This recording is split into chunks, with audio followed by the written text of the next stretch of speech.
It is a bright and beautiful day outside, but inside the palace, the atmosphere could not be more different. Yan Wu marches through the grand hallway with a sword clenched tightly in her hand. The noble ladies gasp in horror when they notice blood running down her palm. Her attendants rush after her, desperately begging her to stop and seek treatment, but she ignores them completely. Her eyes are hollow, devoid of warmth, and fixed on a single destination. She makes her way directly to the throne room, where the king sits in all his royal splendor. The moment he sees her, a smile spreads across his face. With exaggerated delight, he announces that she has finally arrived and jokes that she has come to personally congratulate her husband on his birthday. Yan Wu does not smile. Instead, she stares at him with cold determination. The king's cheerful expression begins to falter as he senses the tension surrounding her. He orders her to stop acting recklessly, but she responds with a firm refusal. Confusion flashes across his face, followed by amusement. He wonders if this is yet another attempt on his life after her previous failed assassination. The surrounding officials burst into laughter, treating her as nothing more than a joke. Their mockery only deepens her fury. She tightens her grip on the sword until its edge cuts deeper into her skin, drawing fresh blood.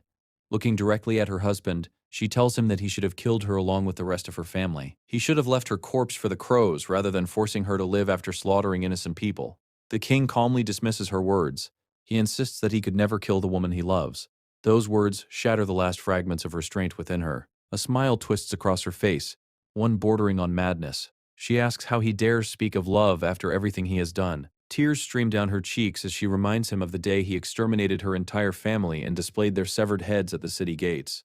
Even hearing his name makes her tremble with hatred, yet he still insists this nightmare is love. The king gazes at her with unsettling certainty. To him, it is love. He tells her that she belongs to him and him alone. Only then does the mark branded above her chest become noticeable, a permanent symbol of his obsession and possessiveness. The king proudly declares that she is his forever.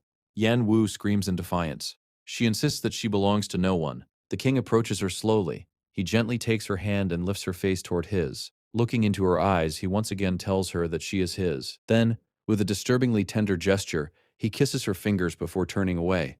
Something inside Yan Wu finally breaks. Maniacal laughter erupts from her lips, echoing throughout the throne room. She calls him insane and curses herself for ever becoming involved with someone like him. For the first time, genuine fear appears in the king's eyes. He senses that something is terribly wrong. Turning back toward her, he sees her raise the sword to her own throat. A chilling smile stretches across her face as she presses the blade against her skin. The king immediately panics. Cold sweat forms on his forehead as he orders her to hand over the weapon. But Yan Wu only smiles wider. She declares that he will never truly possess her. The only person capable of taking her life is herself. Then, before anyone can stop her, she drags the blade across her neck. Blood sprays into the air. The king screams her name and rushes forward. In the underworld, where eternal darkness reigns, the king's birthday is the only day Yan Wu is allowed to see the blue sky. Since he treasured this day so much, she decided to give him a birthday gift he would never forget. As he cradles her dying body and breaks down in tears, she softly whispers a heartfelt happy birthday. Desperate, the king screams for the royal physician. Guards scatter in every direction to obey his command. Yan Wu, however, remains calm. She tells him that because he wronged her, this day will become the beginning of a lifetime of suffering. As chaos erupts around them, her gaze drifts across the gathered crowd. Among the countless faces, one man catches her attention. Tears are streaming down his cheeks. She does not recognize him. A strange thought enters her mind. Is he crying for her? For a brief moment, she wishes he would stop looking at her with such sadness. After all, this is the culmination of her revenge. She should be savoring her victory. As her life slips away, she closes her eyes and prays to Tamiya, the god of the underworld. She confesses that she cannot understand why fate forced her to endure such suffering. But she knows one thing for certain. She never wants to live this life again. If there is another world beyond death, she would rather disappear completely than ever meet Hyojo again. Then everything changes. Yan Wu suddenly opens her eyes. Confusion floods her mind as she looks around. Falling to her knees, she cries out in despair and demands to know why she has been brought back once more. The horrifying realization strikes her. Hyojo might be coming. Panic overwhelms her. She desperately tries to flee, but her legs refuse to move. Then a voice speaks behind her. Turning around, she finds herself staring at an incredibly handsome man mounted on a horse. He gazes at her with astonishment and softly remarks that she appears to be someone from Earth. Yan Wu quickly realizes that this is not the same person she encountered in her previous life. Before she can process this discovery, another voice calls out nearby. Looking over, she freezes. Her father is there, so is her younger sister. Even her mother stands beside them. They are all alive. Tears instantly fill her eyes. The mysterious horseman observes the group and comments that they seem to have been involved in some kind of accident. He asks whether they are injured. Her father assures him that everyone is fine before becoming distracted by the man's unusual clothing. Assuming there must be a television drama filming nearby, he asks if he can borrow a phone because his own stopped working after the accident. The horseman looks completely confused by the request, but decides to help anyway. He orders one of his guards to escort the family to Lord Jang Kong. The moment Yen Wu hears that name, her heart nearly stops. Lord Jang Kong is the ruler of the underworld. More importantly, he is Hojo's father. If events continue as before, she knows she could soon encounter Hojo again. That cannot happen. Desperately, she begins searching for a way to escape with her family. Yet before she can act, her younger sister notices something strange. Yan Wu's hair has changed color. Looking down, she discovers that her hair is now a brilliant silver. The horseman compliments its beauty and admits that he has never seen such radiant hair before. He then politely asks her to accompany him. Her father immediately objects, demanding to know why only his eldest daughter must go. The stranger reassures him that the family will be reunited after meeting Lord Jang Kong. But her father remains suspicious. Memories of her family's tragic deaths from her previous life flood her mind. Guilt crushes her chest. She cannot allow history to repeat itself. After a moment of hesitation, she agrees to go with the horseman. Her sister is shocked. Even Yanwu herself is uncertain. Yet if she wants to avoid Hyojo, she sees no other choice. At that moment, her mother intervenes. Frustrated, she tells everyone to stop pressuring Yanwu. She accuses her daughter of always doing things her own way without considering how much worry she causes the family.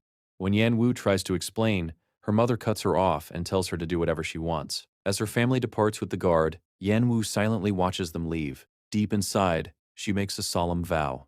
This time, she will protect them. No matter what. The mysterious horseman remarks that she is an unusual woman. Most people would never agree to be left alone with a stranger under such circumstances. Yan Wu extends her hand and calmly says that she has little choice. She is certain he wishes to discuss something important. The man takes her hand and gently kisses it, saying that it is an honor to hold the hand of such a beautiful woman in the underworld. Then he asks what she wants from him. Yan Wu takes a deep breath. This is her third life in the underworld. Every time she dies here, she eventually returns to this same place. Having endured 2 lifetimes of suffering, she has learned one undeniable truth. No one can escape the underworld, and no one can remain hidden from Hyojo forever. The thought of reliving her previous fate fills her with despair. She would rather die. Gathering every ounce of courage she possesses, she looks directly into the stranger's eyes and makes a shocking request. She tells him to claim her as his own. The horseman blinks in disbelief. He points out that asking such a thing from someone she has only just met is incredibly bold.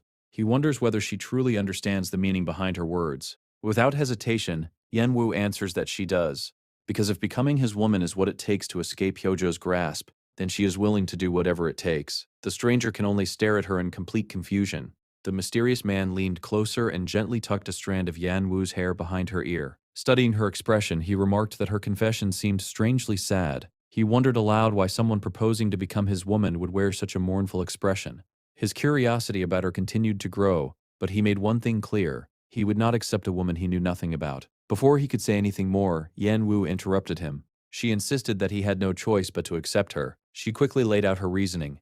Normally, when outsiders arrived in the underworld, they would either receive medical attention or be sent home. Instead, he had arranged for her family to be taken to meet Lord Jang Kong. That alone suggested there were special rules governing their situation. Furthermore, he had specifically requested to speak with her in private, meaning he had already broken protocol for her sake. A sharp smile appeared on her face as she asked whether her conclusions were wrong. The man smiled back, clearly amused. He admitted that her request was far more complicated than it first appeared. Rather than answering directly, he suddenly lifted her into his arms and effortlessly placed her on his horse. Then he proposed a deal. As he had already explained, he did not accept strangers. More importantly, he doubted that she genuinely wished to become his woman. He could tell there was another motive hidden behind her words. He asked her to be honest. What was it that she truly wanted? Looking down at him from atop the horse, Yan Wu finally revealed her real wish. No matter what happened to her, she begged him to protect them. The man smiled softly. At last, he understood. Without another word, he mounted the horse behind her and urged it into a gallop. As they rode through the underworld, he pointed out that they had not yet exchanged names. Introducing himself as Haida, he asked for hers. Yan Wu introduced herself properly. For the first time in what felt like ages, she allowed herself to relax. Closing her eyes, she enjoyed the wind brushing against her face. It had been a very long time since she had experienced such freedom. Haida complimented her name, calling it beautiful. After some time, they finally arrived at their destination, Haida explained that they were entering through the castle's rear entrance. Before proceeding, he advised her to keep her silver hair hidden because it attracted too much attention. As Yan Wu glanced toward the entrance, a cluster of flowers nearby immediately caught her eye. Noticing her interest, Haida explained that these flowers existed only in the underworld. Since the realm was perpetually covered in darkness and illuminated only by the red glow of lava, the flowers survived by feeding on the ash produced by those fiery pits. After listening to his explanation, Yan Wu simply nodded. However, the flowers stirred unpleasant memories. A flashback surfaced in her mind. She remembered Hyojo once giving her those very same flowers and telling her they bloomed as beautifully as she did. The memory instantly filled her with disgust. She stared at the flowers with open hatred. Haida noticed her reaction but wisely chose not to comment. Whatever memories those flowers carried, he understood they were painful. To Yan Wu, they represented something far worse than beauty. They were a reminder that she had returned to the very place she despised. Just then, the rear door opened. A woman stepped outside and called for Haida. She informed him that everyone had been waiting for his return. The moment Yan Wu heard the woman's voice, her eyes widened. She recognized it immediately. The woman approached with a warm smile and introduced herself as Serim. She explained that she would be assisting Yan Wu from now on. The sight of her triggered another powerful memory. Yan Wu remembered lying in bed during her previous life, while Serim sat beside her, holding her hands and comforting her. Serim had encouraged her to admit when she was suffering and promised that she would always remain by her side. Back in the present, a bittersweet smile appeared on Yan Wu's face. She was genuinely happy to see Serim again. Serim informed her that her family had already been settled into comfortable accommodations. At first, this news brought relief. Then realization struck. Serim had once been one of Hyojo's subordinates. Confusion immediately filled her mind. Why was everything different? Meanwhile, Haida instructed Serim to help Yan Wu settle in. He requested that her silver hair be dyed another color, any color at all, as long as it was less noticeable. He also ordered her to be given a bath and a fresh change of clothes before being brought to his chamber. Yan Wu blinked in surprise. Haida simply smiled mischievously and informed her that they would be spending the night together. Later, as Serim guided Yan Wu through the enormous residence, she cheerfully explained that this would now be her home and encouraged her to explore freely. Yan Wu thanked her but seemed noticeably uncomfortable. After gathering her courage, she finally spoke. She asked Serim not to address her so formally. She preferred a more casual relationship between them. She also wanted to clear up what she believed was a misunderstanding.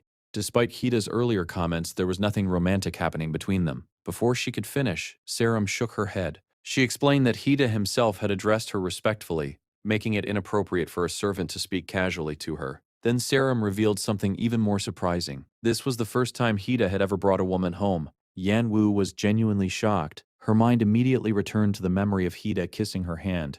Despite that gesture, he had never struck her as someone interested in romance. Serim looked as though she wanted to say more, but stopped herself. After a moment, she quietly admitted that it was not her place to discuss the matter. Still, she was certain of one thing. Yan Wu was special to Haida. Hearing those words left Yan Wu even more confused. As they continued walking, she asked Serim what kind of person Haida truly was. In response, Serim asked if she knew anything about guardian spirits. Pretending ignorance, Yan Wu admitted that she had never heard of them. Serim immediately began explaining. Everyone born in the underworld possessed the spirit of a beast. These supernatural entities were known as guardian spirits. Some were weak, such as rabbits or sparrows.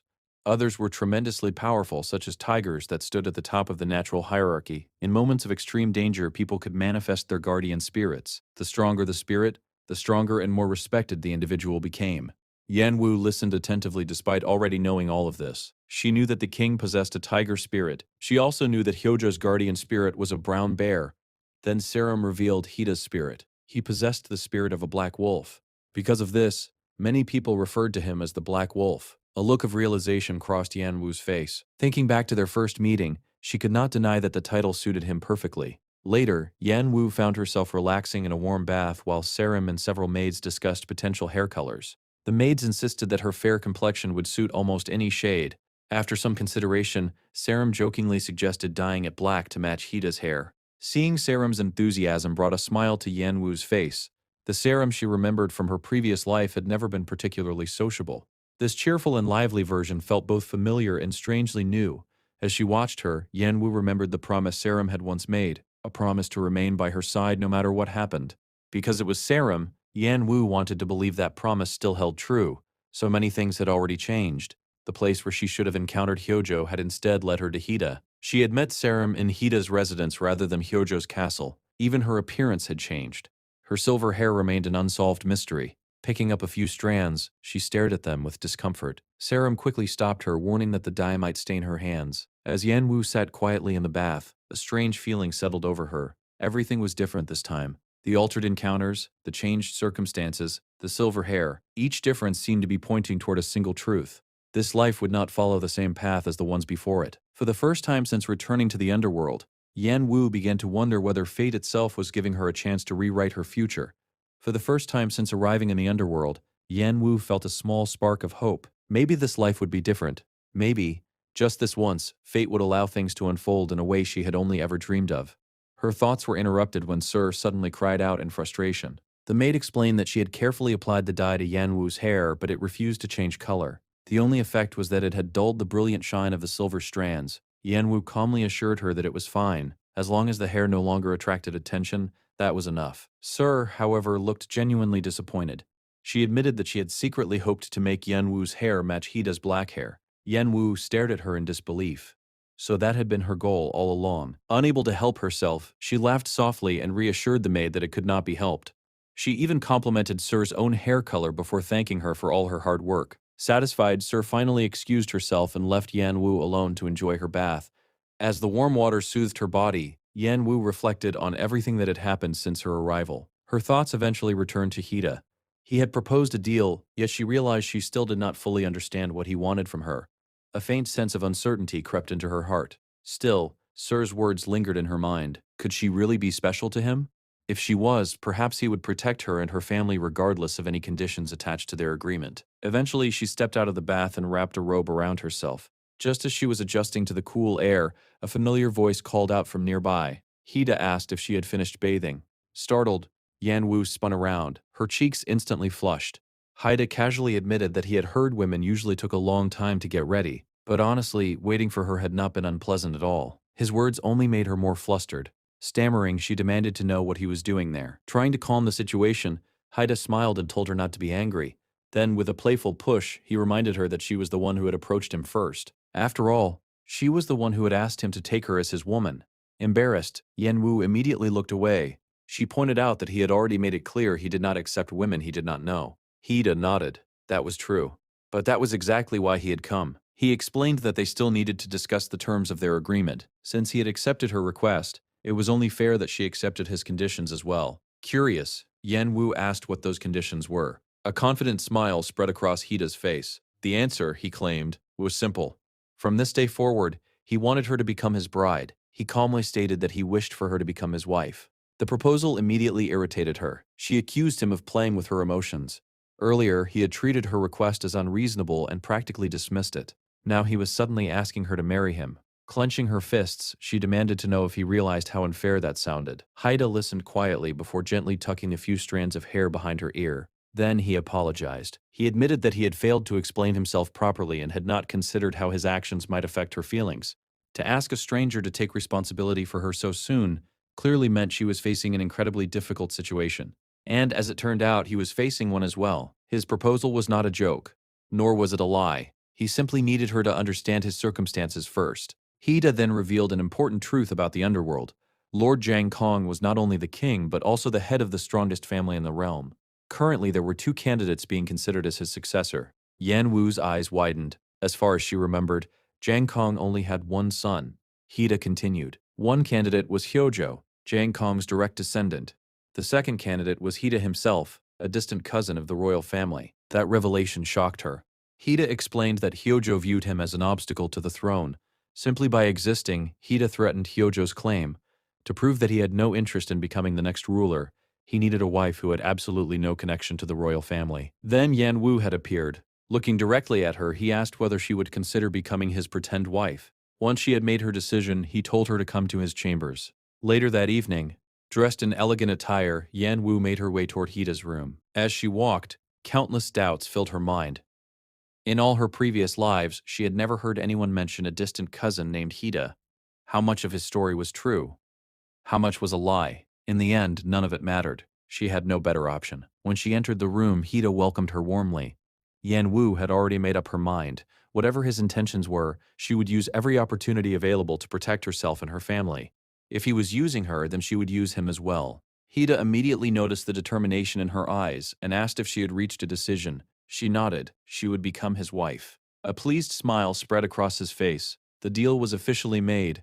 Offering her his hand, Hida guided her toward the bed. He explained that they needed to appear convincing. To outsiders, they had to look like two people who had fallen deeply in love at first sight. Slowly, he leaned closer. His lips drifted toward her neck as he asked if she would be comfortable with such displays. Then his attention shifted to her earrings. He remarked that he had specifically instructed Saram not to let her wear them, and wondered if the maid had forgotten. As he leaned closer again, his lips hovering near her ear, everything suddenly changed. A vivid memory exploded inside Yan Wu's mind. She remembered Hyojo. She remembered him leaning close in exactly the same way. His voice echoed through her memories. He had once told her never to forget that the only person allowed to touch her so intimately was him. Terror consumed her. Her eyes widened. Without thinking, she screamed for Hida to let her go. Startled, he immediately stopped. Confusion spread across his face as he loosened his hold on her. But Yan Wu kept screaming. The panic from her past overwhelmed her completely. Though she struggled against him, Hida carefully helped her sit down and released her entirely. He could not understand what had caused such a violent reaction. Outside the room, 3 maids had been listening near the door. One wondered what the noise had been. Another was certain she had heard a woman scream. Saram stepped closer, trying to listen. The other 2 immediately warned her that if she got caught, she would be severely punished. At that exact moment, the door opened. Hida stood there. The 2 maids quickly fled. Only Saram remained. Hida reminded her that he had instructed her to wait for orders, and certainly had not given permission to eavesdrop. Saram calmly replied that she thought he might need assistance on such an important night. Hida sighed. The important night was over, and it would not be happening again. Naturally, Saram asked what had gone wrong. Instead of answering directly, Hida simply told her to see for herself. When Saram entered the room, she found Yan Wu unconscious on the bed. After examining her, Saram concluded that she had merely fainted and would recover after some rest. Curious, she asked what had caused such a reaction. Hida merely replied that he had done nothing. The answer earned him a teasing look. Saram remarked that he was capable in countless situations, yet somehow managed to mishandle this one.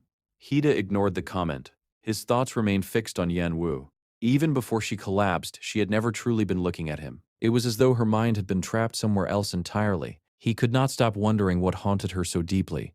Saram encouraged him to be patient and treat her kindly. She reminded him that Yan Wu was important. When Hida admitted he did not know how to help her, Saram changed the subject. She confirmed that she had examined the strange marks on Yan Wu's neck, but still could not identify their origin. She had hoped Hida might discover something during the evening, but given Yan Wu's condition, that would have to wait. Hida nodded. Then he ordered her to keep everything that happened that night completely secret. Saram agreed and departed. Left alone, Hida approached the sleeping woman. Looking down at her, he quietly admitted that she was making him worry. The following morning, Yan Wu suddenly sat upright in bed. The first word out of her mouth was Hyojo's name. Across the room, Hida calmly sipped tea. He asked if she had suffered a nightmare and wondered how she was feeling. Then he explained that she had collapsed the previous night and had worried everyone. Yan Wu struggled to remember what had happened. Hida reassured her that it was fine and encouraged her to eat something first. However, there was one thing he wanted clarified. She had asked for his protection. He had agreed, but he still did not know what she needed protection from. If he was going to help her, he needed the truth. Yan Wu fell silent. How much could she tell him? How much would he believe? After hesitating for a long moment, she finally spoke. She admitted that she once had a husband. She decided to begin much earlier. She started with her childhood. Her family consisted of a strict mother, a loving father, a responsible eldest daughter, and a cheerful younger sister. To outsiders, they appeared completely normal. Yet Yan Wu had always felt like she did not truly belong. She remembered a day at school when her teacher announced an upcoming Parents' Observation Day and instructed everyone to show the family newsletter to their parents. Holding the newsletter, Yan Wu wondered whether she should tell her mother about it. Later that day, she returned home and found the house messy. Growing frustrated, she scolded her younger sister, asking why everything was still a disaster when their parents would be home soon. Although Siwu promised to clean up, Yan Wu only became more irritated. Their argument was interrupted by the sound of the front door opening. Their parents had returned. Siwu immediately ran toward them, excitedly asking to be carried. Meanwhile, Yan Wu stood quietly nearby. The moment her mother looked at her with disapproval, Yan Wu instinctively lowered her head and greeted her with guilt already weighing heavily on her heart. Yan Wu continued telling Hida about her past, beginning with the complicated relationship she had always shared with her mother. After returning home one day, her mother immediately questioned the state of the house. Although Yan Wu tried to blame her younger sister Siwu, she was quickly stopped. Her mother reminded her that she was the older sibling and therefore responsible for taking care of her sister. If the older child behaved properly, the younger one would naturally follow her example. Unable to argue, Yan Wu apologized. Her mother then announced that she was going upstairs to wash up and instructed her to clean the mess before she returned. As Yan Wu silently picked up toys scattered across the floor, she thought about the upcoming parents' observation day at school. In the end, she decided not to mention it. Even if she told her mother she was always busy, Yan Wu did not want to inconvenience her. The following morning, she prepared to leave for school and politely informed everyone that she was heading out. To her surprise, her mother called her back. She asked whether Yan Wu had something important to tell her. Confused, Yan Wu asked what she meant. Her mother calmly reminded her that it was parents' observation day. Why had she not mentioned it? Yan Wu awkwardly admitted that she had not intended to hide it. She simply thought her mother would be too busy and did not want to bother her. Her mother studied her for a moment. Then she instructed Yan Wu to look her directly in the eyes and answer honestly. Did she want her mother to attend? Yan Wu hesitated. Then, quietly, she admitted that she did. More than anything, she wanted her mother to come. It had been so long since she had seen her mother smile. Her mother calmly took a sip of tea before answering. Of course she would attend. It was her daughter's class, after all. She promised that she would see her at school later. For the first time in a long while, Yan Wu felt genuinely happy. She decided that she would work harder than ever before. If her teacher praised her enough, perhaps her mother would feel proud. Maybe she would attend again next time. Maybe she could become a daughter worthy of love. Unfortunately, reality proved far crueler. At the end of the observation day, her mother expressed disappointment. She admitted that she had expected Yan Wu to be the smartest student in the class. After seeing the achievements of the other children, she felt embarrassed. She explained that she had come hoping to see something impressive, but if things remained the same, she would not return again. Yan Wu silently listened. All she wanted was for her mother to keep coming. Her mother continued, saying she had wanted to proudly tell everyone how intelligent and beautiful her daughter was. Since she had been unable to do that, she expected Yan Wu to improve. Only then would she attend another observation day. Desperate for her approval, Yan Wu quickly agreed. Soon afterward, her mother stepped away to answer a phone call and instructed Yan Wu to watch over Si Wu. The two sisters waited by the roadside. After a while, Si Wu became impatient and asked whether they should continue waiting. Yan Wu admitted that she did not know, but the call seemed nearly finished. Si Wu suggested leaving. Yan Wu refused. They should wait a little longer. Without warning, Si Wu suddenly dashed into the road. Yan Wu immediately shouted for her to come back. Panicking, she ran after her without looking. The next moment, both sisters were struck by a moving vehicle. Everything descended into chaos. People screamed for an ambulance while their mother rushed toward them in horror. When Yan Wu finally regained consciousness, she found herself lying in a hospital bed. Turning her head, she saw Si Wu nearby, covered in bandages. Relief washed over her. At least her sister was alive. At the same time, she quietly apologized for failing to protect her. Soon afterward, she overheard voices outside the room. It was her parents. Listening through the door, she heard them arguing about the hospital bills. Her mother desperately complained that they could not afford the expenses. If they failed to pay, they might lose everything and end up on the streets again. Her father attempted to calm her down, but she continued speaking until she finally broke down in tears. Those words shattered Yan Wu. Immediately, she blamed herself. If she had not asked her mother to attend the observation day, none of this would have happened. Her family would not be suffering financially. To Yan Wu, it all traced back to her own selfish wish. When the family was finally discharged from the hospital, reality dealt another blow. The medical costs were so severe that they were forced to sell their home and move into a much older house. From that point forward, her mother treated her differently. She became stricter and more critical. Every reprimand made Yan Wu feel as though she was being blamed for everything that had happened. Over time, even making eye contact with her mother became difficult. Years passed. Despite her hardships, Yan Wu eventually became a successful composer. Although the accident had permanently affected her little finger, people admired her perseverance. Her reputation continued to grow, and many praised her as a talented musician who had overcome adversity. One day, her music finally entered the charts. Excited, she rushed to share the news with her mother. Her mother congratulated her and admitted she was proud. Then, she immediately asked when Yan Wu would be sending the monthly living expenses. Yan Wu replied that payment would arrive within the week and that she would send the money as soon as she received it. Relieved, her mother thanked her and explained that money had been tight lately. Without hesitation, Yan Wu accepted the responsibility. Supporting her family had become second nature. It was a role she had long since accepted. The entire family was traveling together by car. For once, everyone was happy. Suddenly, the brakes failed. Her father desperately warned everyone to brace themselves. Moments later, the vehicle crashed. That accident became the reason they first fell into the underworld. It was also the moment Yan Wu met Hyojo. From their very first meeting, Hyojo seemed fascinated by her. He claimed she reminded him of his mother. Soon afterward, he fell in love with her at first sight. Not only did he shower her with affection, but he also treated her entire family with remarkable generosity. He welcomed them into his palace and provided them with a place to stay. For someone who had spent her life yearning for affection and approval, his attention was overwhelming. As he whispered words of love to her, feelings she had never experienced before slowly began to bloom. For the first time, it felt as though spring had arrived inside her heart. But that warmth did not last. One evening, Yan Wu stepped outside and discovered Hyojo standing among a group of people. To her horror, he was torturing them. Blood stained the scene. Shocked, she demanded to know what he was doing. Hyojo barely acknowledged the victims. Instead, he had heard one of those people had touched her. Then he calmly asked her to identify which one it was. Confused, Yan Wu tried to explain that nothing inappropriate had happened. One of them had merely caught her when she almost fell. To Hyojo, that distinction did not matter. He insisted that punishment was only natural. All she needed to do was point out the person responsible. He would kill them for her. He even casually admitted that he had done similar things before. Seeing her shocked expression, Hyojo gently took her hand. He promised to handle everything for her. And once again, he declared his love. In her vulnerable state, those words slowly distorted her perception of him. Back in the present, Hida listened carefully to every part of her story. When she finished, he struggled to believe what he had heard. He immediately offered to protect her from her former husband. His response made Yanwu pause. It dawned on her that Hida believed Hyojo was merely an ex-husband. He had no idea who Hyojo truly was. After some hesitation, Yanwu admitted that her experiences had left her afraid of men. Hida then asked a simple question. Was she afraid of him too? Yanwu quickly brushed the question aside. Hida, however, continued speaking. He reminded her that she had once boldly asked him to take her as his woman.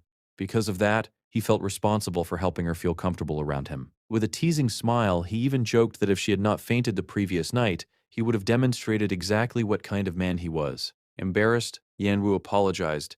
Hida immediately waved it off and changed the subject. Instead, he revealed that they had plans for the day. A banquet was being held at one of his businesses, and he intended to attend.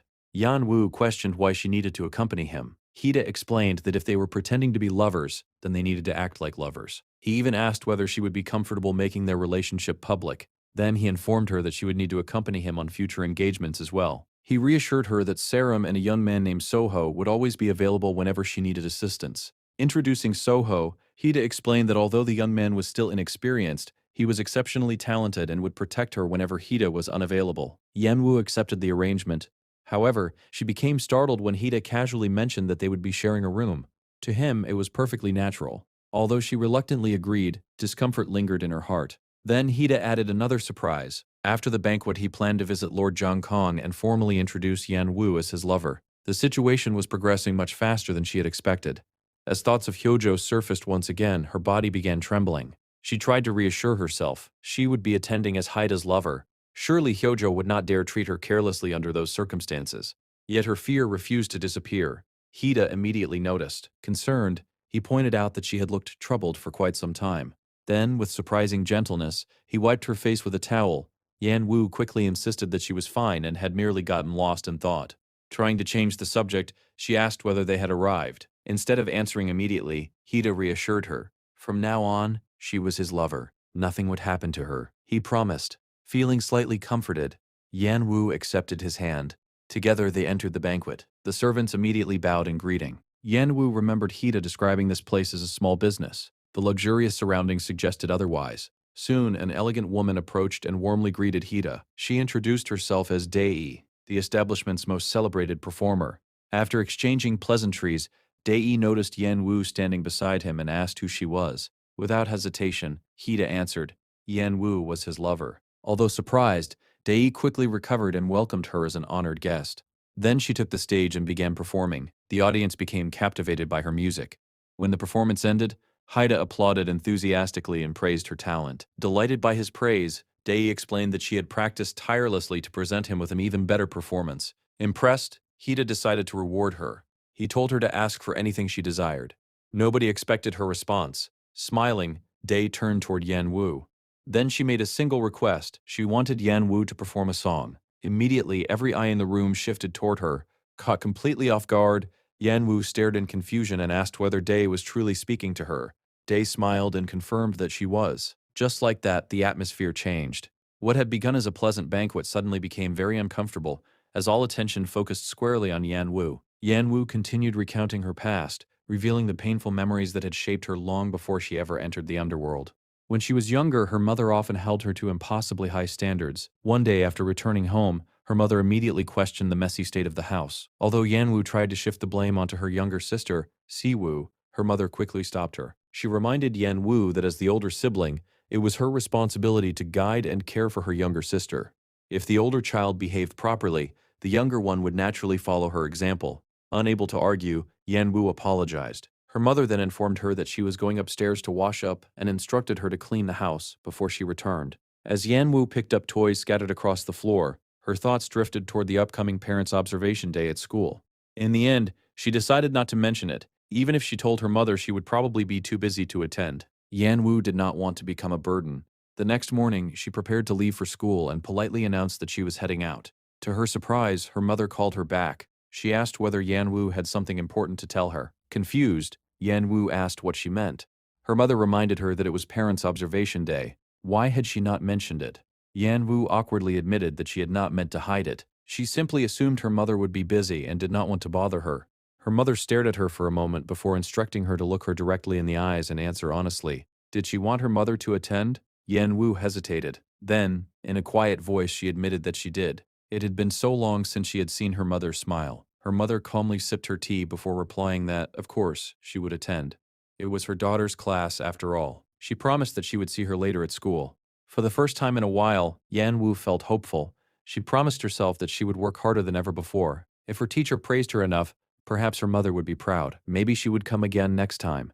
Perhaps she could finally become a daughter worthy of love. Unfortunately, reality did not match her expectations. At the end of the school day, her mother expressed disappointment. She admitted that she had expected Yan Wu to be the smartest girl in the class. After comparing her to the other children, she felt embarrassed. She explained that she had wanted to see how well Yan Wu was doing, but if things remained the same, she would not come again. All she wanted was for her mother to keep showing up. But her mother continued, explaining that she had wanted to proudly tell everyone how smart and beautiful her daughter was. Since she could not do that, Yan Wu needed to improve. Desperate for her approval, Yan Wu immediately agreed. Soon afterward, her mother stepped away to answer a phone call and instructed Yan Wu to watch over Si Wu.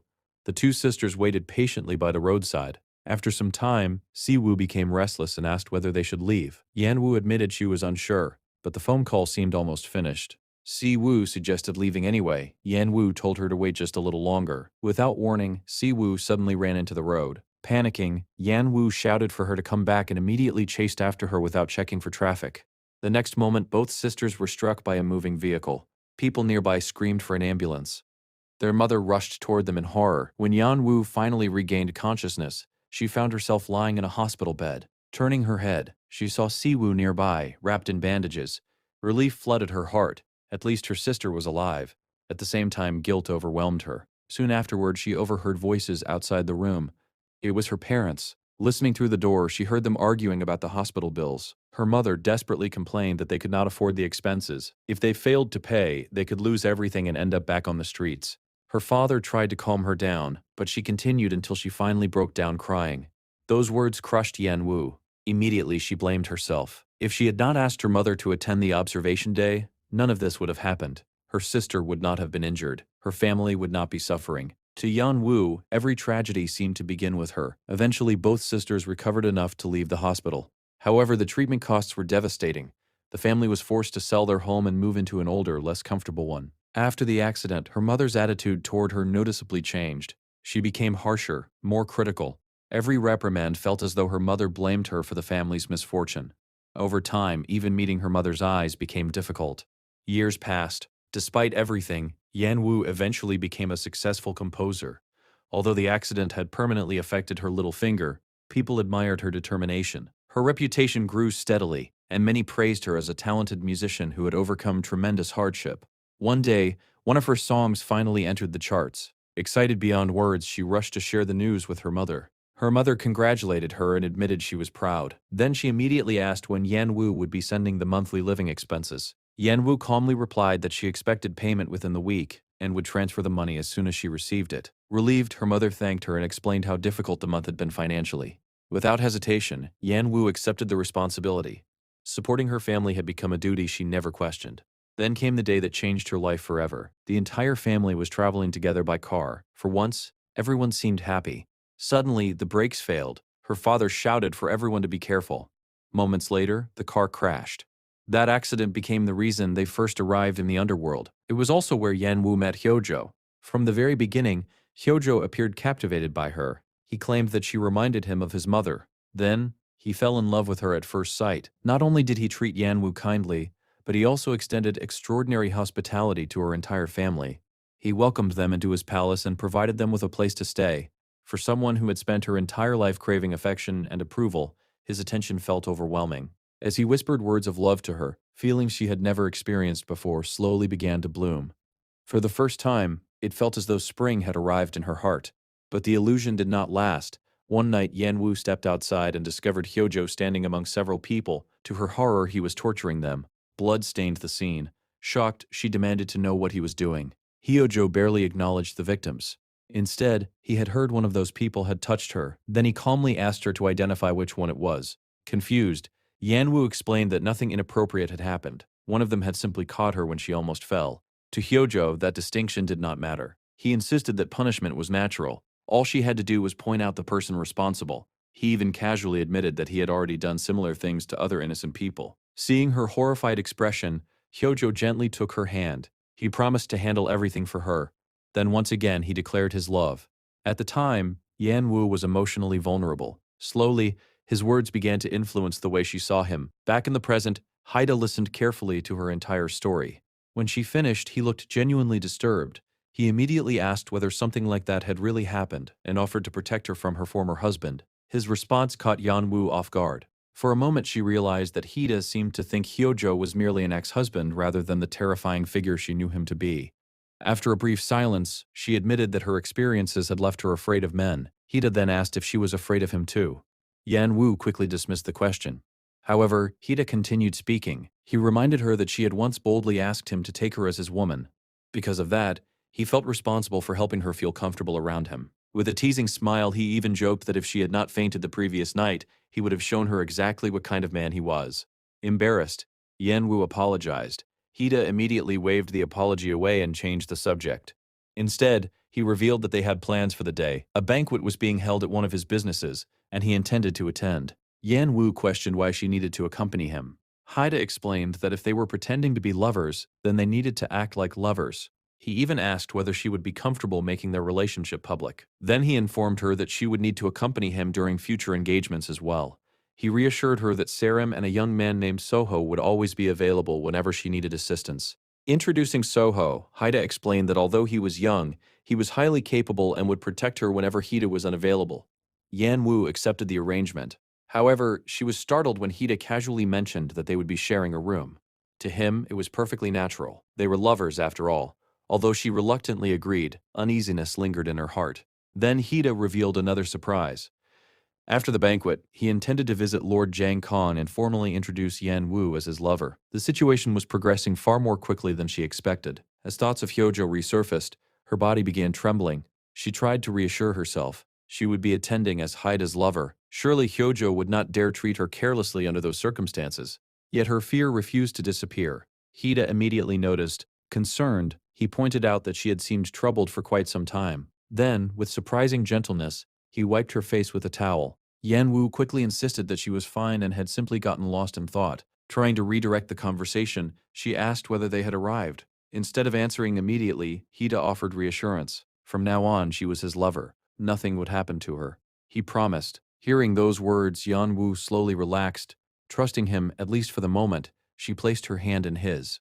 Together, they stepped forward and made their way toward the banquet hall. The attendants bowed respectfully to welcome Lord Haida. Yanwu immediately remembered how he had casually described this place as a small shop.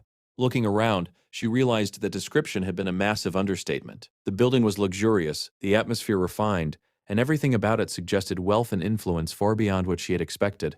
Before she could fully take in her surroundings, an elegant woman approached them with a warm smile. Introducing herself as Dei, she greeted Haida respectfully. After exchanging pleasantries, Dei modestly introduced herself as the establishment's best performer, though she jokingly claimed that people often praised her too much. Her attention then shifted to the woman standing beside him. Curious, she asked who Yanwu was.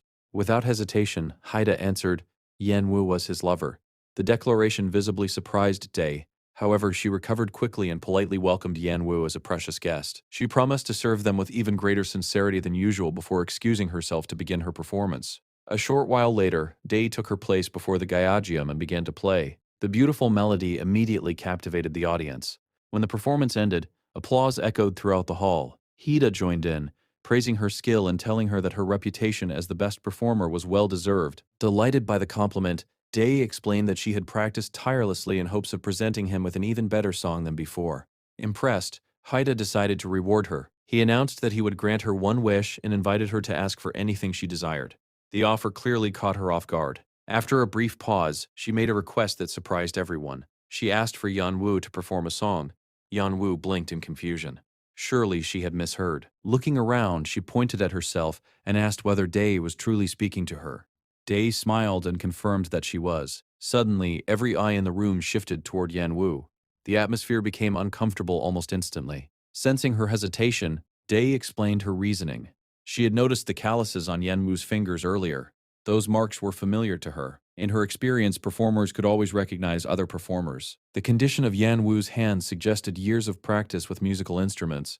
Therefore, Day believed that if her assumption was correct, then Yan Wu's performance would surely be just as beautiful as her appearance. He asked whether she could play. Yan Wu quietly nodded. Smiling, Hida encouraged her to perform if she wished, though he made it clear that she should not feel pressured. If she did not want to play, nobody would force her. After a moment of consideration, Yan Wu accepted. Although the request had come unexpectedly, she agreed to perform. Then she asked a question that caught Hida off guard. Confused, he asked what she meant. Yan Wu explained that since Day's performance had earned her a wish, her own performance should qualify as well. Hida laughed softly. He told her that she still did not know him very well. Even if she never touched an instrument, he would gladly grant every wish she asked of him. His answer brought a genuine smile to her face. Quietly, she thanked him. Little by little, she was beginning to feel comfortable around him. Walking toward the instrument, Yan Wu settled herself before the Gaiagium. Then she introduced the piece she was about to perform. The song was untitled. She explained that she had composed it during one of the darkest periods of her life, back when she had been trapped in a small room without windows, imprisoned by Hyojo's obsession. As the empty days repeated endlessly, she found comfort in music. The Gaiagum became her companion. Into this song she poured every emotion she could no longer express aloud, her regret for ever loving him, her sorrow, her resentment, and above all, her hatred. Then she began to play. The first notes silenced the entire room. Everyone present became completely absorbed. In the melody, the music carried a depth of pain that words could never fully capture. Even Day stood frozen in a corner, watching with widened eyes. She immediately realized that she was witnessing something extraordinary. Meanwhile, Hida listened in complete silence. For the first time since meeting Yan Wu, he felt as though he was hearing the true voice hidden inside her heart. The performance affected everyone. When the final note faded away, the hall remained silent for a moment. Then thunderous applause erupted. Hida looked at her with genuine admiration. He declared it the most beautiful performance he had ever heard. Since she had fulfilled her part of the bargain, he promised to honor his word and asked what wish she wanted granted. Before she could answer, however, another person reached her limit. Watching the entire scene unfold had become unbearable for Day. Unable to hide her emotions any longer, she quietly left the hall. As she walked away, tears welled in her eyes. She remembered Hida's praise, the most beautiful performance he had ever heard. The words echoed painfully in her mind. For a long time she had believed that the seat beside him belonged to her. Now someone else occupied that place. And for the first time, jealousy began taking root in her heart. A jealousy dangerous enough to cause problems in the future. After the banquet finally ended, Hida and Yan Wu walked together through the quiet halls. Still impressed, Hida admitted that he was genuinely shocked by her talent. He had never expected her to play the Gaiagium so beautifully. Yan Wu thanked him. Curious, Haida asked whether she had often played instruments back on Earth. She shook her head. Music had been her profession. Because of that, she had learned a variety of instruments, though she considered herself proficient rather than exceptional with most of them. She also revealed that she had composed numerous songs throughout her life, though it had been a very long time since she personally performed any of them. As they continued walking, Hida brought up something he had noticed during her performance. Her little finger had trembled slightly while she played. It looked as though it had once been injured. Concerned, he asked whether it still hurt. Yan Wu glanced at her hand. She admitted that she had injured it many years ago. Although the injury prevented her from performing perfectly, the pain itself had long since disappeared. Hida frowned slightly. He called it a shame. His response surprised her. Most people simply praised her skill. Very few acknowledged what she had lost. Haida explained that her music was already beautiful. If not for the injury, however, it might have been even more extraordinary. For a moment, Yan Wu was speechless. Then she quietly thanked him. His words touched her more deeply than ordinary compliments ever could. Rather than ignoring her weakness, he had recognized both her talent and the sacrifice that accompanied it. The conversation gradually shifted. Haida reminded her about the wish she wanted to request. Immediately, Yan Wu fell into thought. There was something she wanted to ask. More than anything, she wanted separate rooms. The idea of sharing a room still made her nervous. However, she hesitated. Their relationship was supposed to convince others that they were lovers. Perhaps sharing a room was necessary. Furthermore, the events of their first night together had already ended badly because of her reaction. Unsure of what to say, Yan Wu remained silent. For the first time in a while, she found herself struggling to decide what she truly wanted. Yan Wu suddenly looked up and realized they had walked much farther than she expected. Instead of revealing her wish, she simply asked where they were. Wei calmly explained that the place was sponsored by his clan and happened to be his favorite spot. Without hesitation, he removed his shoes and stepped into the ash. He explained that the wall surrounding the area was low, allowing volcanic ash to gather there. According to him, walking through it barefoot felt like stepping on clouds. At first, Yan Wu refused and insisted she was fine. However, Wei pointed out that she had been tense ever since arriving in the underworld. Eventually, she gave in, removed her shoes, and said she would only try it for a moment. The instant her feet touched the ash, she was surprised by how soft it felt. At the same time, she realized it had been a long while since she had experienced something so simple and comforting.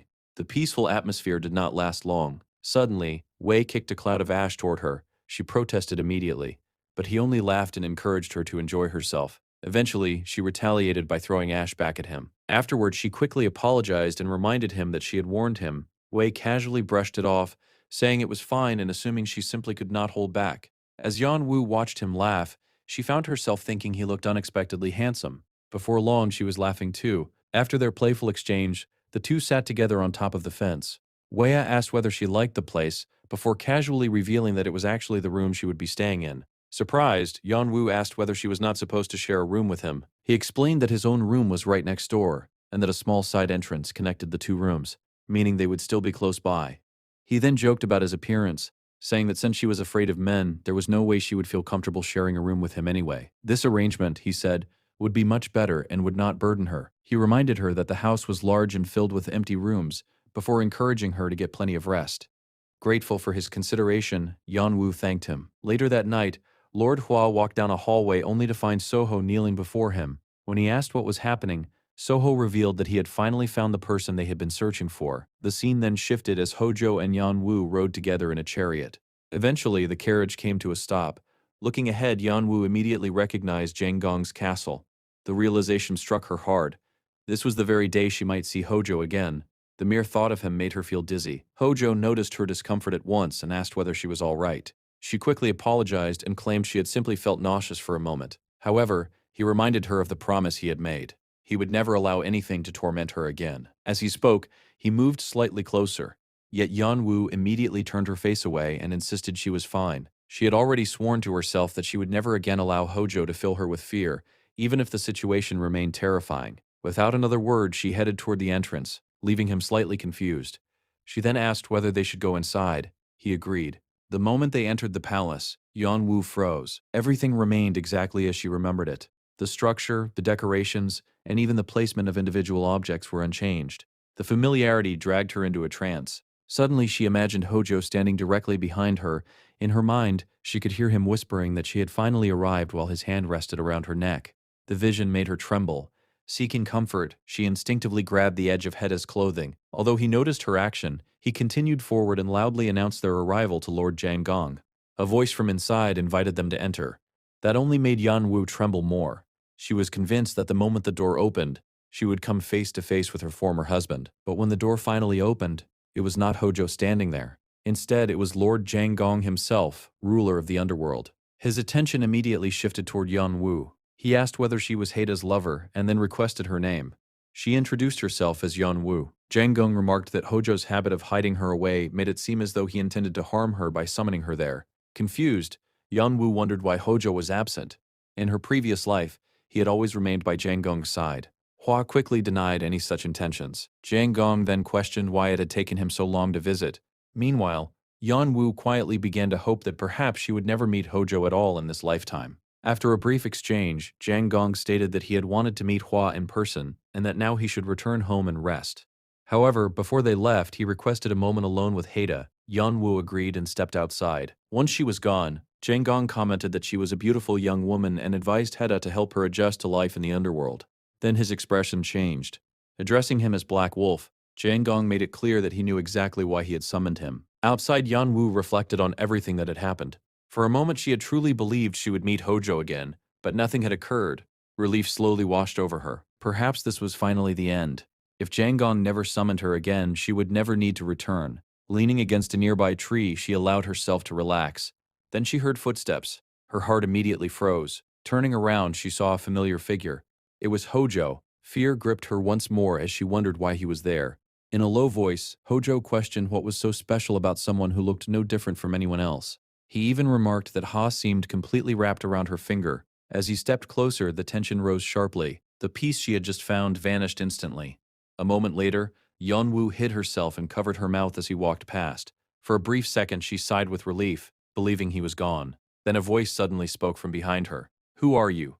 Her entire body trembled. Slowly turning around, she found him standing there once again. He looked exactly like the Hojo from her memories. As he questioned her repeatedly about her identity and why she was hiding, she found herself unable to answer.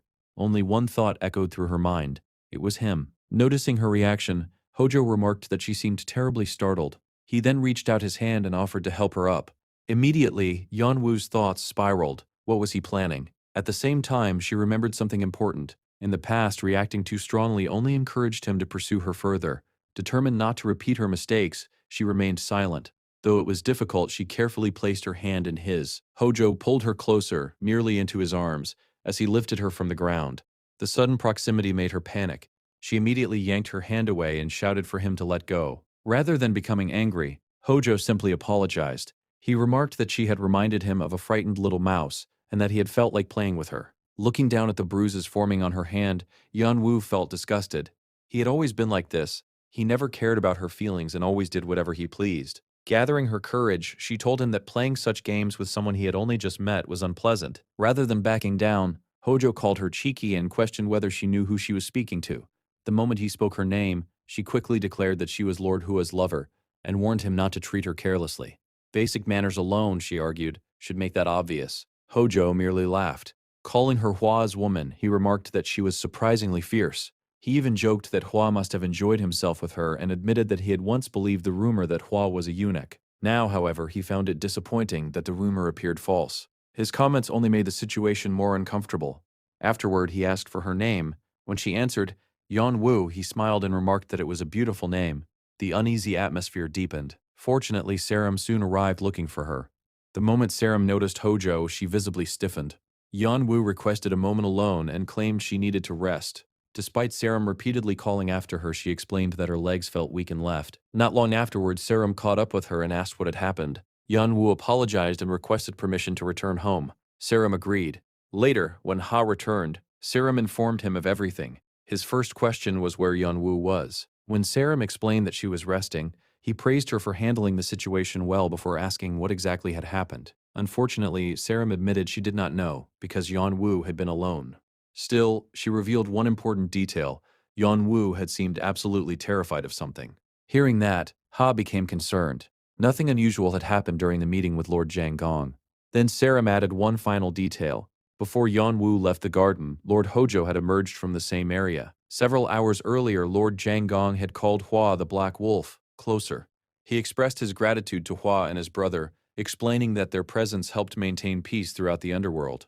Suddenly, he began coughing violently. Although Hua immediately stepped forward to help, Jiang Gong waved him off and insisted he was fine. He explained that age was finally catching up with him and that his body no longer obeyed him as it once had. He then admitted that he could feel the time approaching when he would have to pass on his position. Hua immediately objected, insisting that he remain strong. However, Jiang Gong changed the subject and brought up Hojo. He admitted that he still did not fully trust him. In fact, despite being Hojo's father, he felt exactly the same way. Hua agreed and pointed out that their false family bond would eventually collapse.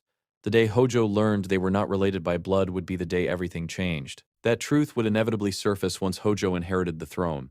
Jiang Gong acknowledged the mistake and admitted he had been careless. Then he asked about Yan Wu. Was she the woman Hua had been searching for? Hua hesitated. He admitted that he was not certain. Even so, something deep within him continued to hope. Jiang Gong smiled and said he hoped she was the one. In silence, Hua and Yan Wu sat together drinking tea. She apologized for leaving so suddenly the previous night, and explained that she had intended to wait but ended up leaving without saying goodbye. Hua dismissed the matter, saying it was not important. However, when he noticed she still looked pale, he asked whether she was feeling any better. Yan Wu struggled to answer. Memories of Hojo and her previous life flooded her mind. She had promised herself that this life would be different, yet seeing him again had awakened the same fear she thought she had left behind. In the end, she simply claimed she was tired. Hua encouraged her to rest and showed genuine concern. His kindness surprised her. Soon, Saram announced that her bath was ready and said she would wait outside. As Yeonwoo gathered her belongings, she reflected on Hwa's behavior. He did not seem suspicious or manipulative. He simply appeared sincerely worried about her well-being. Quietly, she found herself admiring his kindness. Just as she prepared to enter the bath, a voice from inside suddenly spoke. "There is no need for extra help." Startled, Yeonwoo looked up and froze. Ha was already inside the bath. She immediately apologized and turned to leave. But before she could take another step, he stopped her. In that moment, Yeonwoo noticed just how gentle Hwa truly was. The closeness between them left her uncertain, caught somewhere between embarrassment and trust. Holding her hand, Hwa asked how many people were waiting outside. He explained that Saram was not the type of person to make such a mistake. If Yeonwoo had been sent there, then it was likely done intentionally. At first, Yeonwoo did not understand. However, after thinking about it, she admitted that it was probably not an accident. Hwa then pointed out that if she suddenly left now, it might attract suspicion. Since the situation had already reached this point, he suggested that she stay and warm herself before leaving. However, he made it clear that the decision was entirely hers. Although surprised by the suggestion, Yeonwoo eventually agreed. She carefully stepped into the bath and settled into a corner, keeping as much distance as possible between them. Inwardly, she reminded herself not to behave suspiciously. Even if their relationship existed only as part of a contract, they still needed to appear convincing to others. Their eyes met briefly. The moment it happened, she quickly looked away. Hwa immediately noticed. With a faint smile, he remarked that she seemed to stare at him quite openly. Caught off guard, Yeonwoo hurriedly apologized. To her surprise, Hwa shook his head. There was no need to apologize, he said. If anyone was at fault, it was probably him. He then casually added that it would be difficult for anyone to look away from someone as beautiful as he was. The teasing comment caught her completely off guard. Moments later, however, his expression became more serious. When it came to him, he explained he never wanted her to feel sorry for anything. Yeonwoo admitted that she felt strange. There were many things about her that could easily raise suspicion. Hwa acknowledged that fact, but he had no intention of pressuring her. Instead, he would wait until she felt ready to tell him the truth herself. He would wait until she no longer carried such sadness in her heart. His words struck her deeply. The kinder he treated her, the more she wanted to open up about her past. At the same time, she found herself growing increasingly curious about him. Eventually, she lowered her gaze and quietly thanked him.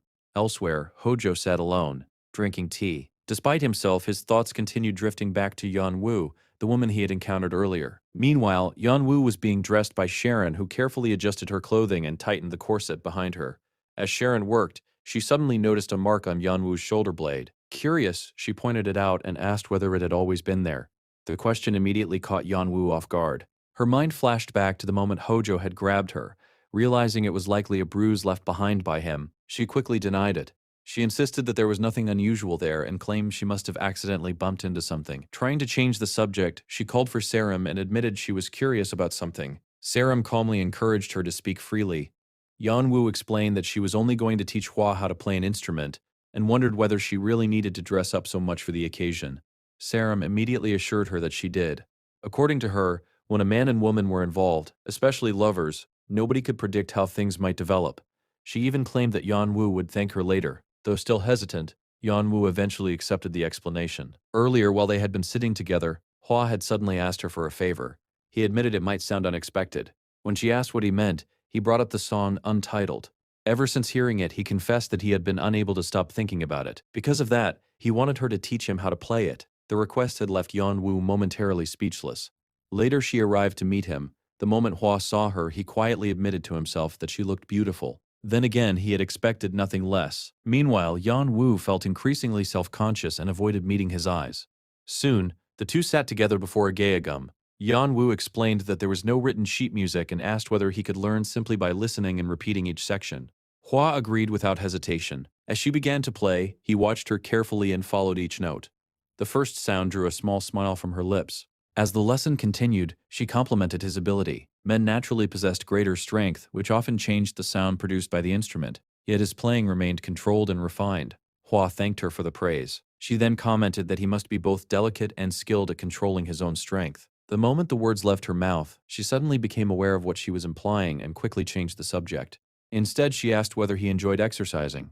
Hua looked confused at first. She hurriedly explained that she was referring to the instrument. Once he understood, he chuckled and admitted that for a moment he thought she had become interested in him again.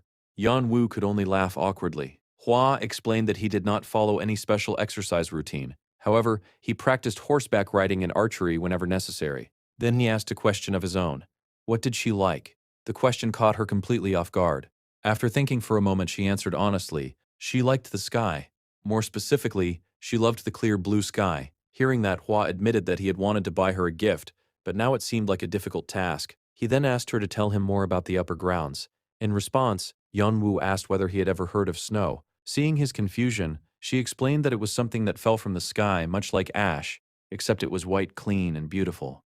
She described how it blanketed everything in sight and transformed the world into a breathtaking landscape. As he listened, Hua remembered that she had mentioned it before. He then revealed that when he was very young, he had once visited the upper grounds and witnessed snow for himself. Before he could continue, Yan Wu suddenly lunged forward. The unexpected movement caught him completely off guard. Grabbing onto him, she urgently asked whether he knew how to reach the upper grounds. The desperation in her voice revealed a dramatic shift in her thoughts. Deep inside, Yan Wu could think of only one thing. If she could somehow find a way back to the upper grounds, perhaps she could finally sever the suffocating connection tying her to Hojo. Perhaps she could return to a peaceful life, a warm life, a life where she could live happily alongside her family without fear constantly lurking in the shadows. Hua gently steadied her, lifting her slightly and encouraging her to calm down. His voice remained steady and reassuring. Although he had once been to the upper grounds, he explained, it happened when he was extremely young. His memories were fragmented and incomplete. Furthermore, the circumstances had been unusual. His guardian spirit had gone into a violent rampage after he was forcibly taken there, turning the entire experience into chaos. As a result, very little remained clear in his memory. Hearing this, Yan Wu fell silent. The fragile hope she had been clinging to immediately began to fade. Hua noticed the change in her expression. Softly, he apologized. He knew it was not the answer she had wanted to hear. He regretted being unable to offer her something more useful. Yan Wu quickly shook her head. There was no need for him to apologize. If anything, she felt she should be the one apologizing. Although her voice remained calm, a trace of disappointment lingered beneath the surface. After studying her quietly for a moment, Hua asked whether she truly missed the upper grounds that much. Then he carefully reminded her of something else. The upper grounds were also where her former husband lived. The reminder hung heavily between them. Yan Wu deliberately ignored that part of his statement. Instead, she admitted that she missed the upper grounds deeply. That was where she belonged.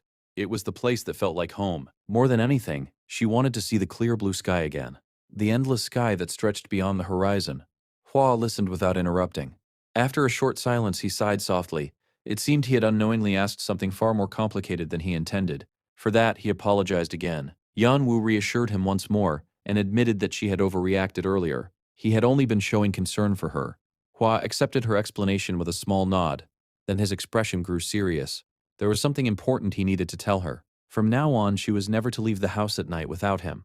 Although Yan Wu nodded obediently, her thoughts told a different story.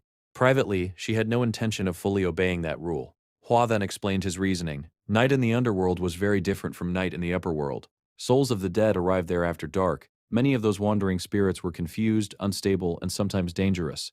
Because of this, there were individuals tasked with guiding them safely. Those individuals were known as reapers. Yan Wu listened carefully and nodded. At the same time, she could not help finding the situation slightly ironic. After all, she already knew everything he was explaining. Revealing that fact, however, would raise far too many questions. Sensing the mood had become too heavy, Hua changed the subject. He informed her that she would be able to visit her family that very day. The lodging issue had already been resolved. For a moment, Yan Wu simply stared at him. Then genuine happiness spread across her face. Unlike before, this reaction was completely sincere. She thanked him wholeheartedly. Seeing her smile, Hua smiled faintly in return. He admitted that he preferred hearing that. Yan Wu looked surprised. Hua then explained that he liked hearing her express gratitude. From now on, he wanted her to say thank you more often instead of apologizing for everything. Quietly, she nodded and accepted his words. Later, Yan Wu stood with Saram outside her family's residence. Looking at her companion, she asked whether it would truly be all right for her to go inside alone. She also wondered whether Saram would have to wait outside for a very long time. Saram calmly reassured Yan Wu that there was nothing to worry about. She reminded her that this would be the first time she had seen her family since that day, and encouraged her to take her time and enjoy every moment with them. Yan Wu thanked her sincerely. Saram then mentioned that she had a few matters to take care of in the meantime. With that, the two parted ways, and Yan Wu continued on her own. Not long afterward, there was a knock at the door. The moment it opened, Jay immediately recognized her. Her reaction was instant. With a bright smile, she called out Yan Wu's name and rushed forward, wrapping her in a tight embrace. She excitedly commented on how successful Yan Wu must be now, pointing out her elegant appearance and the expensive clothing she was wearing. Without missing a beat, Jay loudly called for their parents, announcing Yan Wu's arrival. Their father soon appeared. The moment their eyes met, a brief silence settled between them. "It's been a long time," Yan Wu said softly. Her father let out a breath of relief. He admitted that he had been worried about her all this time. Yan Wu apologized for causing him concern and reassured him that she had been doing well. Then her mother emerged. For a moment, she simply stared at Yan Wu, as if confirming that what she was seeing was real. Only then did she ask whether it was truly her. Yan Wu greeted her as well.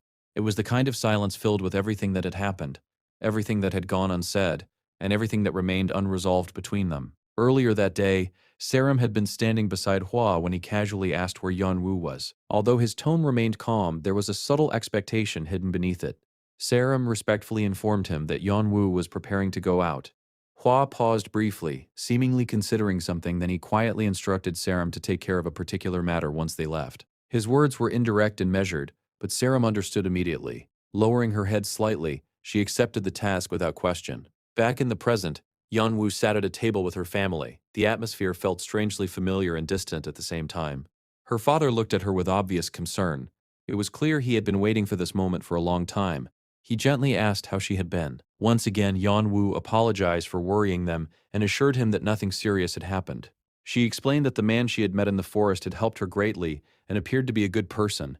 As she spoke, she carefully chose her words, revealing only what she felt safe sharing. Her mother reached across the table and took her hand. The grip was firm but not harsh. She warned Yan Wu not to trust people too easily. The familiar sharpness in her voice remained, though it was softer than before. Then, to Yan Wu's surprise, her mother apologized for the way she had spoken to her in the past. She advised her to think carefully about the future because none of them truly understood where they were or how long they would remain there. Yan Wu nodded and apologized once more. Her mother let out a soft sigh before thanking her.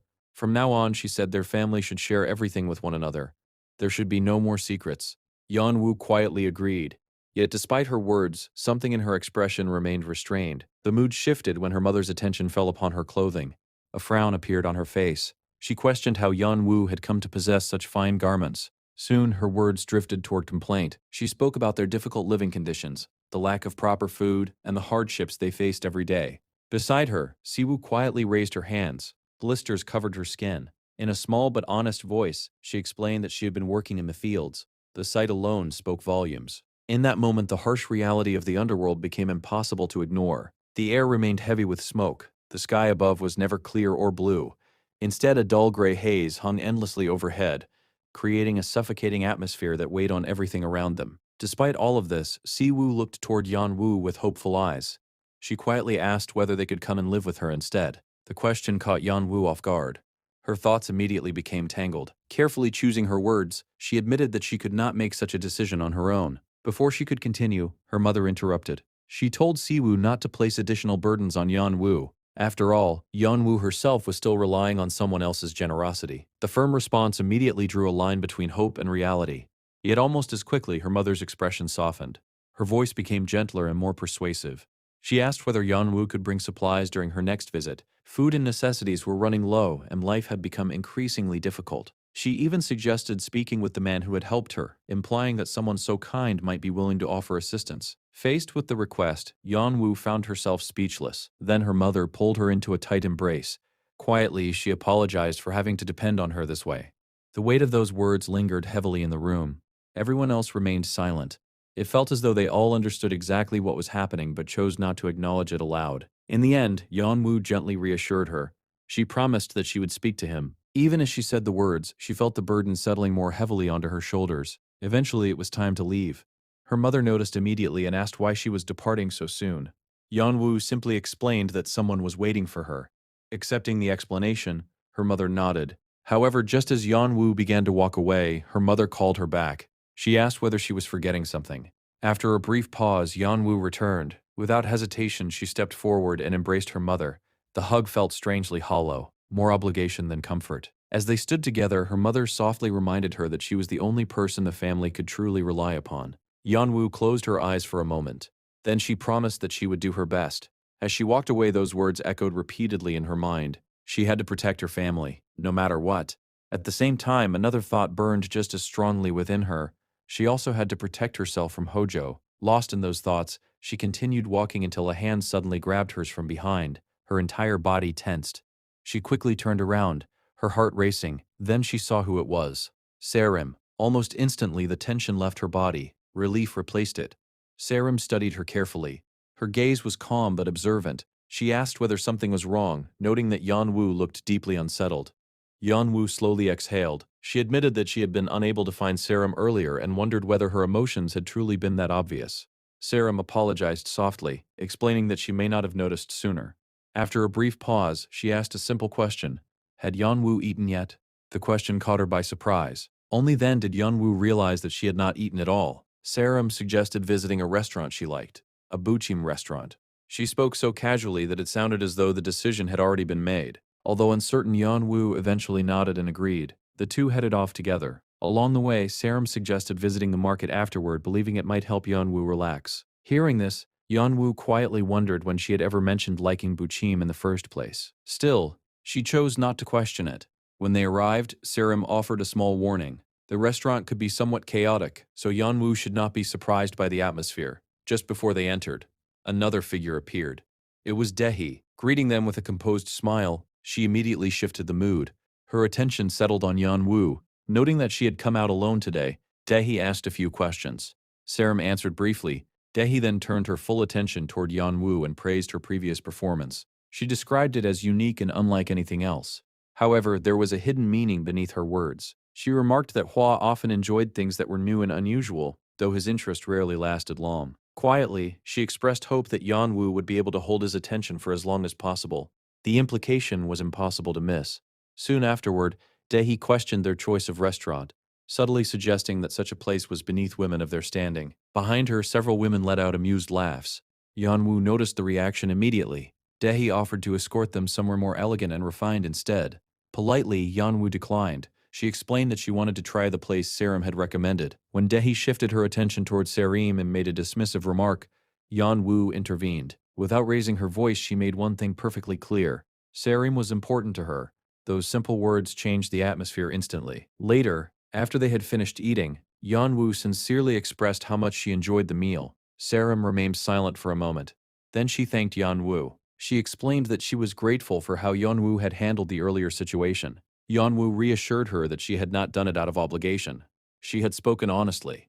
The answer clearly affected Sarim. Without warning, she stepped forward and hugged Yanwu tightly. The gesture was unexpected but heartfelt. In a quiet yet unwavering voice, she pledged her loyalty. For a brief moment, the atmosphere felt warm and peaceful. Unfortunately, it did not last. A group of men approached. Their arrival immediately shattered the calm. Their comments were intrusive, disrespectful, and inappropriate.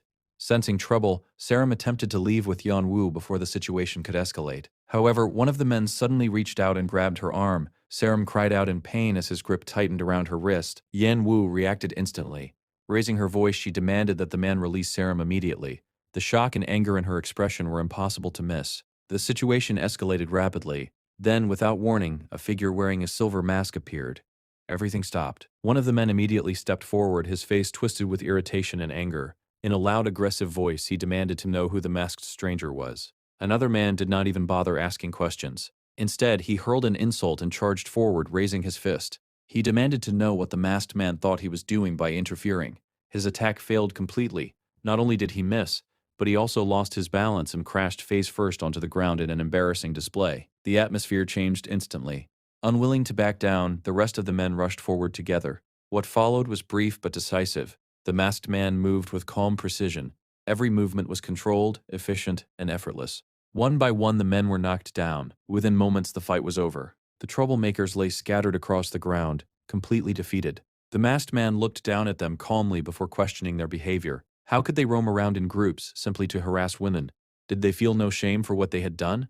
His words left no room for argument. Afterward, he turned toward Yan Wu and Serim. To Yan Wu's surprise, Serim immediately recognized him.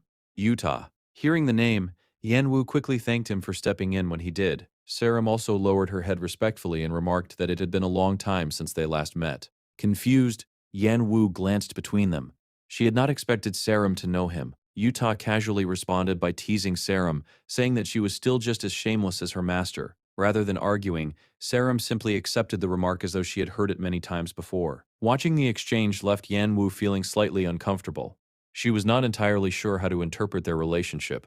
Utah's attention shifted toward her. His tone became noticeably less teasing as he asked whether she had been hurt. Yan Wu assured him that she was fine and thanked him once again. Without another word, Utah suddenly leaped onto a nearby rooftop. The movement was so effortless that it stunned everyone watching. A moment later, he disappeared from sight. Whispers immediately spread among the surrounding crowd. People were confused by what they had just witnessed. Serim turned toward Yan Wu and asked whether she was all right, acknowledging how shocking the situation must have been. Curious, Yan Wu asked who Utah really was. Serim explained that he was Hua's twin brother. The revelation completely surprised her. Serim continued, explaining that it was understandable she did not know. Utah rarely appeared in public and was almost always seen wearing a mask.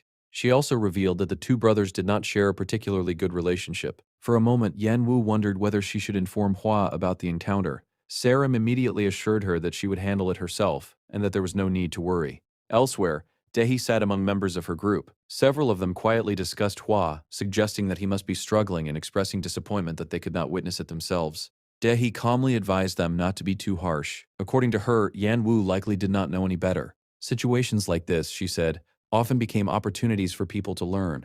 However, the moment she turned around, she froze. Utah was standing directly in front of her. Startled, she demanded to know why he was there. Before she could react further, he struck her. The action was so sudden that nobody had time to respond. His warning was clear. She was never to lay a hand on that woman again. Shocked and furious, Dehi demanded an explanation. Who was he talking about? Why was she being treated this way? Utah calmly pointed out several small but precise details. The message was unmistakable. He knew exactly what she had done, and there would not be a second warning. Even so, as he left, a slow smile spread across Dehi's face. Rather than feeling afraid, her thoughts drifted toward darker possibilities. Back at the palace, Yan Wu lay on her bed. For reasons she could not fully explain, she felt exhausted. After resting for a while, she eventually sat up. Then she began cleaning. For Yan Wu, cleaning was more than a chore. It brought order to her surroundings and helped organize her thoughts. She moved quietly through the room, focusing on one task at a time. Eventually, Serim entered. The moment she saw Yan Wu scrubbing away with such determination, she looked surprised. Questioning what she was doing, Serim attempted to take the broom away. Yan Wu quickly insisted that she enjoyed cleaning and explained that it had become a habit. Although still concerned, Serim eventually took the broom anyway. Yan Wu reassured her once more that there was nothing to worry about.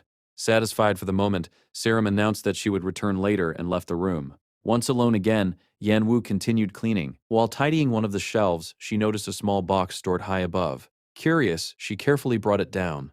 Opening it slowly, she discovered several valuable items inside. Among them was a ribbon it looked like something that belonged to a woman. Holding it for a moment, she paused. Then she quietly told herself that it had nothing to do with her, and carefully placed it back inside the box. Just as she closed the lid, a voice spoke behind her. Startled, she turned around.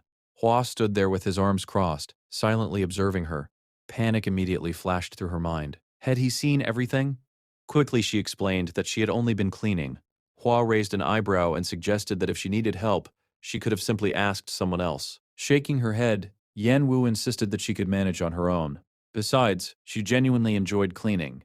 Accepting her explanation, Hua nodded. However, he asked her to make sure everything was returned to its proper place afterward. Surprised, she listened as he explained that the room had originally belonged to him, although he found it somewhat embarrassing to admit. Disorder made him uncomfortable.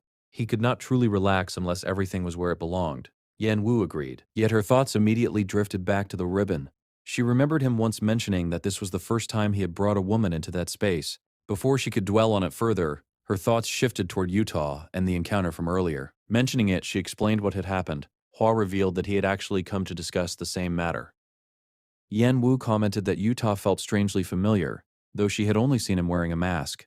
Hua listened carefully. She clarified that she had never seen his face, only sensed a similar aura. An awkward silence followed. Immediately she wondered whether she should have said anything at all. Deciding to escape the uncomfortable moment, she stood and announced that she would finish cleaning before returning shortly. As she carried a basin of water toward the door, Hua asked whether she was heading outside. Pausing, she calmly asked whether it mattered. Rather than answering directly, Hua stepped closer and adjusted her gown. He reminded her that many eyes were watching outside. Quietly, she thanked him. Hua then observed that it was fortunate she had not been injured. He even remarked that, given enough time, Utah might prove useful. The comment immediately made Yan Wu decide that she would never mention Utah again. Quickly announcing that she was leaving, she headed toward the door. Hua watched her go. Then he suddenly called out, telling someone to stop eavesdropping. A visibly embarrassed Sarum emerged from hiding. Hua asked whether she agreed with Yan Wu's observation that Utah and he seemed similar. Sarum calmly replied that such an observation was natural considering they were twins. Hua chuckled. He wondered aloud how Utah would react if he heard that, especially since he disliked resembling Hua and constantly hid behind a mask. Remaining composed, Sarum assured him that Utah would probably understand. Eventually, Hua nodded. For everyone's sake, it was probably best not to bring Utah up again. Later that evening, Hua and Yan Wu sat together sharing dinner. Hua mentioned that Sarum had personally prepared the meal and insisted that Yan Wu try it. Looking across the table, he remembered that she enjoyed spicy and oily foods and asked whether she still had room to eat more. Yan Wu nodded. Taking a bite, she immediately declared that it was her favorite. Hua smiled slightly and remarked that he would remember that.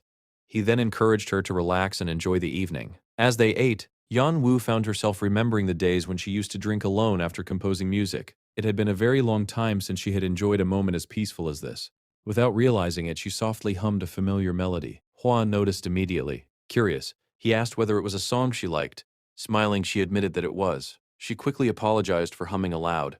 Hua dismissed the apology. According to him, a drink without elegance felt incomplete. Then he picked up a daegeum and began playing a song. It was his way of thanking her for sharing the untitled piece with him. Yan Wu listened quietly as the soft notes filled the room.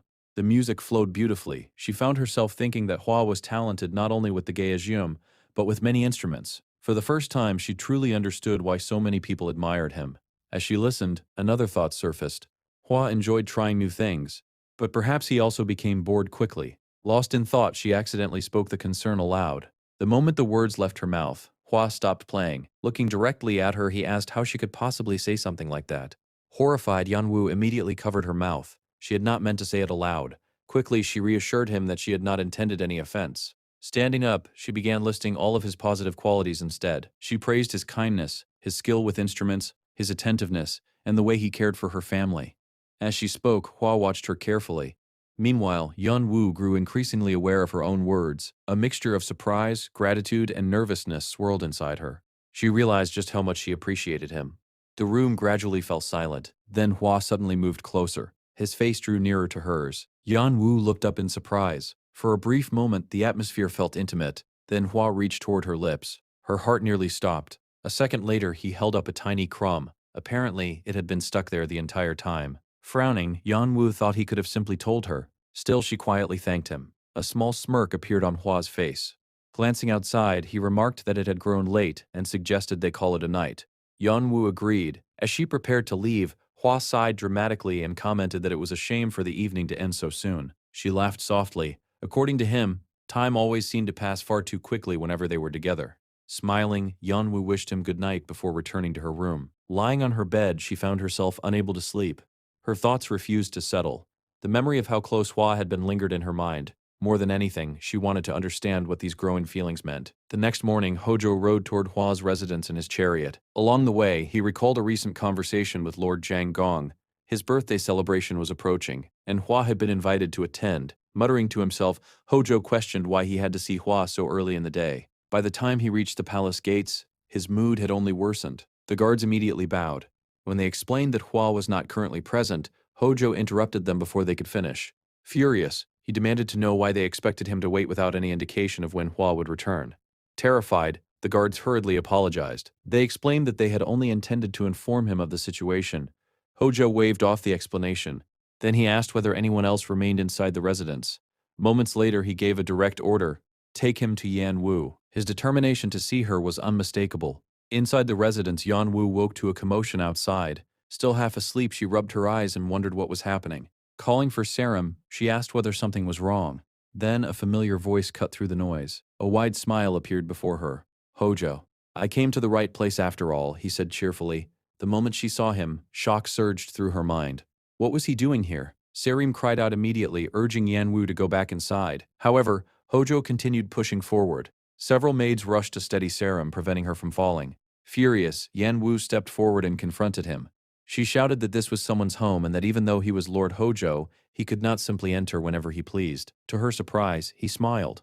Rather than taking offense, he seemed delighted that she recognized him. Watching his reaction, Yan Wu could only think that he was acting like a complete creep. Did any of this even matter to him?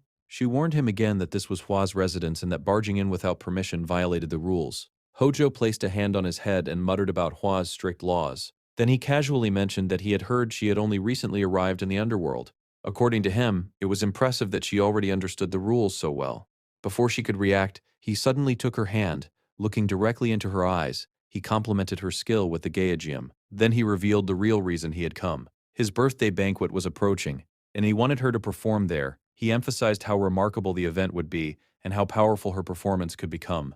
The moment he spoke, Yan Wu's thoughts spiraled. Memories flooded back. She remembered being imprisoned. She remembered the people he had murdered. She remembered her family. After everything he had done to her, he was standing there asking her to perform for him. The absurdity of it made her blood boil. Firmly, she told him to let go of her hand. The refusal clearly surprised him. Demanding an answer, he insisted that she could not simply reject a royal invitation. Frustration and anger exploded inside her. Without hesitation, she struck him. Her fist connected with his face as she repeated her demand for him to let go. The entire courtyard fell silent. The tension between them became overwhelming. Her courage and defiance collided directly with his authority and arrogance, creating a moment filled with danger and unresolved hostility. Hojo stood frozen. Slowly, he touched his cheek. Then, to everyone's astonishment, he burst out laughing. He seemed genuinely amazed that someone would dare strike him after learning his identity. Yan Wu immediately tried to pull back.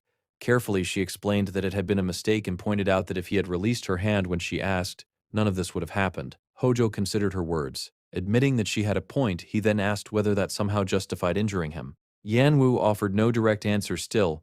Hojo seemed to understand the meaning behind her silence. If he was injured, then he could not simply ignore her anymore. Before she could react, he stepped closer and suddenly pulled her into an embrace. At the same time, he loudly ordered the guards to arrest the criminal who had injured a member of the royal family. Sarim immediately protested. She insisted that such a thing could not happen. The guards ignored her. They followed Hojo's command without hesitation. As the situation spiraled further out of control, Yan Wu could not help wondering whether everything truly had to end this way.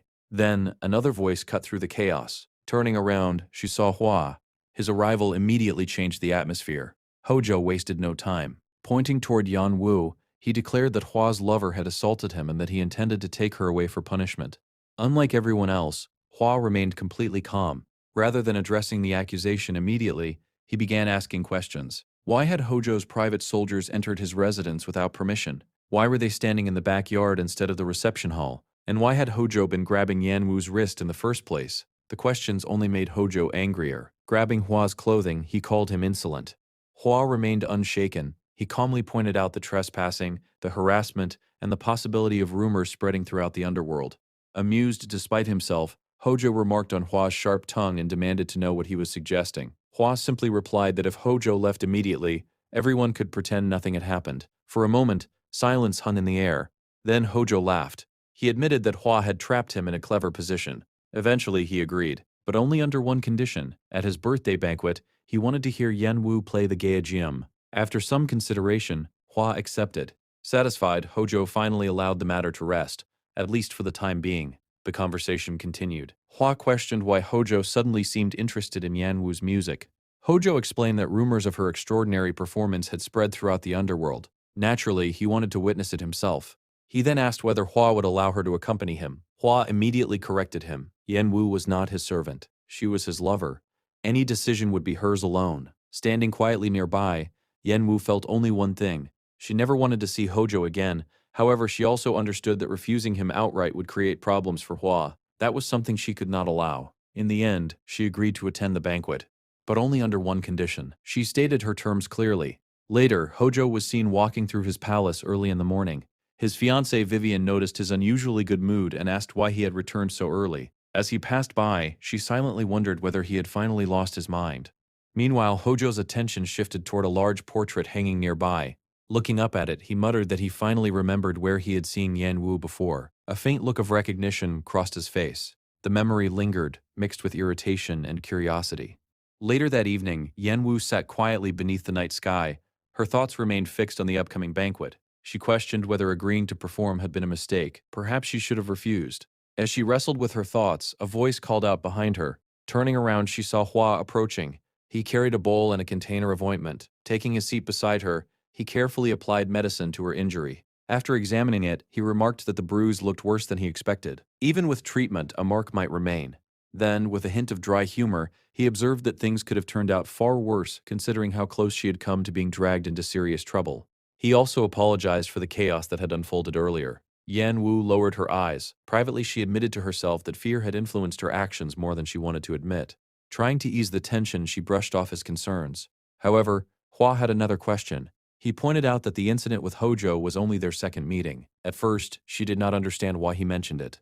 Then he explained. After speaking with Lord Zhonggong, he had learned from Saram about the day Yan Wu returned home early and how Hojo had been seen near her. At the time, he had chosen not to press the issue because she seemed unwilling to discuss it. Now, however, things were different. Seeing her injured made it impossible to ignore.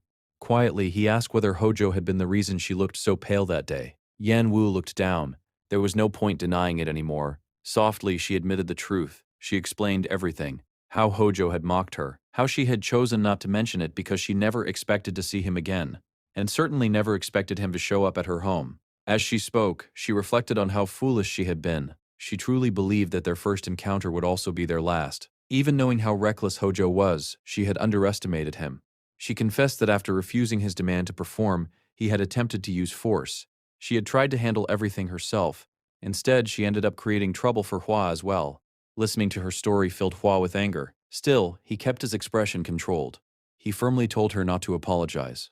The person who suffered most was her, not him. He reminded her that he had already promised to protect her. No matter what happened, she could rely on him. The reassurance filled her with relief. Standing up, she thanked him sincerely. Then a small smile appeared. Admitting it felt somewhat satisfying, she revealed that she was still pleased about slapping Hojo. Hua laughed. He congratulated her on the achievement. Then he casually admitted that perhaps he had let Hojo leave too easily. Part of him was tempted to go back and hit him again. Alarmed, Yan Wu immediately grabbed his arm and insisted that enough was enough. She reminded him of the condition she had forced Hojo to accept. He would never enter Hua's residence like that again. Furthermore, this birthday banquet would be both her first and last. Hojo had agreed and sworn to honor those terms. Hua's expression darkened slightly. He warned her that she still did not fully understand how dangerous Hojo truly was. According to him, Hojo was impulsive, unpredictable, and capable of changing his attitude in an instant. His promises could not be trusted completely. Taking her hand gently, Hua urged her to avoid Hojo whenever possible. Regardless of what happened, he would protect her. After a moment of hesitation, Yan Wu finally shared something she had never openly admitted. Hojo reminded her of her former husband, not only in appearance but also in personality. That similarity terrified her. She remembered being locked away out of jealousy. She remembered watching people around her suffer while she remained powerless to stop it. But this time was different. This time she was keeping the promises she had made to herself. Hua listened carefully. Then he assured her that she was no longer fighting alone. They would face it together. Eventually, the day of the banquet arrived. Elsewhere, Hojo reflected that everything was proceeding smoothly. Unlike before, he was no longer facing the situation alone. The pieces had already been set into motion. Now all that remained was to see how events unfolded. Meanwhile, Hua and Yan Wu walked together through a grand hallway. Both were dressed elegantly as they approached the banquet hall. At the far end, Hojo announced the arrival of his honored guests. Hua offered formal congratulations on his birthday. Hojo immediately dismissed them as insincere. Instead, he asked whether all preparations had been completed. His attention remained fixed on Yan Wu. Soon, a Gaijium was placed before her. Carefully, she took her position. As Hojo watched, he noticed something different about her. For some reason, she looked as though she might burst into tears at any moment. Yet her eyes remained fixed on him.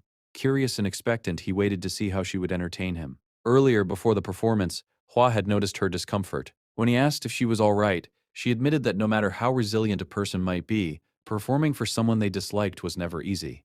Before she could continue, Hua interrupted. Rather than thinking of Hojo, he told her to imagine she was performing for him. Back in the present, she remembered those words. Somehow, they brought her comfort. Taking a slow breath, she began. First, she thanked everyone for inviting her to such a special occasion. Then she dedicated the performance to Hojo's birthday. Privately, however, she acknowledged a different truth. The piece she was about to play had originally been written with anger toward him. Silently, she prayed that he would not look at her the way he once had. The music began. As the notes flowed through the hall, Hojo's expression gradually changed. Something within the performance disturbed him. Beside him, Vivian stood and asked whether he was all right.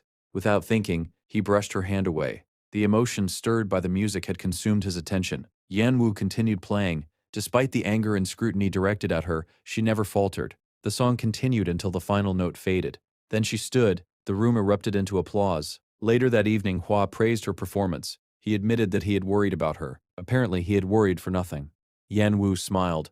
She told him that she had followed his advice. Throughout the entire performance, she imagined that she was playing for him rather than Hojo. His support had given her the courage to continue. After thanking him sincerely, she immediately wondered if her words had sounded too much like a confession.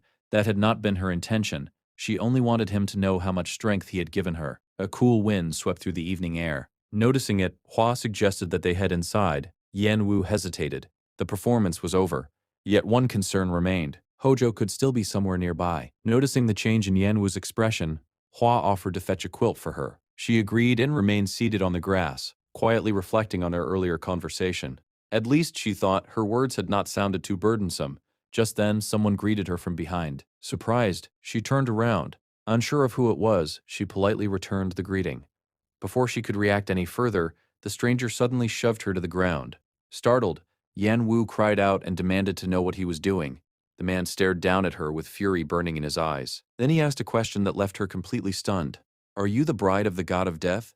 For a moment, Yanwu could only stare. The accusation, combined with the sudden attack, left her frozen. In an instant, the peaceful evening she had been sharing with Hua vanished and was replaced by danger. Her heart raced as she struggled to understand what was happening. The man, identified as Hyansa, continued his accusations. Confused, Yanwu demanded to know what he meant. Hyansa refused to hold back. He accused her of pretending and insisted that being the bride of the god of death was the true reason Hua had accepted her. As he spoke, his grip tightened around her throat. The pressure grew stronger. Breathing became difficult. With every passing second, panic rose inside her. Hyansa continued ranting, claiming that Hua intended to use her to obtain the full power of the god of death. He even suggested that Hua planned to replace Lord Hojo himself. Yanwu could barely process his words. Her vision blurred. Air no longer reached her lungs. The situation became more dangerous by the second. Then everything changed. A powerful punch crashed directly into Hyansa's face. The force sent him flying across the ground. Yanwu immediately recognized the person who had intervened. It was Hua. Hyansa wiped the blood from his mouth and glared at him. Demanding an explanation, he questioned why Hua had attacked him.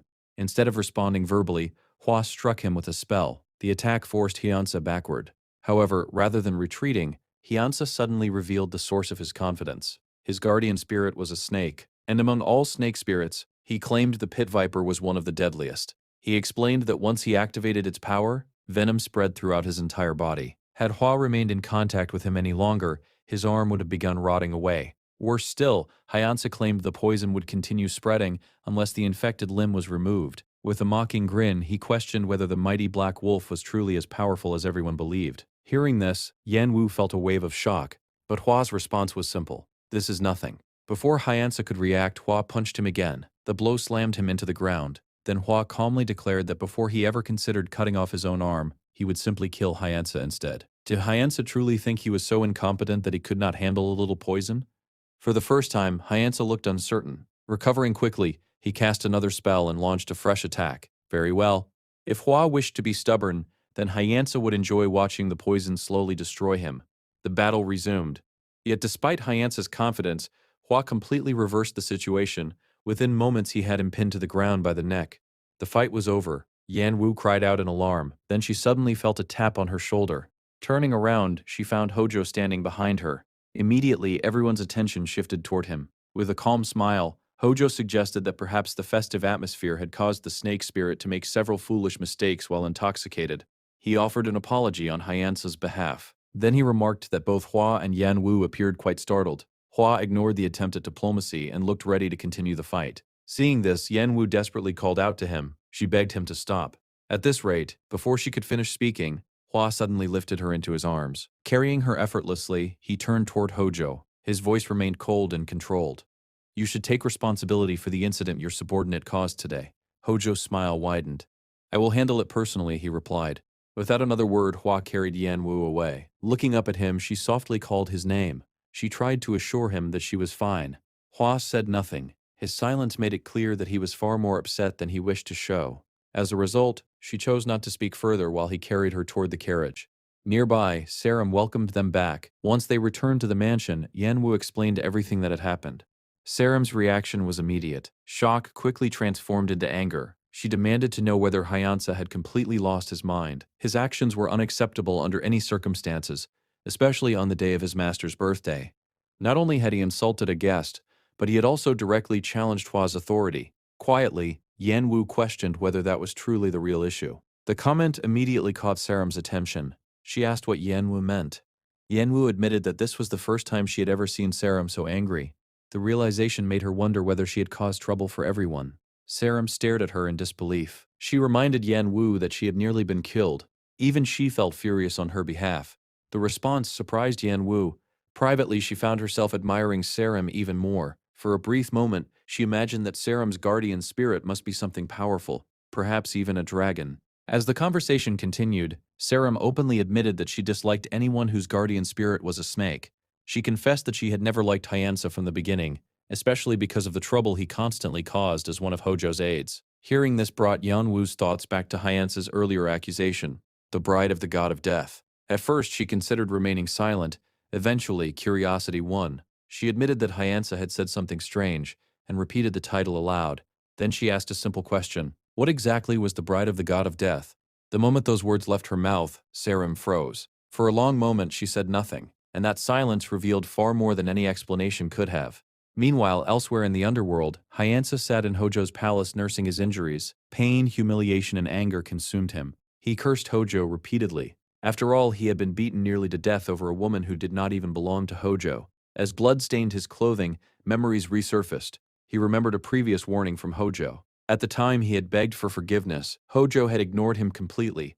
Instead, he had beaten him mercilessly and issued only one command. Now, reflecting on everything, Hyansa began connecting the pieces together. Rumors had been spreading throughout the underworld, stories about the god of death, stories about a weakness. According to those rumors, the god of death could not access his full power during the day. If someone managed to kill him during that vulnerable period, they could seize his power and become stronger. However, there was one condition: a bride. If the god of death united with his bride, then his power remained intact even during daylight hours. The weakness disappeared completely. Slowly, Hyansa's thoughts darkened. The conclusion seemed obvious. The bride of the god of death was the key. If he could reach her first, before either Hua or Hojo claimed her, everything would change. Filled with thoughts of revenge, he imagined stripping the god of death of his power and repaying every humiliation he had suffered. Then a voice interrupted him. The sound instantly shattered his concentration. Turning around, he froze. Yuta stood behind him. Fear immediately gripped him. Confused and shaken, Hyansa demanded to know what kind of creature he truly was. Yuta ignored the question. Instead, he brought up the attack on Yan Wu. Coldly, he accused Hyansa of laying hands on his woman. Then he drew his sword. Hyansa immediately tried to deny everything. He never finished. The blade pierced straight through his body. He screamed. Yet moments later, confusion replaced his fear. Touching his chest, he discovered no wound. Nothing had happened. He was absolutely certain he had been stabbed. Yuta glanced down at the weapon. Calmly, he remarked that it was the wrong sword. This blade, he explained, could not kill someone who was already dead. The statement stunned Hyansa. Then he noticed something else. Yuta was casting a spell. 4 spirits appeared around him. Not ordinary spirits. Black spirits. At that moment, realization struck. This was not merely Hua's brother. This was the god of death himself. Yuta's expression turned frighteningly cold. He entrusted Hyansa to the black spirits. If Hyansa was lucky, he might survive. If he was unlucky, he would beg for death long before the end. The spell activated. Immediately, Hyansa began screaming. He begged for mercy. He apologized. He swore never to touch Yan Wu again. None of it mattered. Yuta remained completely expressionless. Watching the punishment unfold, he calmly remarked that Hyansa should never have done it in the first place. The scene ended there. Back at Hua's mansion, Yan Wu expressed her heartfelt gratitude. Without Hua's intervention, she truly did not know what would have happened to her. Before she could finish speaking, Hua suddenly pulled her into an embrace. Immediately, she noticed something alarming. His body felt incredibly hot. Panic spread through her. Calling for serum, she demanded that a doctor be summoned at once. However, Hua refused. Again and again, he insisted that no doctor be called. Even as Yanwu tried explaining how serious his condition seemed, he continued refusing. Eventually, Hua was helped inside and laid down to rest. Yen Wu remained beside him. When Sarum suggested that the servants take over and encouraged her to rest as well, she refused. She wanted to stay. Seeing her determination, Sarum accepted her decision. She instructed the other maids to return to their duties. Besides, she suspected Hua would prefer having Yan Wu nearby. Soon they were alone. Yan Wu soaked a cloth in cool water and gently placed it on Hua's forehead. Quietly, she scolded him for being reckless. Then she took his hand. Overcome with emotion, she pressed a soft kiss against it. Fear tightened her chest. The thought of something happening to him because of her was unbearable. Just as she began speaking, she felt movement. Hua's fingers shifted. A moment later, his hand brushed gently against her hair. The room fell silent. Realizing he was awake, Yan Wu immediately leaned closer. She explained that she had honored his request and had not called a doctor. Still, if he was in pain, she would summon one immediately. Hua stopped her. Instead, he focused on her face. Then he asked a simple question. Why was she crying? Gently, he wiped away the tears gathered in her eyes. Embarrassed, Yan Wu denied it immediately. Hua smiled softly. Perhaps he had been mistaken. For a moment, he truly thought he had seen tears. The familiar kindness in his voice reminded her that this was exactly who he was. After a short pause, Hua admitted that he needed more rest. Before he could retreat into silence again, Yan Wu suddenly scolded him. She told him never to act so recklessly again. The thought of losing him had terrified her. Without realizing it, she repeated many of the same words he had once used on her. Hua listened quietly, then he admitted something of his own. When he thought something had happened to her, he could see nothing else. Nothing mattered except reaching her. Even if he had looked foolish in the process, he had still managed to protect her. A small smile appeared on his face. Then he asked her a simple question. Surely he could be forgiven for at least that much. As the emotional moment between them deepened, Hua gently pulled Yen Wu closer. Without another word, they shared a kiss. Overwhelmed by everything she had been feeling, Yan Wu finally admitted the truth. She liked him. Gathering her courage, she asked whether he felt the same way. Hua's answer was indirect, but the meaning was unmistakable. According to him, she already knew the answer. Eventually, the night passed. When morning arrived, Yan Wu slowly opened her eyes. For a moment, she stared at the unfamiliar surroundings. Then realization struck. She was in Hua's room. Startled, she sat upright and immediately questioned how she had ended up there.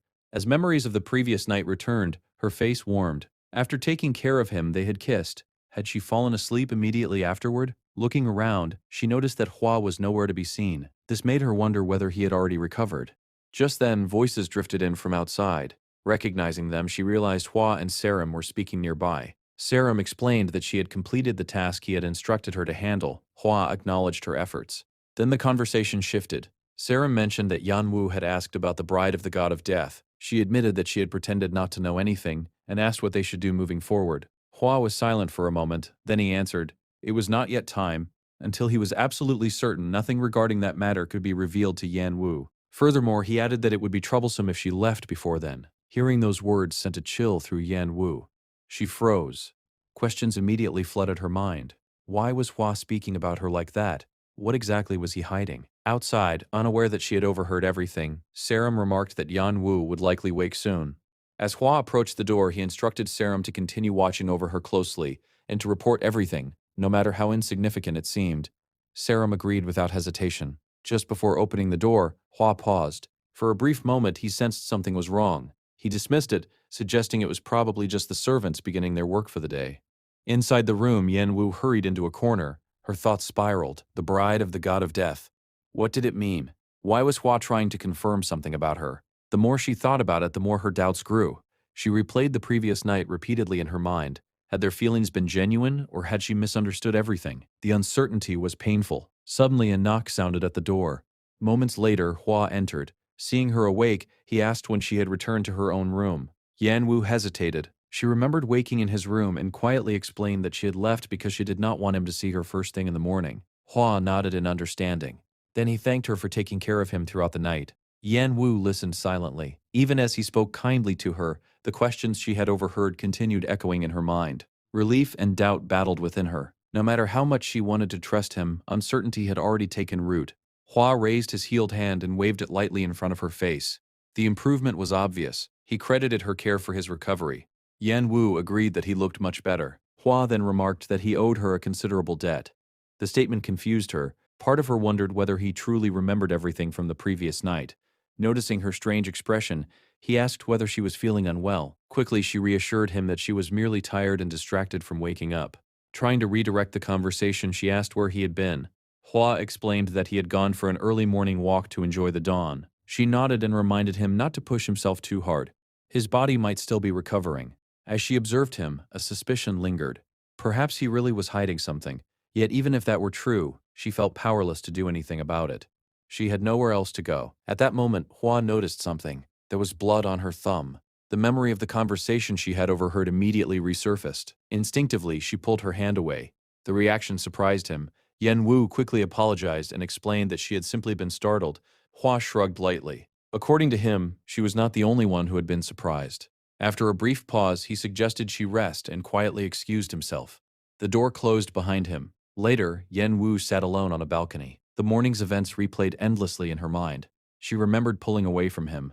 The image made her cringe. He must have been shocked. Still, she reminded herself that whether he was hiding something or not, her situation remained the same. The contract between them proved how much he was willing to sacrifice. He had even endangered himself because of her. As her thoughts wandered, something brushed against her foot. Looking down, she spotted a small fox. Surprised, she picked it up. At first, she assumed it was a puppy. The tiny creature looked harmless and adorable. Smiling softly, she held it in her hands while continuing to think about the complicated bond she shared with Hua. A moment later, Saram arrived. The instant she saw the animal, she let out a frustrated sigh. Apparently, this was not the first time such a thing had happened. Walking over, she picked up the creature and muttered that it would forget everything later anyway. Her words immediately confused Yan Wu. Wondering whether Saram was talking to the puppy, she looked closer. That was when Saram explained the truth. The puppy was Soho. Saram nodded. She explained that his guardian spirit was still very young and occasionally transformed on its own. Furthermore, it was not a dog at all. It was a wolf. The revelation only made the situation stranger. Saram then warned her to pretend she knew nothing whenever Soho was around. Otherwise, he would be deeply embarrassed. The entire situation felt oddly amusing. For the first time all morning, Yan Wu found herself smiling. Curious, she reached out and gently touched the tiny wolf. It was her first time seeing a guardian spirit up close. To her surprise, it looked no different from an ordinary animal. That observation reminded her of Hua. His guardian spirit was also a wolf. The thought led her back to a conversation they had shared before. Hua once mentioned that he had visited the upper grounds as a child, only for his guardian spirit to lose control and drag him away. Remembering that story, she asked whether possessing a guardian spirit made it possible to travel to the upper grounds. The answer came immediately. No. If such a method existed, everyone would have already left. Saram further explained that only a handful of people had ever reached the upper grounds and returned. Even those individuals had no idea how it happened. Yan Wu accepted the explanation. Then she asked another question. Had anyone from the upper grounds ever gained a guardian spirit? Saram began answering, then suddenly stopped. Instead, she narrowed her eyes and asked why Yan Wu was so interested in the subject. The atmosphere shifted immediately. Caught off guard, Yan Wu struggled to respond. Then Saram asked a more direct question. Did she want to return to the upper grounds? Privately, Saram worried about the complications that would arise if she did. Sensing the danger in the conversation, Yan Wu quickly claimed it was only curiosity. Nothing more. Even so, Saram looked unconvinced. Gently, she pointed out that Yan Wu always tried to carry everything by herself. Then she reminded her of something important. She was not alone anymore. Both Saram and Hua stood beside her. Even if a concern seemed insignificant, she should share it. Touched by the reassurance, Yan Wu thanked her. She promised that she would try relying on them more often. Elsewhere, another scene unfolded. A woman named Saul sat before Hojo, playing the Geijum. The performance ended.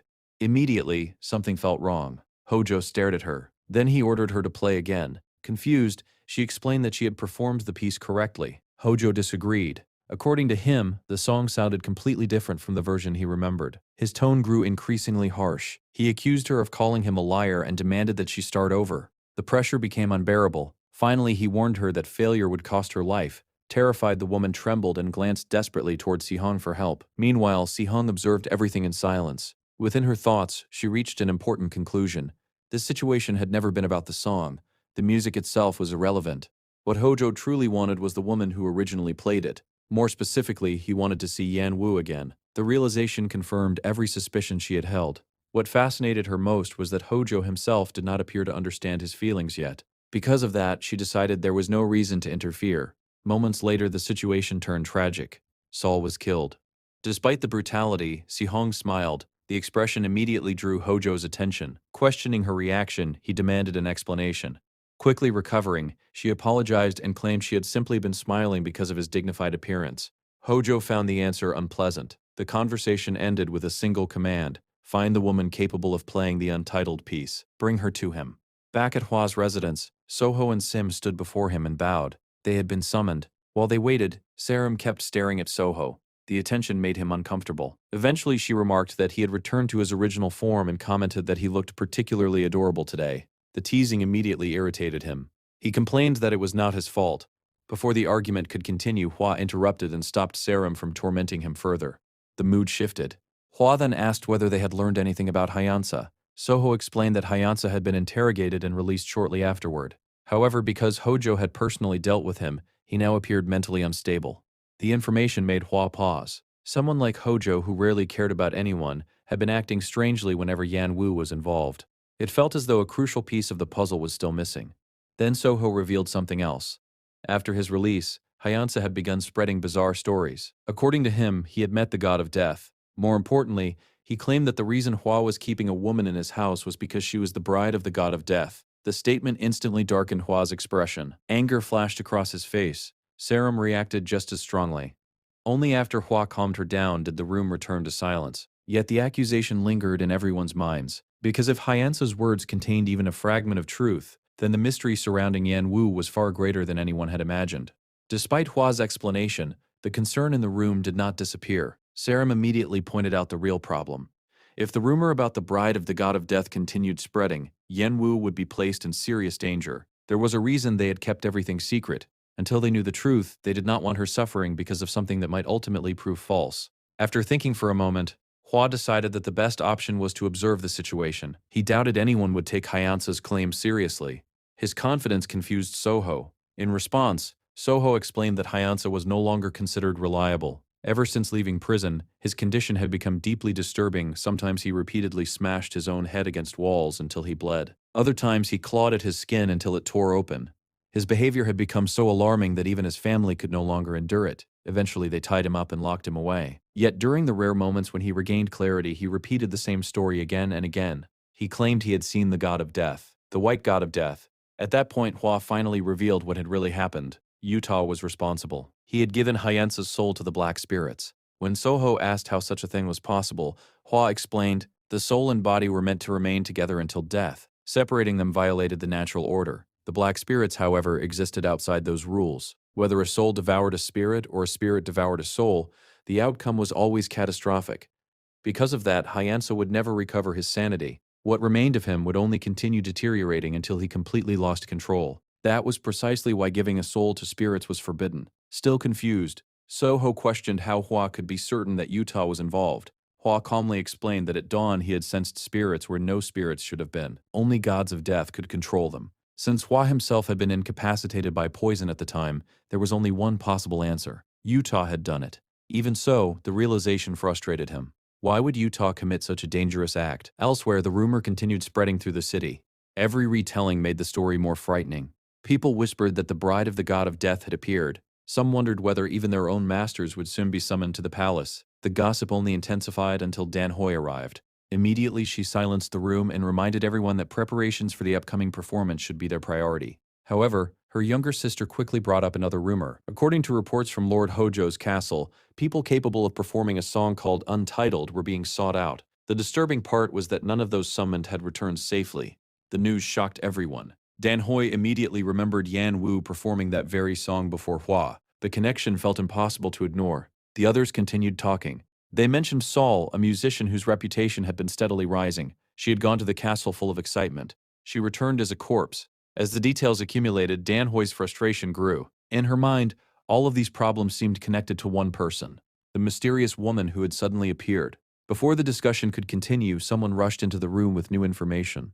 The performance had been cancelled. Disappointment spread instantly. Many people had been looking forward to seeing Hua. When they asked why, they received another shocking answer.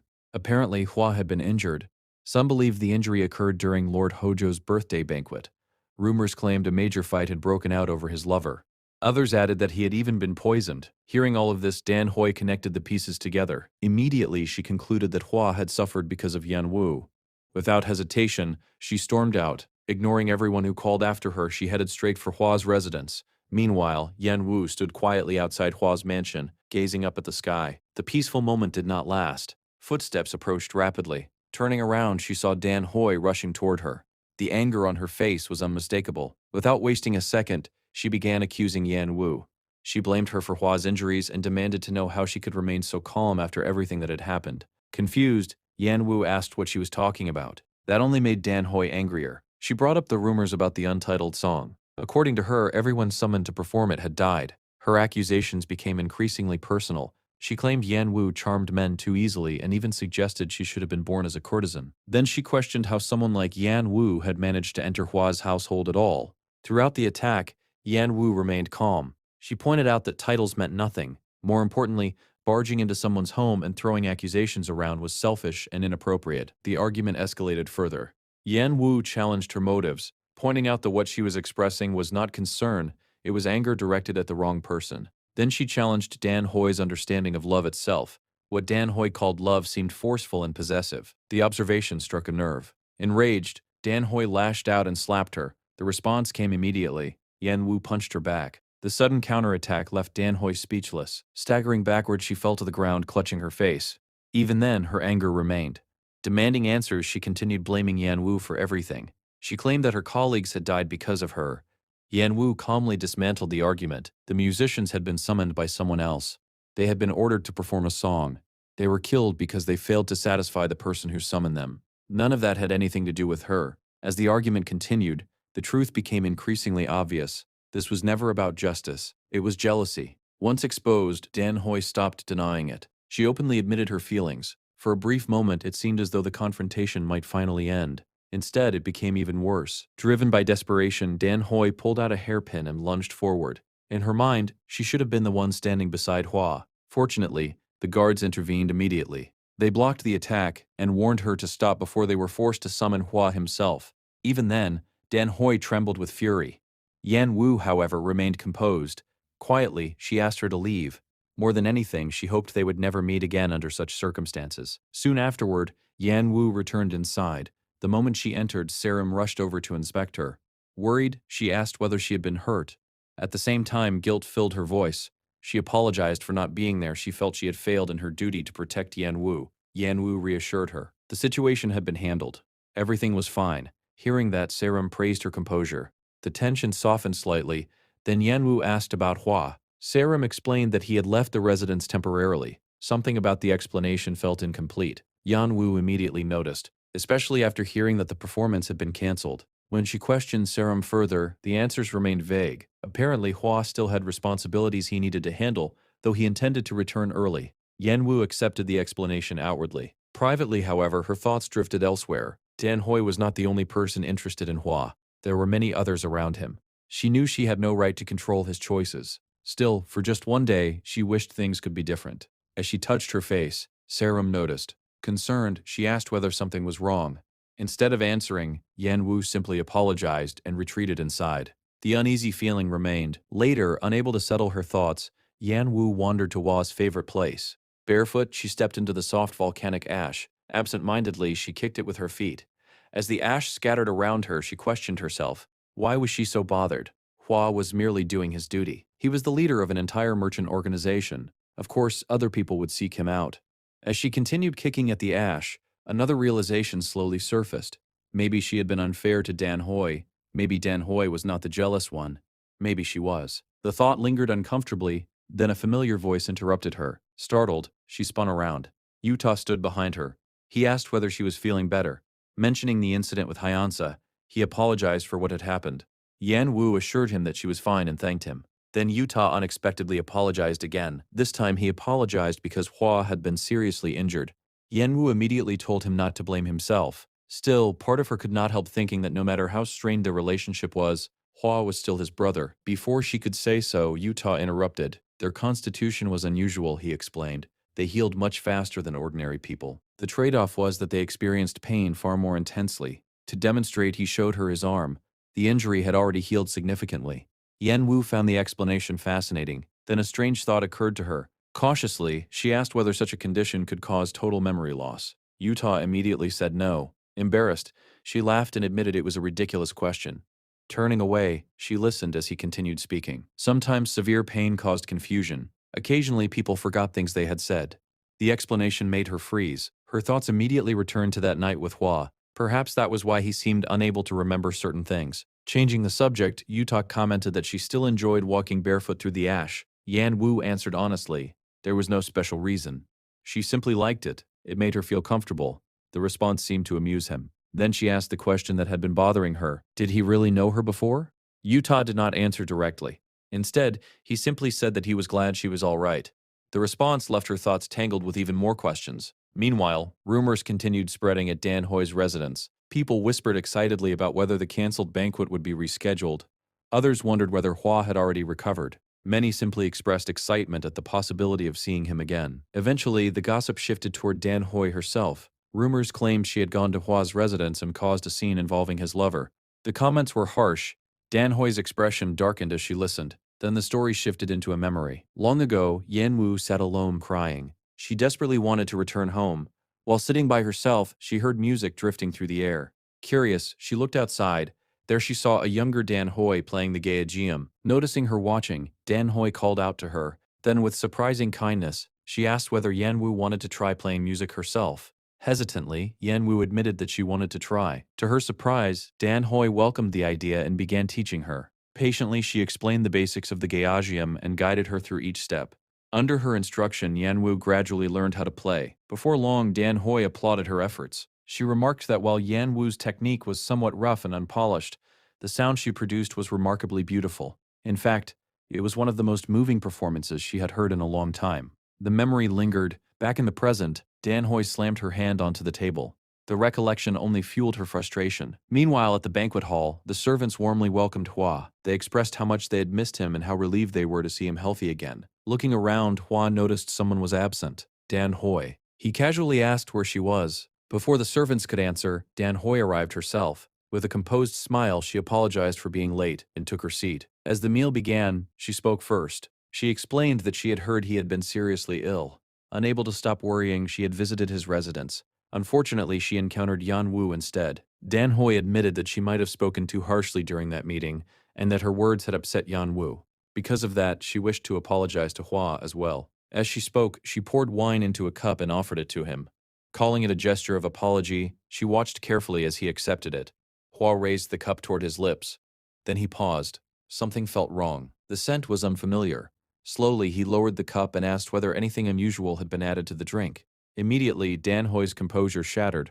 Shock flashed across her face. Trembling, she dropped to her knees and began apologizing. Again and again, she admitted she had made a mistake.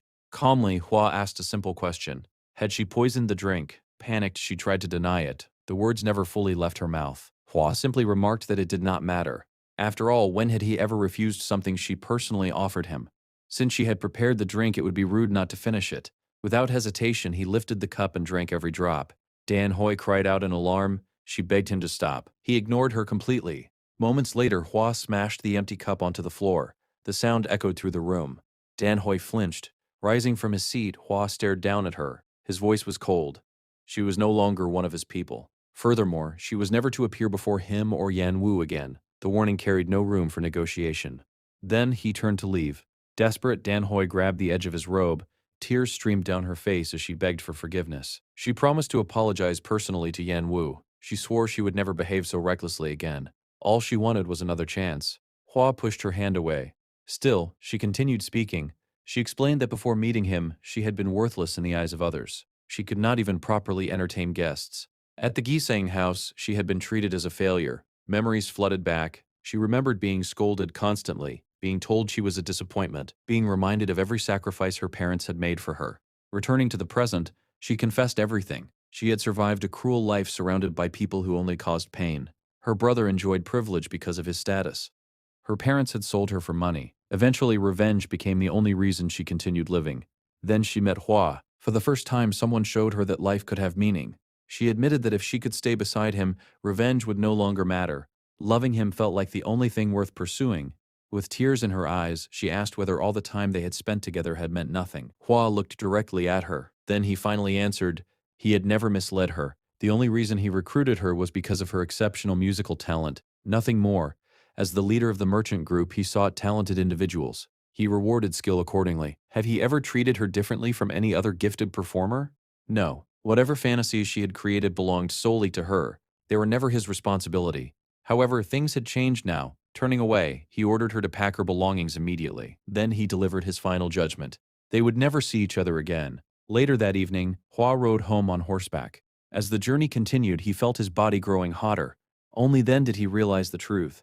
The substance Dan Hui placed in the wine had not been poison, yet its effects were undeniable. Back at the mansion, Yan Wu arranged flowers in Hua's room. She wanted everything to look pleasant before he returned.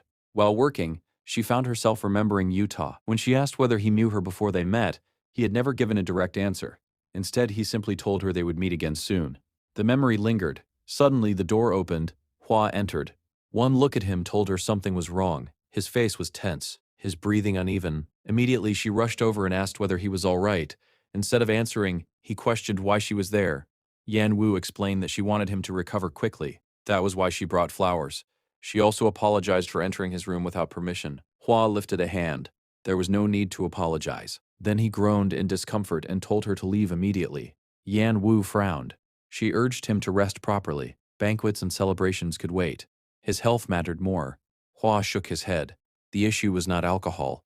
He had consumed a drug, one designed to intensify desire. As he spoke, he admitted something that immediately stunned her. The urge to hold her was becoming unbearable. Confused, Yan Wu lightly touched his arm and asked whether he was truly all right. The admission made little sense to her. Hua immediately pulled away. Turning his face aside, he told her to leave. Yan Wu stood frozen. His words echoed in her mind. He wanted to hold her. Was it only because of the drug? Surely there were others who could help him. The thought had barely formed when Hua stopped her. Firmly, he explained that no one else would help. No one else could. When she asked why, he finally gave an honest answer. Because she was precious to him, especially now. Hearing those words made her heart race. Slowly, Yan Wu guided him toward the bed. Then she asked a question. Did he remember the night when he first became feverish? Hua admitted that he remembered very little. Curious, he asked what had happened. Yan Wu took a breath. Then she revealed the truth. That night, she had confessed her feelings to him. For a moment, silence filled the room. Then Hua softly called her name. As she looked at him, Yan Wu finally accepted the truth. Even if their relationship began as a contract, even if there were secrets she still did not understand, she could not stop herself from loving him. Leaning closer, she told him he did not need to restrain himself anymore. Then she kissed him. The moment was filled with emotion, yet before things could go further, Hua gently stopped her. Though his feelings were obvious, he chose restraint. He wanted to cherish her. If he embraced her while under the influence of the drug, she might later question whether his feelings had been genuine. He refused to risk that. Instead, he asked her to stay beside him for the night. He believed he could endure everything else.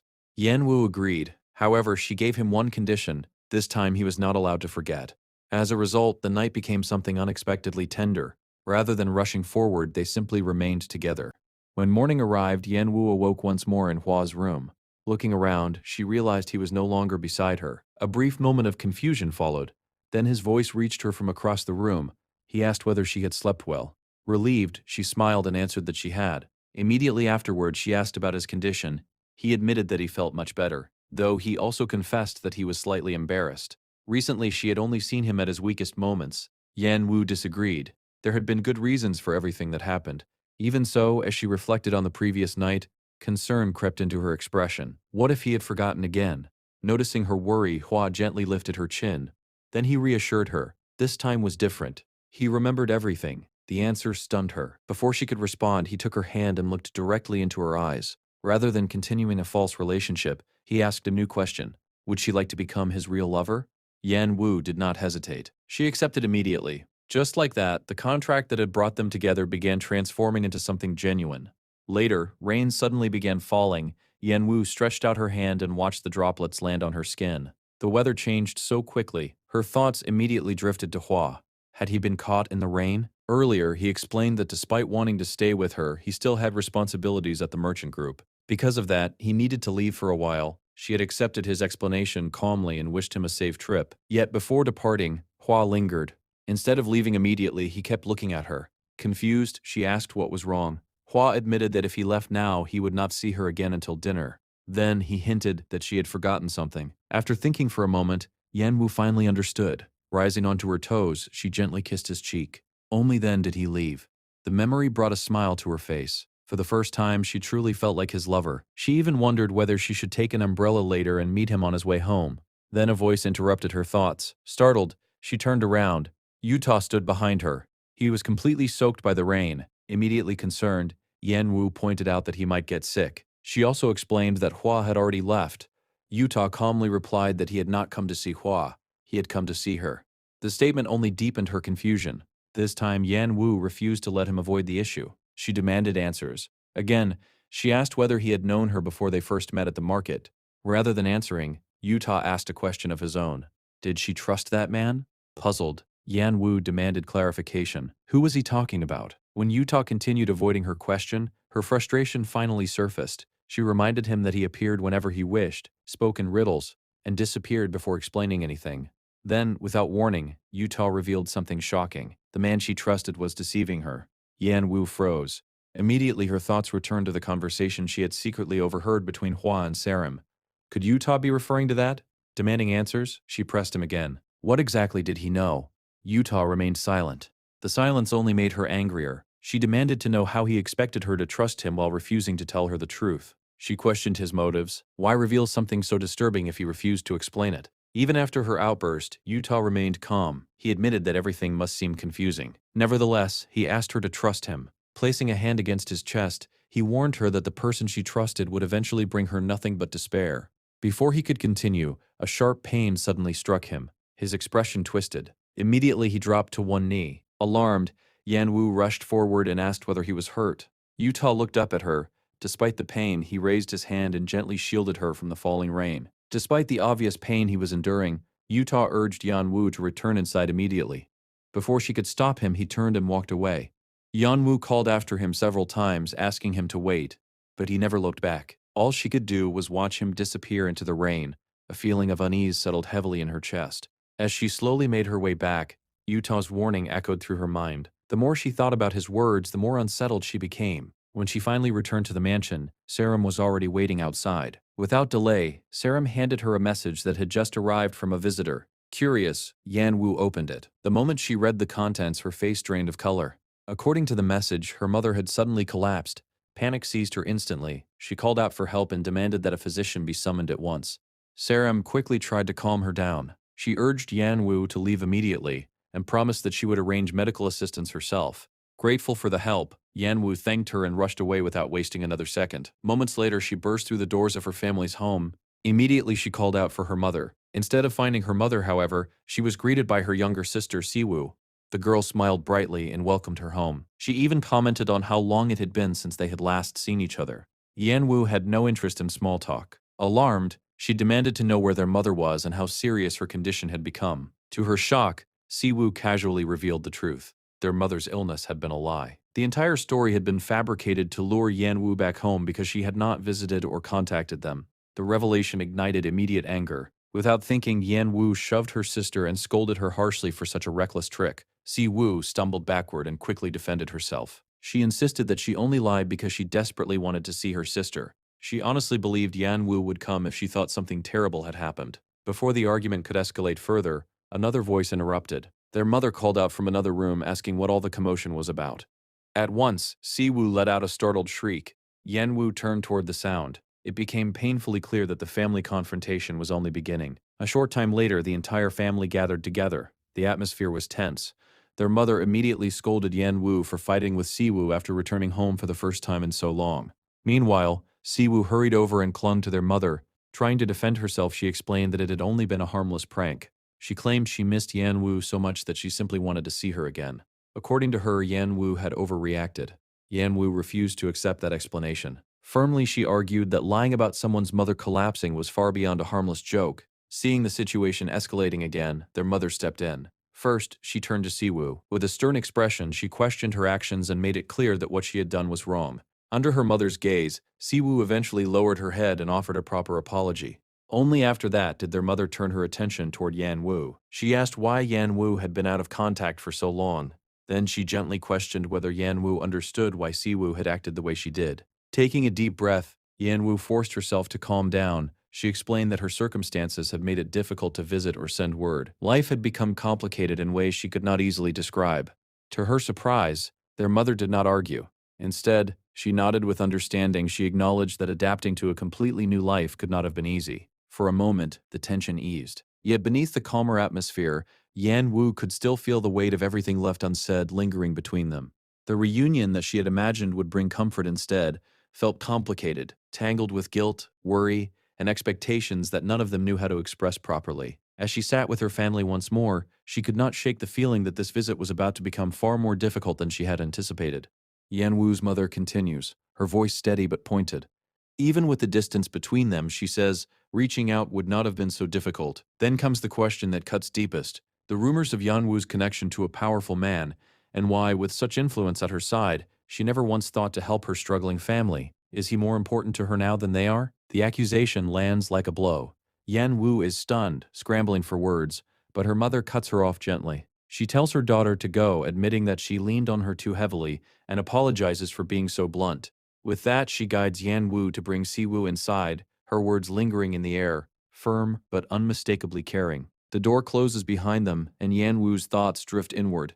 Memories surface, unbidden, of her past life, of the family she lost to Hojo, a tragedy she has carried as her own fault for years. Survival became everything to her after that, and somewhere along the way she stopped truly seeing the family she still had. Has she ever really considered what they've been through? Has she let herself live, while quietly forgetting them? Maybe just as her mother said, she's only now beginning to understand what they mean to her. The guilt, the regret, the dawning realization, it all presses down on her at once, threatening to break through. Before she can sink further into it, the door bursts open. Yan Wu's head snaps up, pulled sharply back into the present, bracing for whatever is coming next. Serene storms in, her voice cutting through the tension as she confronts Yan Wu's mother, refusing to let the blame stand. When word came of the illness, she says, the young lady didn't hesitate. She rushed out immediately, out of pure concern. That is not the behavior of someone who has forgotten her family. The mother, caught off guard, asks who this woman even is. Serene answers plainly, she's the maid who saved her daughter's life. Something shifts in the mother's expression, softens. She realizes, perhaps for the first time, just how much her daughter has grown, and she thanks the maid sincerely. But she's quick to add a warning too. Speaking up so boldly in family matters isn't appropriate, and she asks Serene to leave. Yan Wu jumps in, trying to explain that Serene only acted out of worry. But her mother turns back to her, clarifying something Yan Wu hadn't realized. The doctor's visit wasn't necessary because of anything Yan Wu failed to do. She had called for the physician herself. There's nothing left to defend. Understanding settles over Yan Wu, and she apologizes, acknowledging her own part in things. Her mother offers Serene a brief apology too for the harshness of her earlier words. Serene simply clasps Yan Wu's hand, a quiet gesture of gratitude. Yan Wu turns to Siwu, promising to pay closer attention from now on, hoping there won't be any more secrets between them. She gently urges her mother to rest, assuring her that everything will be handled properly. As she's about to leave, her mother calls out warmly, asking, half teasing, whether she'll get a hug after all that tension. Yan Wu doesn't hesitate. She runs forward and embraces her tightly, relief and affection mixing together in that single moment. Serene reminds her gently that the carriage is waiting, and Yan Wu nods, moving quickly to prepare. Meanwhile, Serene quietly hands the mother a package, explaining that it contains gifts Yan Wu had prepared for the family but forgot to bring, and that she's simply delivering them on her behalf. Yan Wu feels something settle in her chest as she steps away. The earlier tension has eased, replaced by warmth, by reconciliation, by the quiet thoughtfulness of the people around her. But something catches her attention. Serene is moving with purpose, almost urgency, and Yan Wu tries to ask what's going on. The maid only urges her to hurry. Inside the chariot, Yan Wu turns to Serene, curious about everything she noticed earlier, especially the diary given to her mother. A diary Yan Wu never wrote. Serene tries to brush it off, explaining the diaries were her own, meant to help preserve Yan Wu's dignity, and apologizes if she overstepped. Yan Wu shakes her head. There's nothing to apologize for. If anything, she's the one who owes an apology. For the misunderstanding earlier, Serene's tone softens further as she asks, carefully, if everything is all right with Yan Wu's family. She's noticed the discomfort Yan Wu has been carrying, and so Yan Wu opens up. She tells Serene about an accident from her childhood, one that left her younger sibling seriously injured, one she's blamed herself for ever since. Life at home was never the same after that. Arguments, financial strain, a weight of guilt she's carried quietly for years. She confesses her lingering sorrow for her parents, for Siwoo, for everything left unspoken. For a moment, it feels like the tension between them has finally eased. And then, everything changes. Arrows slam into the guards surrounding the chariot, the impact jolting everyone inside. Serena's at Yanwu's side instantly, checking her over, voice tight with worry. One of the guards yanks the door open, shouting a warning, telling them the area is too dangerous that they need to move now. But before he can finish, an arrow takes him down. Yanwu freezes. Shock locks her in place as fear and confusion crash over her at once. What is happening? In an instant, the journey has turned into a nightmare, and they are completely exposed. Outside, the guards clash desperately with the attackers, swords flashing in the chaos.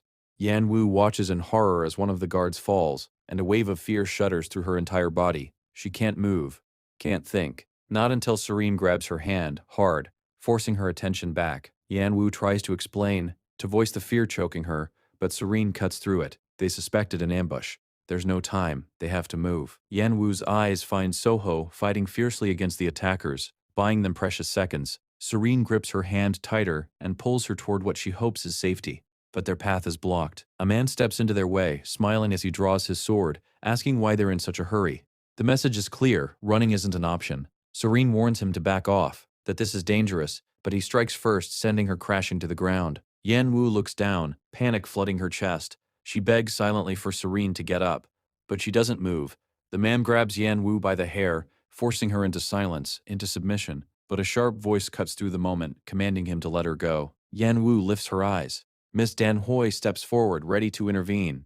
Confused, desperate, Yanwu asks why, but the only answer she gets is cryptic, and it only deepens the dread settling in her chest. Miss Danhoi doesn't wait for more questions. She lunges, pinning Yanwu to the ground, pressing a knife toward her throat, telling her softly that it will all be over soon. Tears stream down Yanwu's face as her mind spins back through everything, through her past death, and strangely, a calm settles over her, even with the blade hovering above. Maybe this is how it was always meant to end. A quiet ending, no more ugliness, no more suffering for the people she loves. Her heart aches, and still the tears won't stop. As the knife begins its descent, everything shifts. She opens her eyes to find herself somewhere else entirely, disoriented, lost. The world around her is unfamiliar, and for a moment, relief and confusion tangled together inside her. The terror, the fear, all of it is still raw, still fresh, but beneath it, something new is forming. A quiet uncertainty. How did she end up here? What happens now? Yanwu looks down at her own hands, thoughts racing. Every time she's died before, she's woken up back at the moment she first fell into the underground world. But this time feels different. A question forms, fragile and unfamiliar. Could this be the last time? Does that mean the cycle is finally over? Relief and disbelief wash over her in equal measure as her thoughts drift, lingering on Hida. Then a voice calls out behind her, asking why she wears such an expression, asking if she's hoping for another chance. Startled, she turns to see a figure stepping out from the shadows. He introduces himself as Tamia, the being she has always thought of as a god. She asks if she's dead now. He tells her it's close, but not quite, and as he speaks, she notices Miss Danhoi frozen above her, knife still raised. Tamia warns her plainly, if things continue as they are, she will die. Yanwu asks why he's only appearing now, recalling the 2 times before when he brought her back after she'd wished for her own life to end. But he only has one question for her. Does she truly want it to end like this? The question shakes something loose inside her. She admits the guilt she's carried her whole life, the pain she's caused others, how she once longed for it all to stop. But things are different now. There's someone who cares about her, someone who worries, who gets angry on her behalf. For the first time, she's glimpsed something close to real happiness.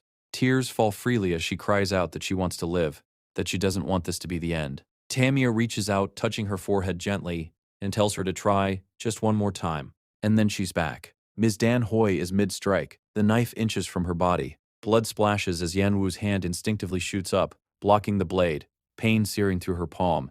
In the same breath, she swings back, landing a fierce punch that sends Danhoi reeling, glaring in shock at the sudden defiance. Yanwu rises, knife now in her grip, mind sharp, focused, alive. The chaos, the fear, the memories of every death before this one, all of it swirls together inside her, but beneath it, something new takes hold. Determination. This moment is hers. To fight, to survive, to live. Miss Danhoi's anger spikes, and her form begins to shift, twisting into that of a fox, the transformation incomplete but unmistakable. She lunges at Yanwu, Certain that this time there will be no escape, the scene shifts. A flashback. A little girl walks hand in hand with a man through falling snow. It's Yan Wu and her father. He warns her that deep in the mountains, foxes sometimes appear, and she must never let go of his hand. To keep her from being afraid, he tells her about them instead, how sharp their hearing and sense of smell are, how quickly they move, how they hunt. When they spot prey, they use their hind legs to launch themselves through the air, throwing their entire body at the target. Back in the present, that memory clicks into place. It's exactly the moment Yan Wu needs. Just as Dan Hoi lunges, she drives the knife into her attacker, and a sharp cry of pain rings out. Dan Hoi screams at her men to catch Yan Wu immediately, but Yan Wu is already running, fighting for her life. The villain rages at her own people, furious that an entire group can't manage to catch one badly wounded woman. Then, suddenly Dan Hoi stops. She points, claiming she can smell blood, and finds a torn scrap of Yan Wu's cloth. Fury lights up her face. She's close. She tears more bloodied fabric to scatter as a distraction, while the man beside her explains that the people of the underground have heightened senses, gifts from the guardian spirit, and that they won't be easily fooled. He asks what her plan is, and she snaps at him, telling him she didn't hire him for commentary. He smiles, clearly entertained by watching her unravel over a single woman. Cutting him off, Dan Hoi raises the stakes, 100 gold coins, all her wealth, to whoever brings Yan Wu to her, alive or dead. The man nods, certain there's no doubt left in his mind. Meanwhile, deep in the forest, Yan Wu sits alone, cold, weakened, blood loss draining what little strength she has left. She knows she can't stay hidden much longer. Her mind turns to the bloodied scraps of cloth she scattered earlier as decoys, and to Lord Wheata's residence nearby, her best hope of running into patrolling guards. She forces herself up, gripping onto every reason she has to survive, to save her family, to share a meal with Serene again, to live happily with Lord Hua. And then a fox appears before her, exactly as her instincts warned. The shock hits her hard. Before she can react, the gang leader seizes her from behind, slamming her to the ground, demanding the gold Miss Dan Hoi promised him. The fox doesn't answer. It simply lunges. Yan Wu closes her eyes. This is it, she thinks. Blood splashes again, and her mind clings desperately to one thought: survive, no matter what. She braces for the worst. But nothing comes. Slowly she opens her eyes, and what she sees stuns her. The fox has bitten down on someone's hand. Everyone freezes. The victim is Lord Hua. Miss Dan Hoi, still caught between forms, stumbles back in shock, recognizing him instantly. One of the men nearby reacts in confusion, but Lord Hua turns on him without hesitation, delivering a hard punch and warning him never to show his face again. The fox, startled by the sheer force of his presence, bolts into the trees. Hua orders his men to chase her down, leaving two behind to deal with what remains. Then he turns to Yan Wu, gently helping her to her feet.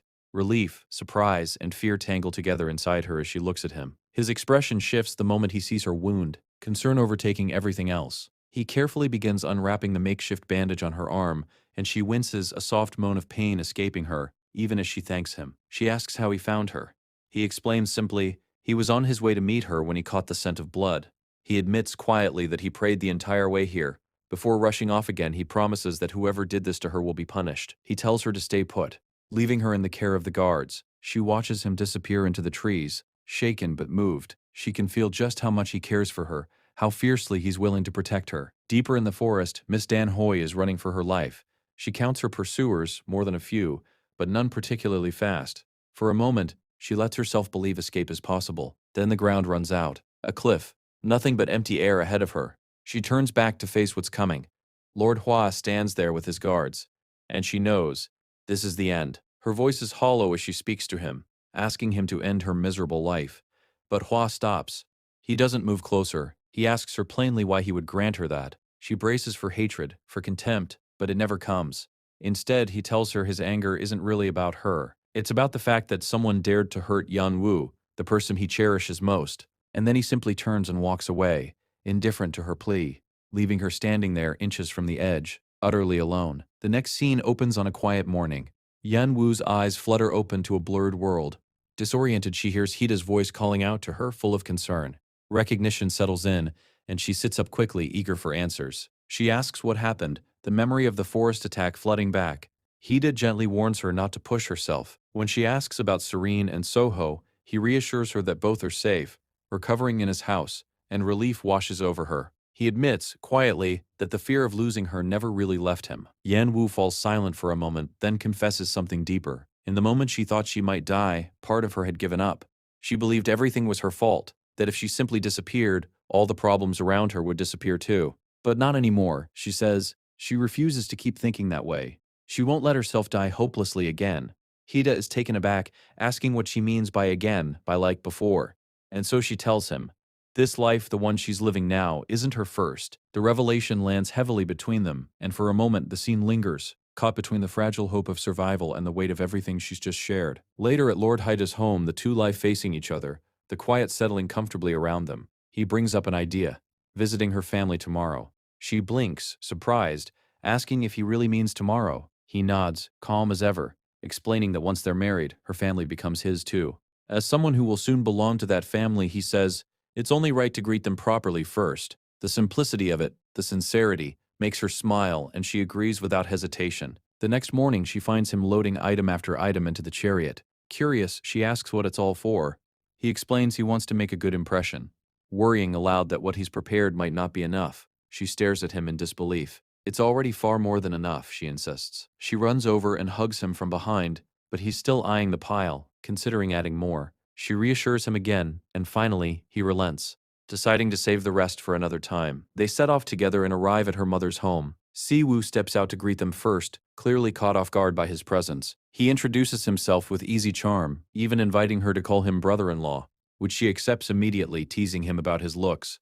He just laughs it off, keeping the mood light. Yanwoo's mother comes out next, greeting her daughter warmly after the long journey. They all settle around the dining table and the conversation begins gently. Her mother reflects on Yanwoo's nature, her kindness, her stubbornness, the worry she's caused over the years.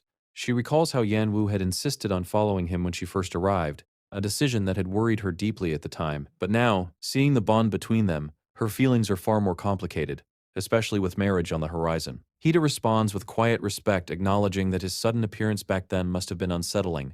But their bond, he says, exists because of Yanwoo, and for that, he's grateful. The conversation shifts, growing more serious. Her mother brings up the matter of dowry, her voice tightening as she admits their family simply doesn't have the means, and that the thought of not sending her daughter off properly weighs on her.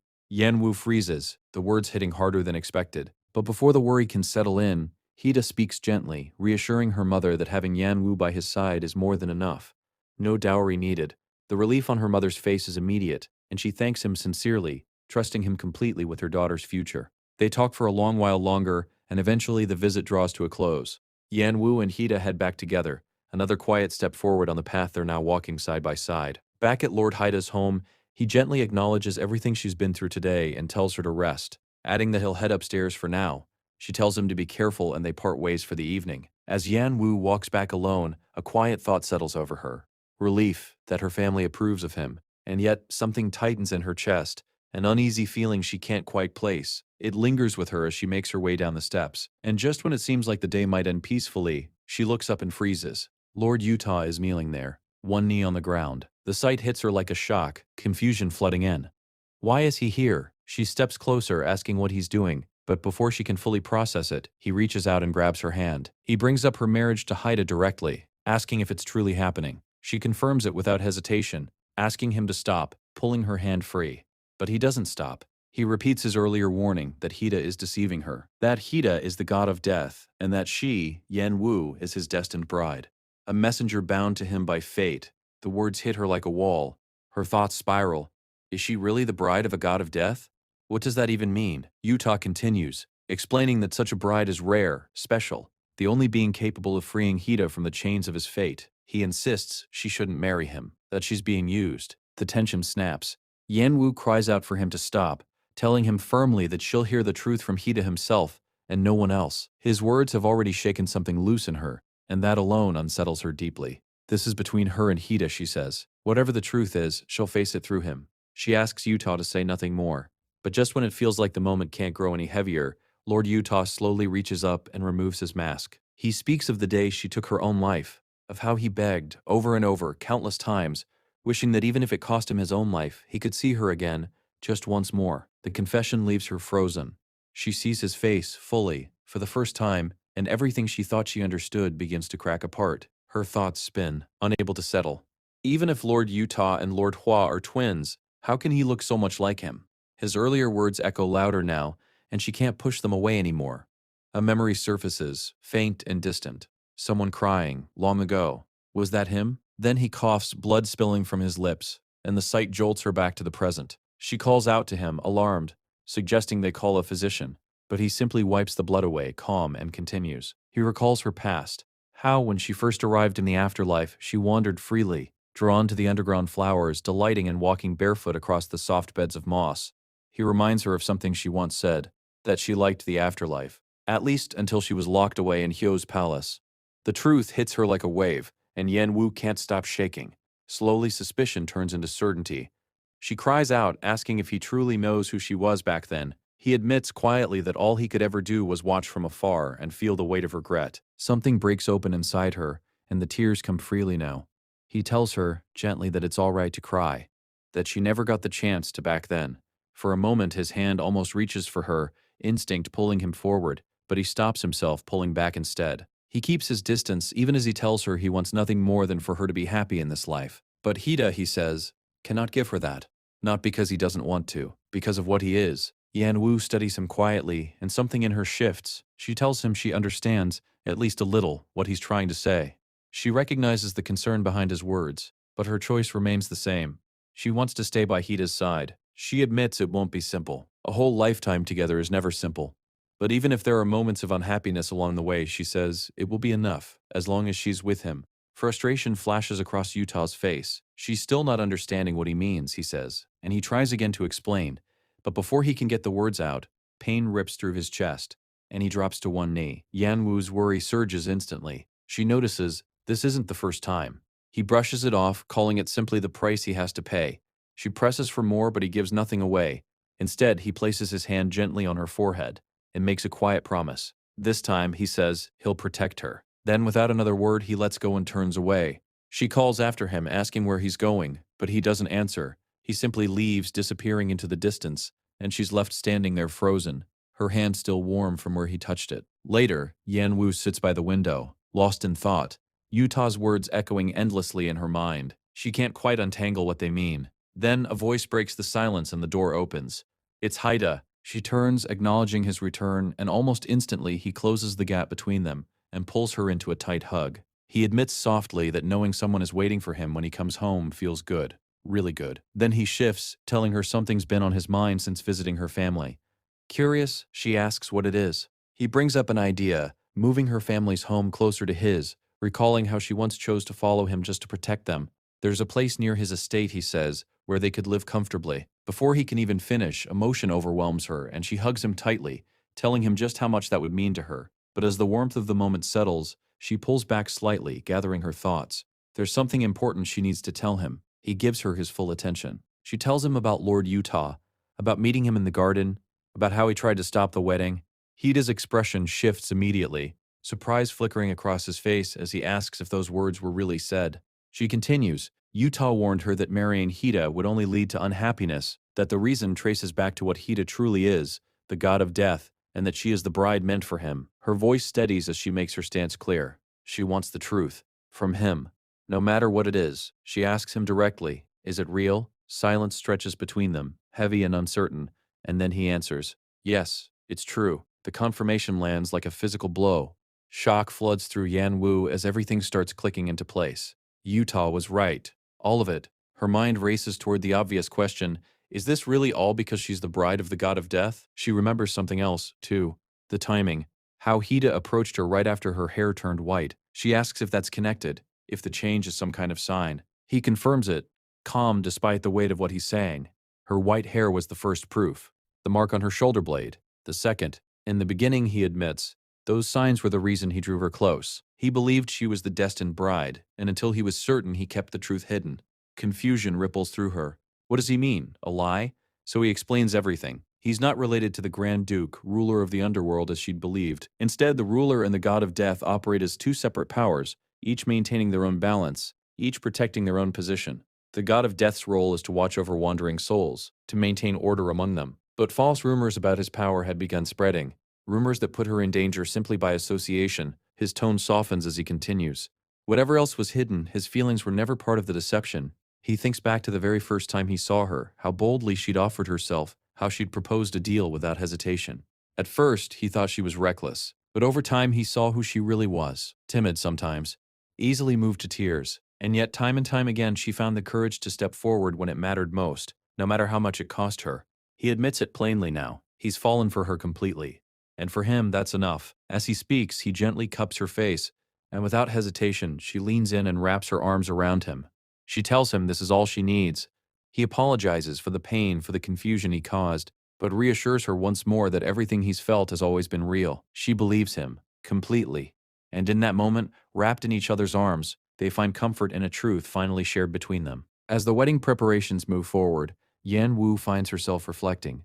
Unlike before, when everything revolved around satisfying Hojo's preferences, this time feels entirely different. Choosing every small detail alongside Hida brings her genuine joy. Even though their time together is limited, each shared moment feels precious, something worth holding on to. One morning she's still asleep when Haida quietly enters to wake her, only to find she'd fallen asleep mid-task the night before. He gently brushes a hand over her head. Serene steps out, offering to gather the remaining accessories and telling Yanwu to rest. Sitting up, she lets out a soft sigh, thinking to herself that out of everyone, Serene might actually be more excited about this wedding than she or Hida combined. Then, a sudden noise outside catches her attention. Curious, she moves to the window, and there he is, Hida. She rushes down to him asking when he arrived, and he admits he'd been waiting for Serene to leave. Without warning, he pulls her into a hug, confessing that the reason he proposed in the first place was so they could spend every day together, and yet here they are, barely seeing each other. He even calls it unfair, which makes her laugh. She reminds him, gently, that he was the one who insisted on a grand ceremony. 5 bridal gowns, 30 musicians, a wedding split into 3 separate parts. He doesn't deny any of it, but insists, even so, that he wants more time with her. Taking her hand, he suggests, almost on impulse, that they run away. Just for a day. Before she can fully process it, they're already gone, slipping into the city together. When she asks where they're headed, he simply asks her to trust him, to follow. He assures her one day off won't cause any harm, and that he'll deal with Serene later. The carefree spontaneity of it makes her laugh, and together they spend the day wandering, buying small trinkets, picking up a book, browsing jewelry stalls. Simple joys filling the hours.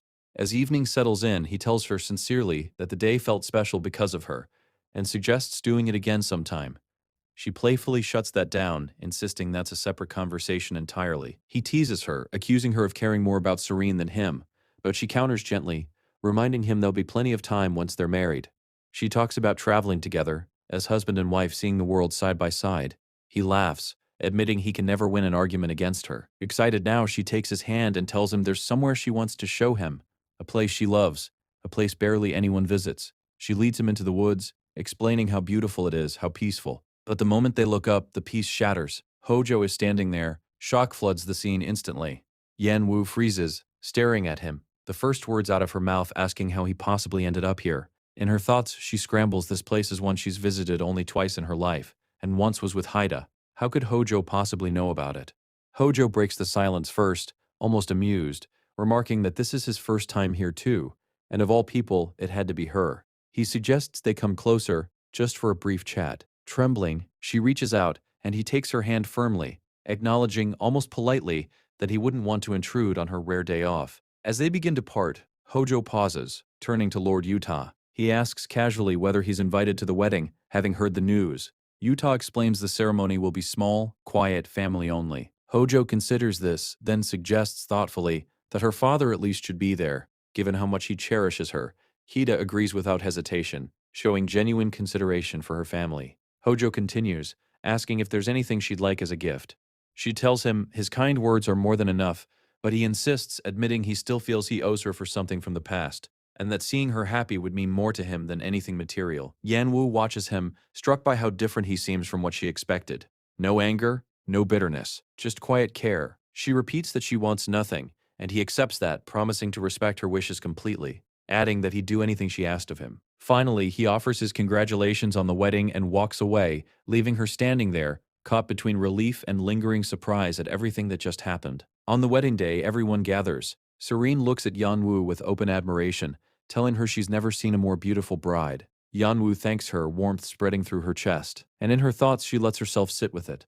In just a little while, she'll become Lord Haida's wife, ready to spend the rest of her life by his side. This will be her 3rd wedding, and yet, somehow, it still doesn't feel real. Her mind drifts back to Hojo, to the way he'd looked back then, different, almost unrecognizable from the man she'd known. She wonders quietly if choosing differently this time, choosing Hida, has finally severed whatever painful thread once tied her to him. If that's true, she thinks, then her connection to Hojo ends here. The lingering hatred, the old wounds, all of it can finally fade, leaving room for a new life with Haida. Just then he walks in, taking her hand, ready to begin their walk together, and then a voice cuts through the moment, calling out from outside. "Stop!" Both of them freeze instantly, turning toward the sound, tension flooding the room as everyone braces for what's coming. Lord Hyojo steps forward and delivers the news. The king, his father, has passed away. Until the late king's funeral concludes, he announces all state and civil events are forbidden. Weddings, markets, celebrations of any kind.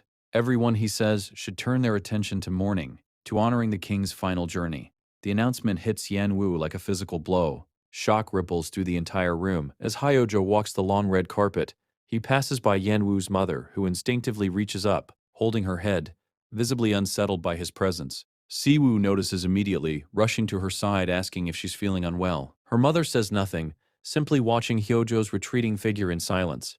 Yan Wu stands frozen, speechless, drifting toward the table in a daze, until Lord Weeda's voice breaks through the fog.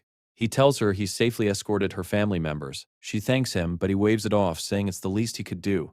He apologizes, acknowledging that today was supposed to be the happiest day of her life. She reassures him there's nothing to apologize for. This was beyond anyone's control. He extends his hand, inviting her to take it, suggesting a short walk together. She agrees, and they move side by side, hand in hand. As they walk, Yan Wu finds herself wondering aloud about this strange place between worlds. Where do the dead go from here? She asks. If this realm exists as a bridge between the living and the dead. Lord Hua realizes she doesn't know the full story, so he begins to explain.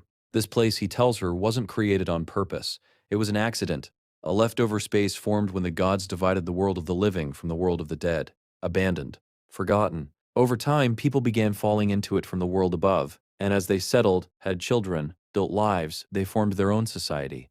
Eventually, a king emerged, much like in the living world, and the afterlife took shape around him. But even then, the gods never reclaimed it. Originally, this place served only as a passage for wandering souls. As more people arrived, those souls began consuming them, plunging the realm into chaos.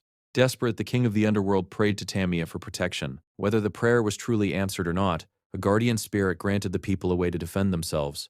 Among them, one person rose with the power to command those wandering souls. That person became known as the god of death. They settle together on the balcony as he speaks, and Yan Wu listens, absorbing every word, feeling the weight of this history settle over her, a quiet understanding of the world she's found herself living in. She turns to him, asking directly, "Is he the current god of death?" He confirms it, then adds something unexpected.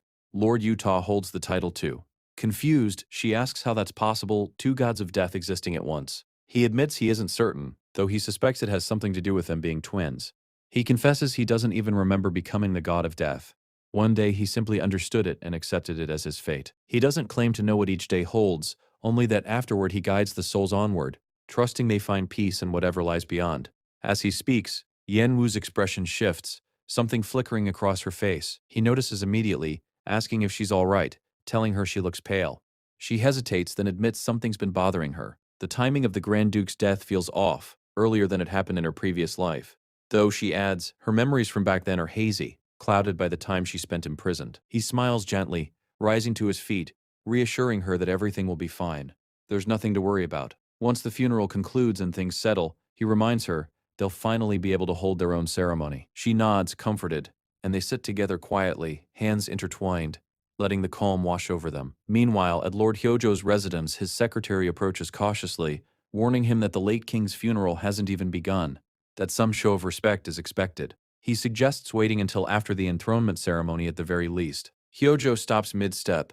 Who, he asks coldly, decides what counts as too late? Who has authority over him? Before the secretary can respond, Hyojo slits his throat. A memory surfaces. Hyojo, much younger, standing beside his father, who told him that one day he alone would hold access to every record, every secret of the afterlife. Looking back now, Hyojo reflects bitterly. Despite all his father's power as king, he couldn't protect even one woman, and in the end his own child abandoned him. Hyojo vows he'll be different. He'll take everything he wants, and nothing will stop him. Back in the present, he surveys his surroundings, declaring that this place holds every secret the afterlife has ever buried.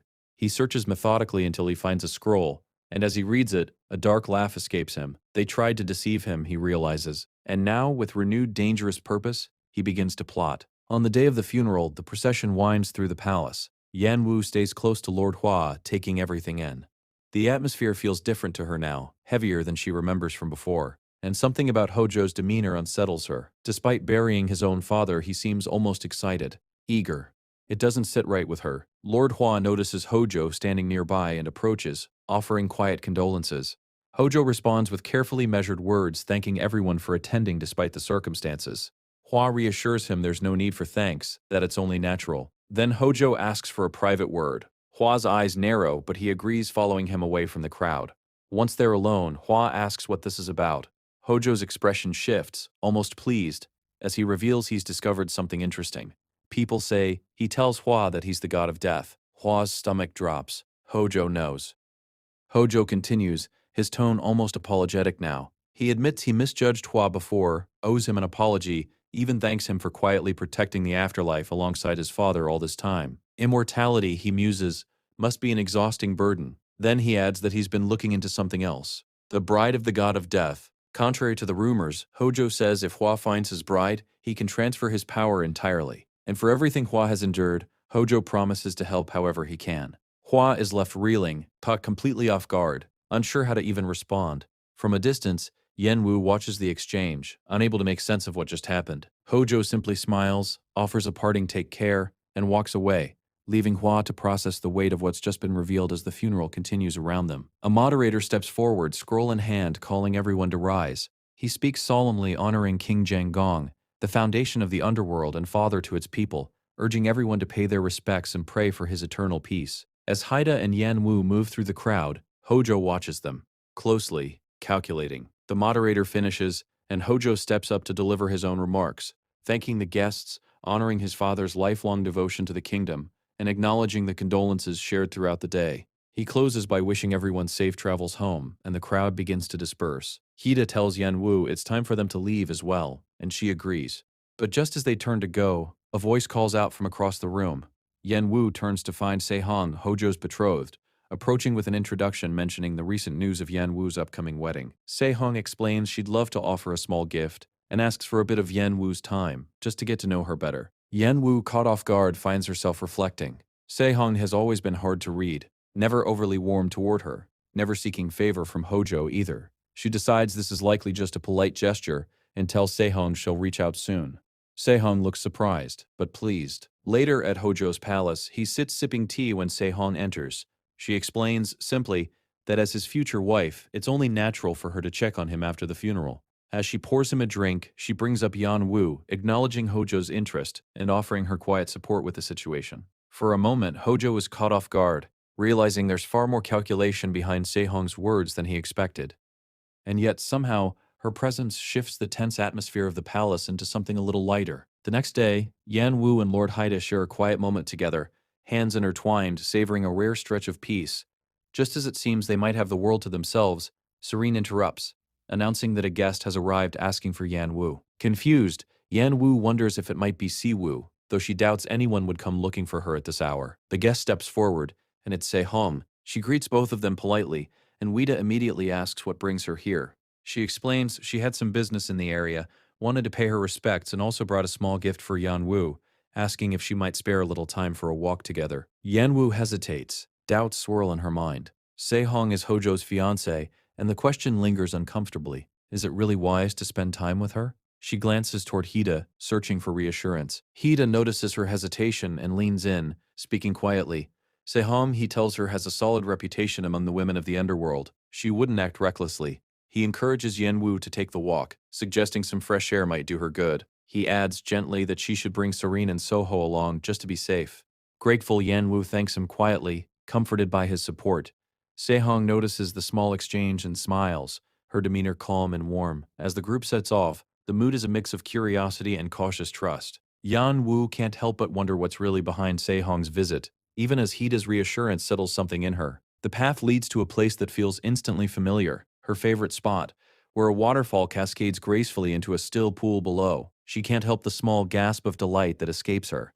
Se-hong smiles, telling her she'd suspected Yan Wu would love it here. As they settle by the water, Se-hong asks, curious, what life was like on the surface. Yan Wu's mind drifts back.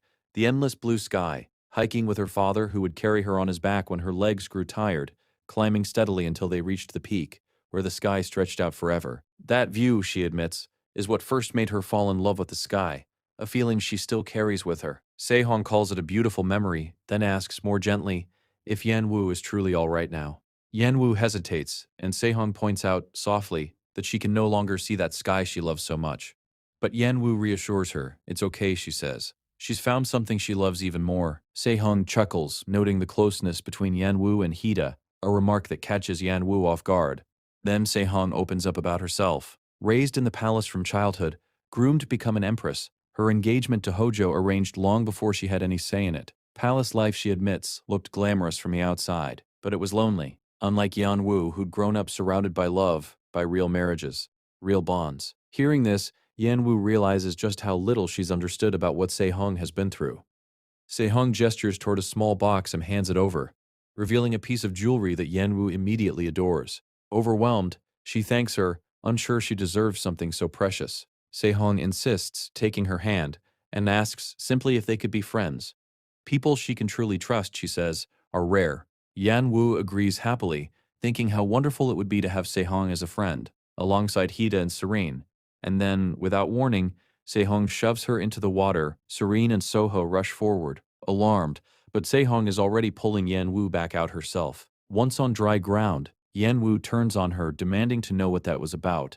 Se-hong explains calmly. The jewelry was a genuine gift, one fit for the future mistress of the palace. But the push, she says, was a different kind of gift, a celebration of their new friendship. Then, her tone shifts. She warns Yan Wu plainly, Hojo is targeting her. He intends to eliminate Hida in order to claim her for himself, and in exchange for sharing his plan, Se-hong asks for Yan Wu's help in securing her own position. The moment is a tangle of warmth and warning all at once, friendship and threat arriving in the same breath. Yan Wu, shocked and furious, rounds on her. How can someone who just threw her into a lake turn around and ask her to gamble with Hida's life? The words spill out faster than she can control them. How is she supposed to trust someone this unpredictable? Se-hong stays calm. She admits she expected this reaction, explaining that Yan Wu, coming from the surface, doesn't yet understand how things work down here, especially how dangerous Hojo truly is. She points out carefully just how alarming it is that he set his sights on Yan Wu specifically, and urges her to think hard about who that makes most vulnerable. Then she apologizes for the water. It was a test, she admits, one Hojo himself requested, meant to check for a mark behind Yan Wu's shoulder blade. Realization crashes over Yan Wu. That mark. The implications. She understands now fully what it means to be the god of death's bride. Her expression hardens, and she says nothing, letting the weight of it settle. Se-hong, reading her silence correctly, gives her space, telling her it's fine if she's not ready to talk. She mentions the upcoming coronation banquet for Hojo, suggesting they speak again there, and turns to leave. But Yan Wu can't stay quiet. She admits, suddenly, that she already knew, and that she would have agreed to help even without the test, without the deception. Se-hong pauses, listening, then smiles. Perhaps, she says, the test was simply the fastest way to be sure. She reassures Yan Wu, sincerely, that her offer of friendship was real, and departs, leaving Yan Wu to sit with everything that's just happened. Warning, trust, the fragile beginnings of an alliance, and the growing weight of what she now has to protect. When they return, Lord Hua is waiting at the gate, helping Yan Wu down from the chariot, asking if the journey went smoothly. She begins recounting everything Se-hong told her, and his disbelief grows with every word. He asks if she really said all that, and she confirms it, emphasizing that the most important part is the proposal itself. As they talk, she fills him in on everything that's happened in the underworld since they last spoke. His shock deepens further. He recalls the funeral, the private conversation with Hojo, the moment he learned he was the god of death, and how Hojo had spoken then of helping him find his bride, hinting at what such a bride could mean for him. Yan Wu asks directly what being the god of death's bride actually means. He admits he didn't fully understand it himself at first. Discovering his own power brought with it an overwhelming need to find someone, because only the bride can set the god of death free. She asks what free means. He explains quietly. The god of death would lose their power entirely, becoming human again. To some, eternal power might sound like a gift, but to him it's a curse, the inability to grow old alongside the person he loves. She processes this, then asks how the bride accomplishes such a thing. He tells her she'll understand naturally if she spends a night with the god of death. The full weight of what that means settles over her. He warns her then that if Hojo intends to kill him, He'll first try to take the god of death's power for himself. For now, he decides, accepting Sehong's proposal is necessary. A few days later, Hojo's coronation takes place at his palace. At the close of the ceremony, he announces a hunting banquet, revealing he's released a creature called the Ray Beast for the occasion. Across the room, Yan Wu's eyes meet Sehong's, an unspoken understanding passing between them. As Hida prepares to leave on horseback, Yan Wu warns him to be careful. He reassures her, mentioning he'll be meeting with Sehong later. Before he goes, he kisses her forehead, telling her to stay safe, and they share a brief, comforting embrace. He watches from a distance as she insists he needs to go, and Serene steps forward to escort her.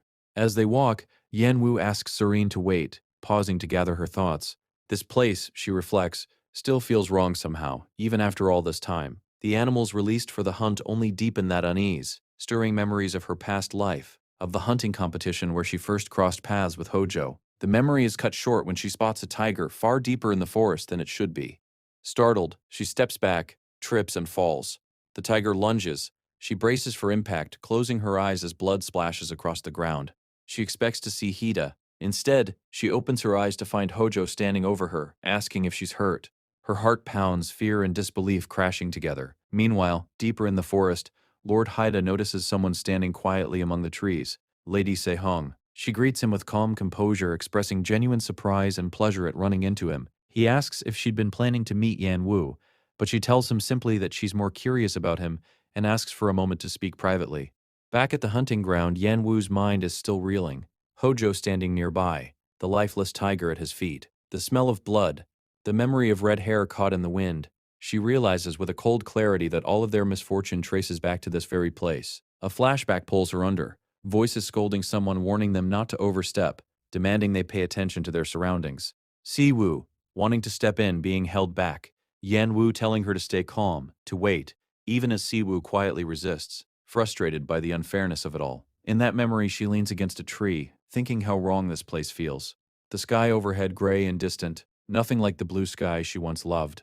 Then the tiger charges, snapping her back to the present. It's killed instantly. She opens her eyes to find Hojo standing before her, concern written across his face.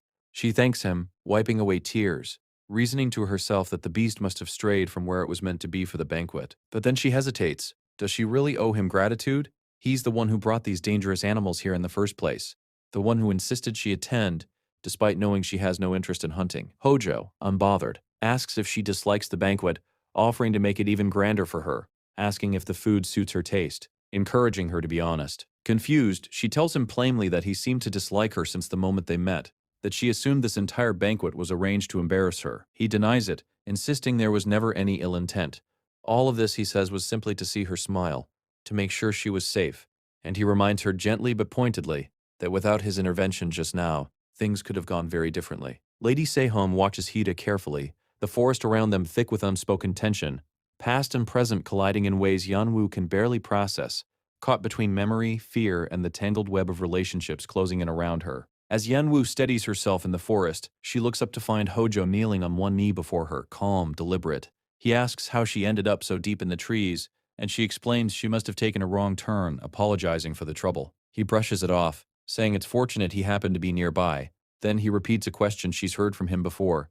How does she intend to repay someone who saved her life? The familiarity of the words catches her off guard. He notices her pale face, asks if she's feeling unwell. She insists she's fine, but he observes gently that she must still be shaken. He offers his hand to help her up. She pulls back, and then the words come pouring out. Her disgust for places like this, for people who despise her behind polite smiles, for pretending out of obligation, for watching animals suffer for entertainment. She tells him plainly, this was her last banquet. They won't be meeting again. She thanks him simply for saving her life and walks away, leaving him standing there in silence, the forest swallowing the moment whole.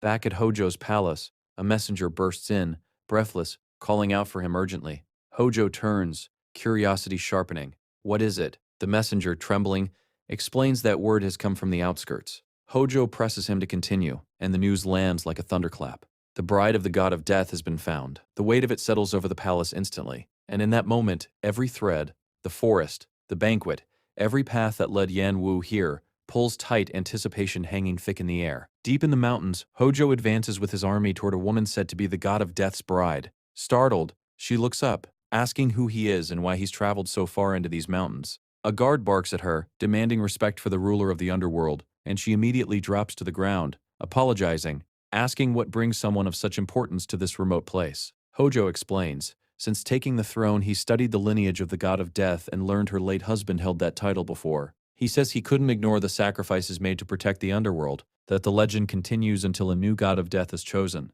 As he speaks, she begins to tremble listening to him describe the cruel fate awaiting the god until that succession happens. Forced to fight vengeful spirits for eternity, trapped in an immortal body, he declares he intends to support the god of death however he can, and for that he needs her help. He asks if she knows how the god of death can be freed. She answers honestly, only the bride can do it. When the god of death and his bride share a bed, the power transfers to her. From there she must find the next god of death and pass the power on, freeing the original. Hojo considers this, intrigued, wondering aloud if there's another way. She insists she knows of none. He questions how he's supposed to trust her, doubting whether she's even the true bride. The lineage records, he says, only mention her late husband. He'd searched for the previous god of death himself, but found him already dead, so he came for her instead. And he wonders, coldly, what use she'll be if she turns out to be nothing. Desperate, she swears on her late husband's memory that she's telling the truth. That gives Hojo pause. He asks if she remembers who received the god of death's power from her. She recalls a tall man, black hair, a wolf as his guardian spirit, though his name escapes her. Hojo concludes she might be useful after all, and orders the guards to restrain her. If she sleeps with the god of death again, he says, they'll find out whether any of her power remains. She protests, insisting she's lost all of it, that she's nothing more than an ordinary woman now. But he's unmoved. They won't know until they try, he says, leaving her certain the king has lost his mind entirely.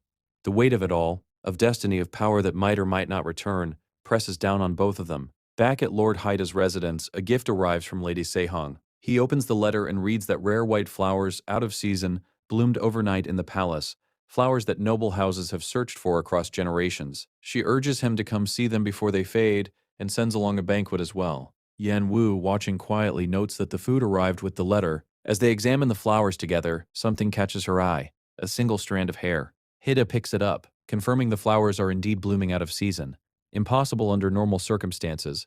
Then he remembers Hojo's words about helping the god of death find his bride, and a cold realization hits him. This hair might belong to the previous god of death's bride. Yan Wu's thoughts race. If these flowers really do mark her presence, then she's in the palace right now, in danger. Hida reasons they can't let Hojo uncover the secret. They need to get her out immediately, before disaster strikes. Yan Wu asks if he plans to go to Hojo's palace himself. He reassures her, nothing bad will happen. Meanwhile, at Hojo's palace, Hida slips inside, certain this must be the room Sehong meant. But something feels off. A strange scent hangs in the air, and his eyes land on a woman lying on the bed. He wonders if this is the one whose hair was sent to him. Then the door opens. Hojo steps in, and Hida freezes, demanding to know why he's here. Hojo reminds him, almost lazily, that this is his palace. Of course he's here. Then, he delivers his command. The woman on the bed is to share it with Hida. Shock and fury crash through him at the sheer audacity of it. The room fills with tension as everything converges at once. The danger surrounding the previous bride, the secrets of the lineage, the clash between Hida and Hojo's authority. Hida confronts him directly, shaken, furious, unable to comprehend why he's being forced into this, pushed to betray the person he loves. For another woman, he refuses outright, turning to leave. But before he can take a step, he's shoved backward, hitting the ground hard. The shift in power is immediate. Hojo notices something's wrong, pointing out his sudden weakness. And as Hida struggles to rise, the feeling in his body clicks into place. This is the same sensation from the day Miss Dan Hoi drugged him. The strange scent. It must have been the same thing. Hojo watches calmly, almost amused, warning that moving like this could be dangerous. He suggests Hida simply stop resisting and rest. Furious, Hida demands to know what's been done to him. Hojo's response is mocking. He reminds Hida of his own past wish, to find a bride, to escape the burden of being the god of death's envoy. All he's done, Hojo claims, is grant that wish, bringing him a bride. And instead of gratitude, all he gets is anger. He makes it clear resistance won't change anything. Then he turns and walks out, confident, certain that in the end, Hida will sleep with the woman regardless. The tension lingers in the empty room, leaving Hida alone, helpless, drugged, and furious. Outside, Yan Wu waits. She clings to his promise that nothing bad would happen, but her heart won't settle. Every passing minute deepens the unease building inside her. She can't act. All she can do is wait. Then a sound from the right pulls her attention. She turns just in time to see Lord Haida's chariot arriving. Without thinking, she rushes toward it, calling out desperate to know if he's alright, if he's hurt. But the door opens, and it isn't him. It's Se-hong. Shock floods through Yan Wu. She demands to know why Se-hong is here, alone. Se-hong's answer is grim. Everything went wrong. Hojo intercepted their letters. The tension spikes instantly. Yan Wu demands to know what's happened to Hida. Has he been captured? Her voice rises, edged with panic, pointing out that he trusted only Se-hong, and yet here she is, returned without him. Se-hong cuts her off sharply, warning her to watch her tone. Then she turns the accusation back on Yan Wu. What exactly has she done besides wait? This entire situation, Se-hong says, exists because of her.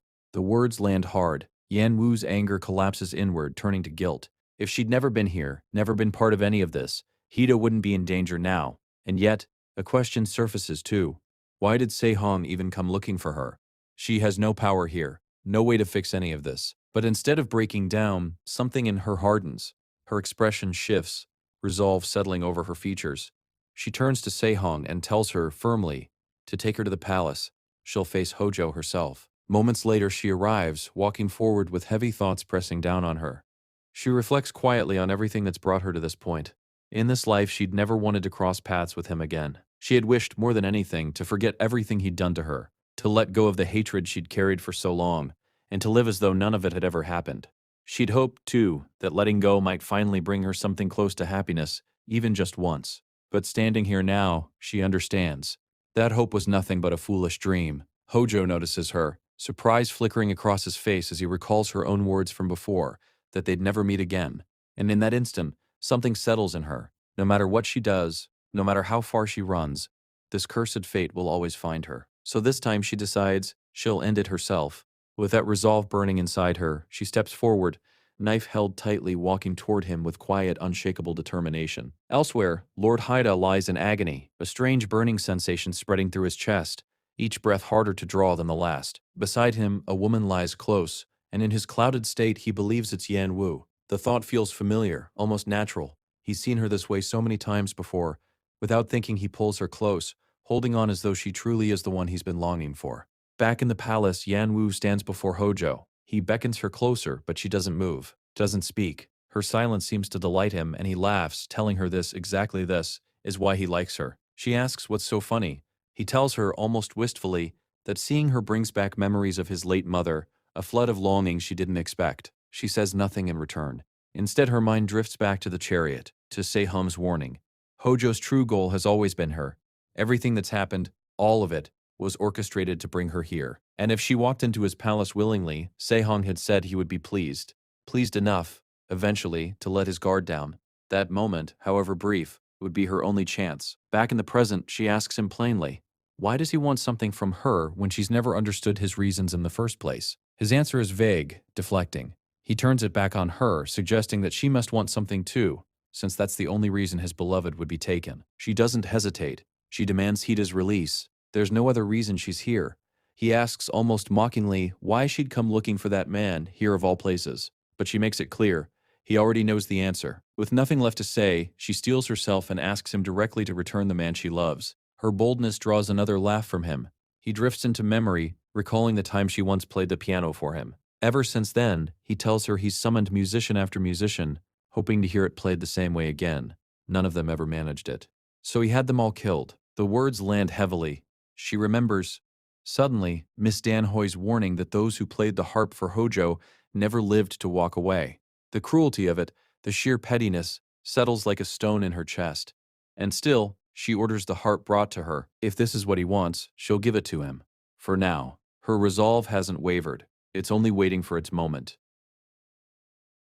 Yonu closes her eyes and recalls the very first day she played for Hyojo. Back then, Lord Haida stood beside her, gently encouraging her to continue after noticing how uneasy she felt. The memory warms her heart and gives her the strength she desperately needs. Drawing courage from the past, she raises the instrument once again and begins to play. When the final note fades, she immediately demands that Haida be released, just as he promised. However, Hyojo simply shakes his head. One performance, he says, is nowhere near enough to earn such a wish. Rising from his seat, he calls her naive and calmly reveals his true intention. The first step, he explains, is making sure she never leaves his side again. Yonyu is furious. She insists that Haida must be released first, or she has no reason to obey him. But Hyojo walks closer and firmly refuses. He reminds her that Heda is the god of death, an immortal being. If he were to release him, he would only return to take his life. Furthermore, until Heda is no longer the god of death, freedom is simply impossible. Hearing this, Yonyu argues that if he truly wishes to stop Heda's power, then releasing him is the only option. Yet Hyojo dismisses her words and reveals something he learned from the former god of death. According to him, the power of death can only be passed on by lying with his bride. Then he raises a horrifying possibility. If the former bride were to be with the current god of death, would the power still transfer? The question leaves Yonu speechless.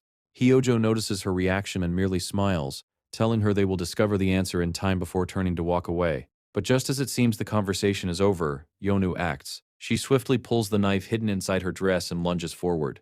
Hyojo turns at the last second, yet the blade still plunges into his shoulder. He immediately grabs her wrist, stopping her before she can strike again. Holding her firmly, he asks one final question. He has heard rumors that she is the bride of the current god of death.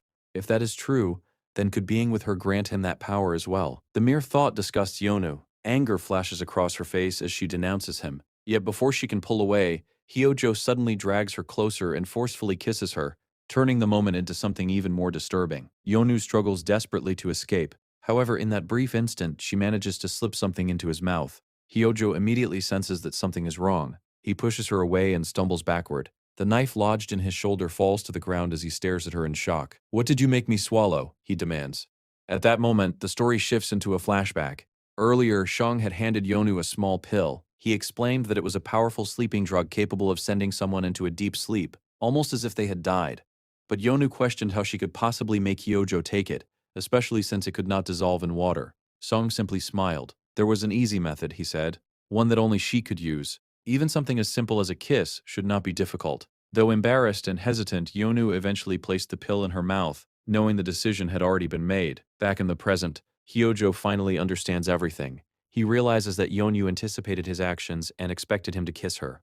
The absurdity of the situation makes him laugh, yet his laughter does not last long. The drug quickly takes effect, and his body gives out beneath him. He collapses heavily to the floor. At the same time, a guard outside hears the commotion and calls out, demanding to know what is happening. Realizing this may be her only chance, Yonu picks up the fallen knife and prepares to finish him once and for all. Unfortunately, the guard rushes in before she can strike. The moment is lost. As more guards are summoned, Yonu abandons her plan. Instead of risking capture, she slips away. Right now, nothing matters more than confirming Lord Haida's safety. Elsewhere, Lord Haida is struggling. A strange, cold scent fills the room around him. The woman beside him smells different from before, and the unfamiliar scent immediately puts him on edge. Summoning his remaining strength, he forces himself upright and pushes her away. Slowly, he begins to understand what is happening. But before he can fully react, the woman knocks him down again. He begs her to stop and manages to shove her onto the ground. Yet suddenly, she cries out for help, leaving him completely bewildered. As he stares at her, he desperately tries to remember whether he has seen her before. Just then, Silu enters. Lord Haida, still weak and disoriented, tries to make sense of everything. However, Silu quickly urges everyone to leave, explaining that Yonyu is waiting. The moment he hears her name, his expression changes. "Is she safe?" he asks immediately. He tries to move towards Silhu, but his body betrays him. His legs give out, and he collapses. Fortunately, Soho steps forward and catches him. Meanwhile, Soho turns to Silu and asks what should be done with the mysterious woman. Silu decides to bring her along. She has far too many questions, and the journey ahead will provide plenty of time for answers. At the same time, another problem remains unresolved. Hyojo is still alive. As they approach the chariot, the story shifts to Silhao's thoughts. She remembers telling Yonu that as long as Hyojo lives, he will never leave her alone. But now, a dangerous idea begins to form. If Yonyu succeeds in killing Hyojo, then Silhu herself may no longer be needed. Worse still, she could become an obstacle to her own ambitions. The realization plants a dark seed in her heart. Just as everything seems ready to proceed quietly, Yonyu suddenly runs out of the palace. Watching her approach, Silhu makes up her mind. It would be better to end everything now. The thought sends a chill through the atmosphere. Yonu arrives before Silhu, panting heavily as she apologizes. She explains that guards flooded the room before she could kill Hyojo. Silhu remains silent for a moment before nodding. With security that tight, there was little Yonu could have done. Besides, even if she had succeeded, escaping would have been nearly impossible. In Silhu's opinion, Yonu made the correct choice. She quickly urges everyone to board the carriage, explaining that she has already prepared a safe place where they can hide for the time being. Yonu climbs inside. The moment the door opens, she sees Lord Hida lying within. Her eyes widen, and she immediately rushes to his side. However, another concern soon enters her mind. Will Silu come with them? After all, Hyojo has already uncovered her plans. Once he awakens, he certainly will not forgive her. Yet Silu remains calm. No matter how cruel Hyojo may be, he cannot kill her. Her family's influence protects her. If he truly intended to harm her, she says she would already be dead. Hearing this, Yonyu reluctantly accepts her words and wishes for her safety. The carriage soon departs. Silu stands alone, silently watching it disappear into the distance. Hyojo is still alive, she thinks, and perhaps he may still prove useful.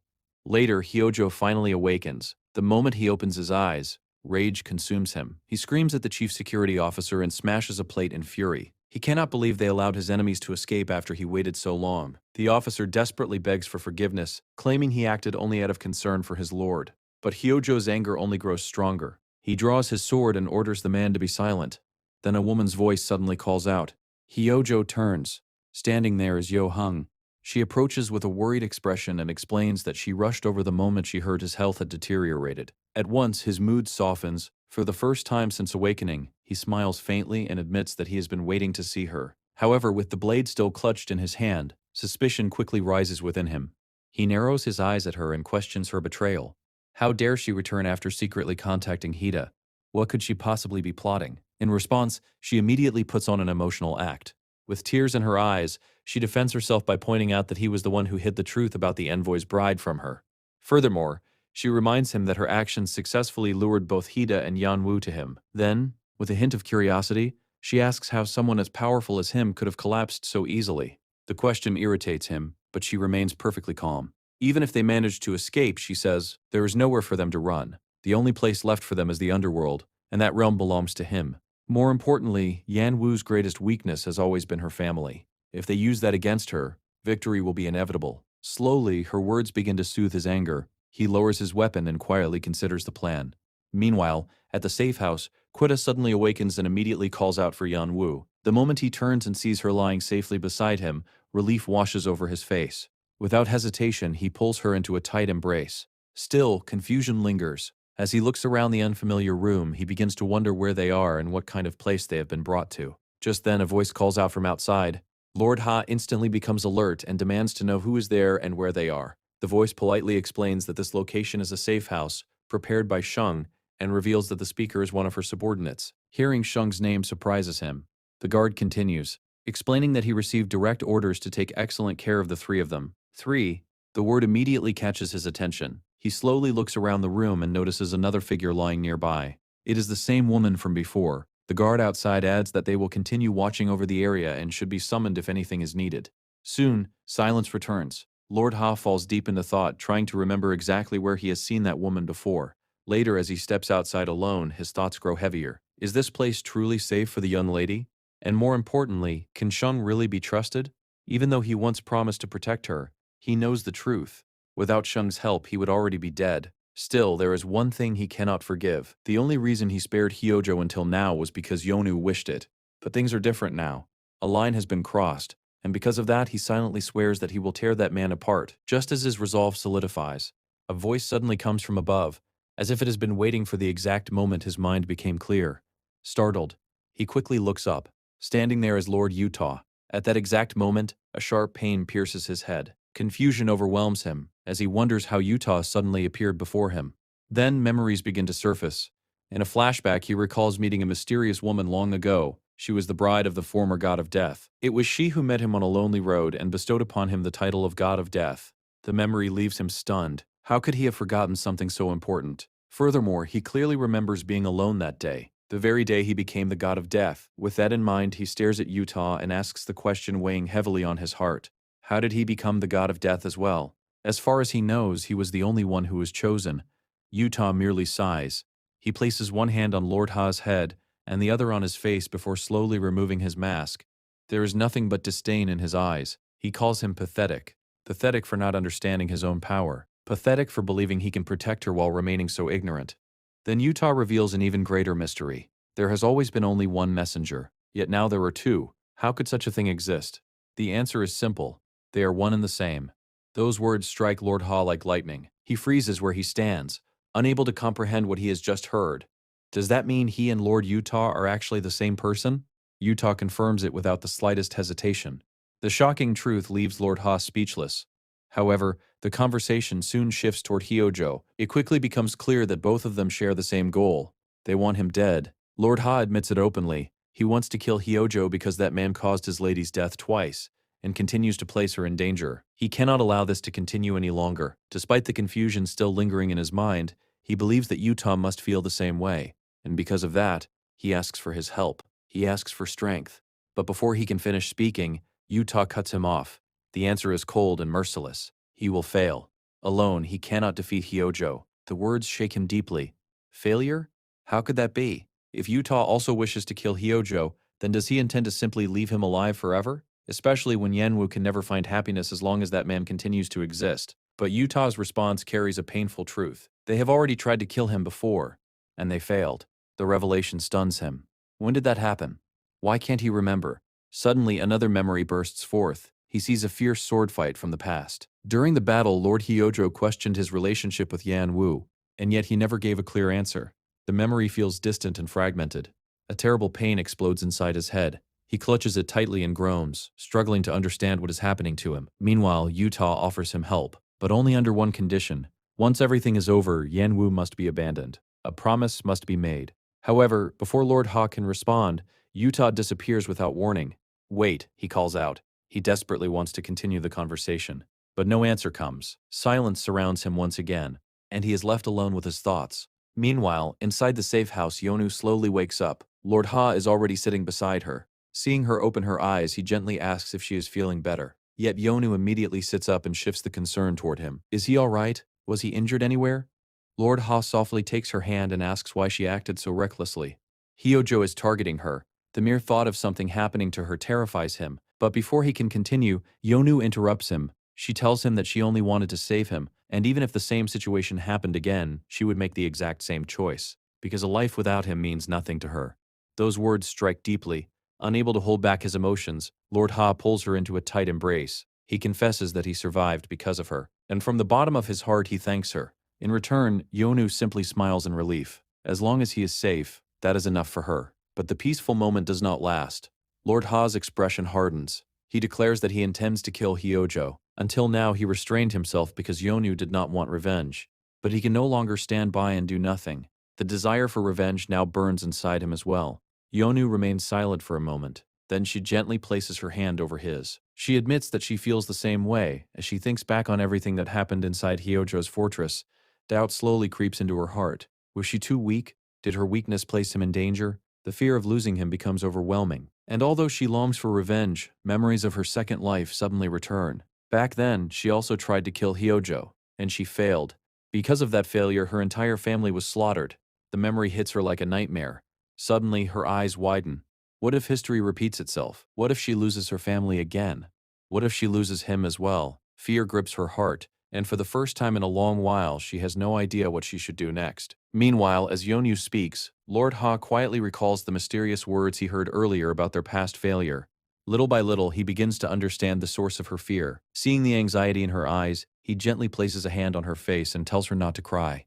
Even so, his own heart remains heavy. He still does not know the full truth, and the uncertainty surrounding his past continues to weigh on him. At the same time, inside the safe house, the former god of Death's bride slowly wakes up. She sits upright and immediately apologizes for interrupting them. Then with a gentle smile, she expresses her gratitude. Although it came late, she still wants to thank them properly for saving her life. Her words draw everyone's attention. Yonu studies the woman carefully, immediately recognizing who she is. The woman calmly greets her and remarks that this is their first official meeting. She then asks if Yonu is feeling well. Yonu nods, and the woman smiles in relief. However, she soon admits that she overheard their conversation, and rather than pretending otherwise, she boldly reveals something unexpected. She believes she can help them. The statement catches both Yonu and Lord Ha off guard. How could she possibly help? Sensing their confusion, the woman begins to explain, the two of them are currently being hunted by the king of the underworld. Even though they desperately wish to kill him, fighting him head-on is simply too dangerous. Therefore, she proposes another path. They should escape to the surface. The suggestion shocks both of them.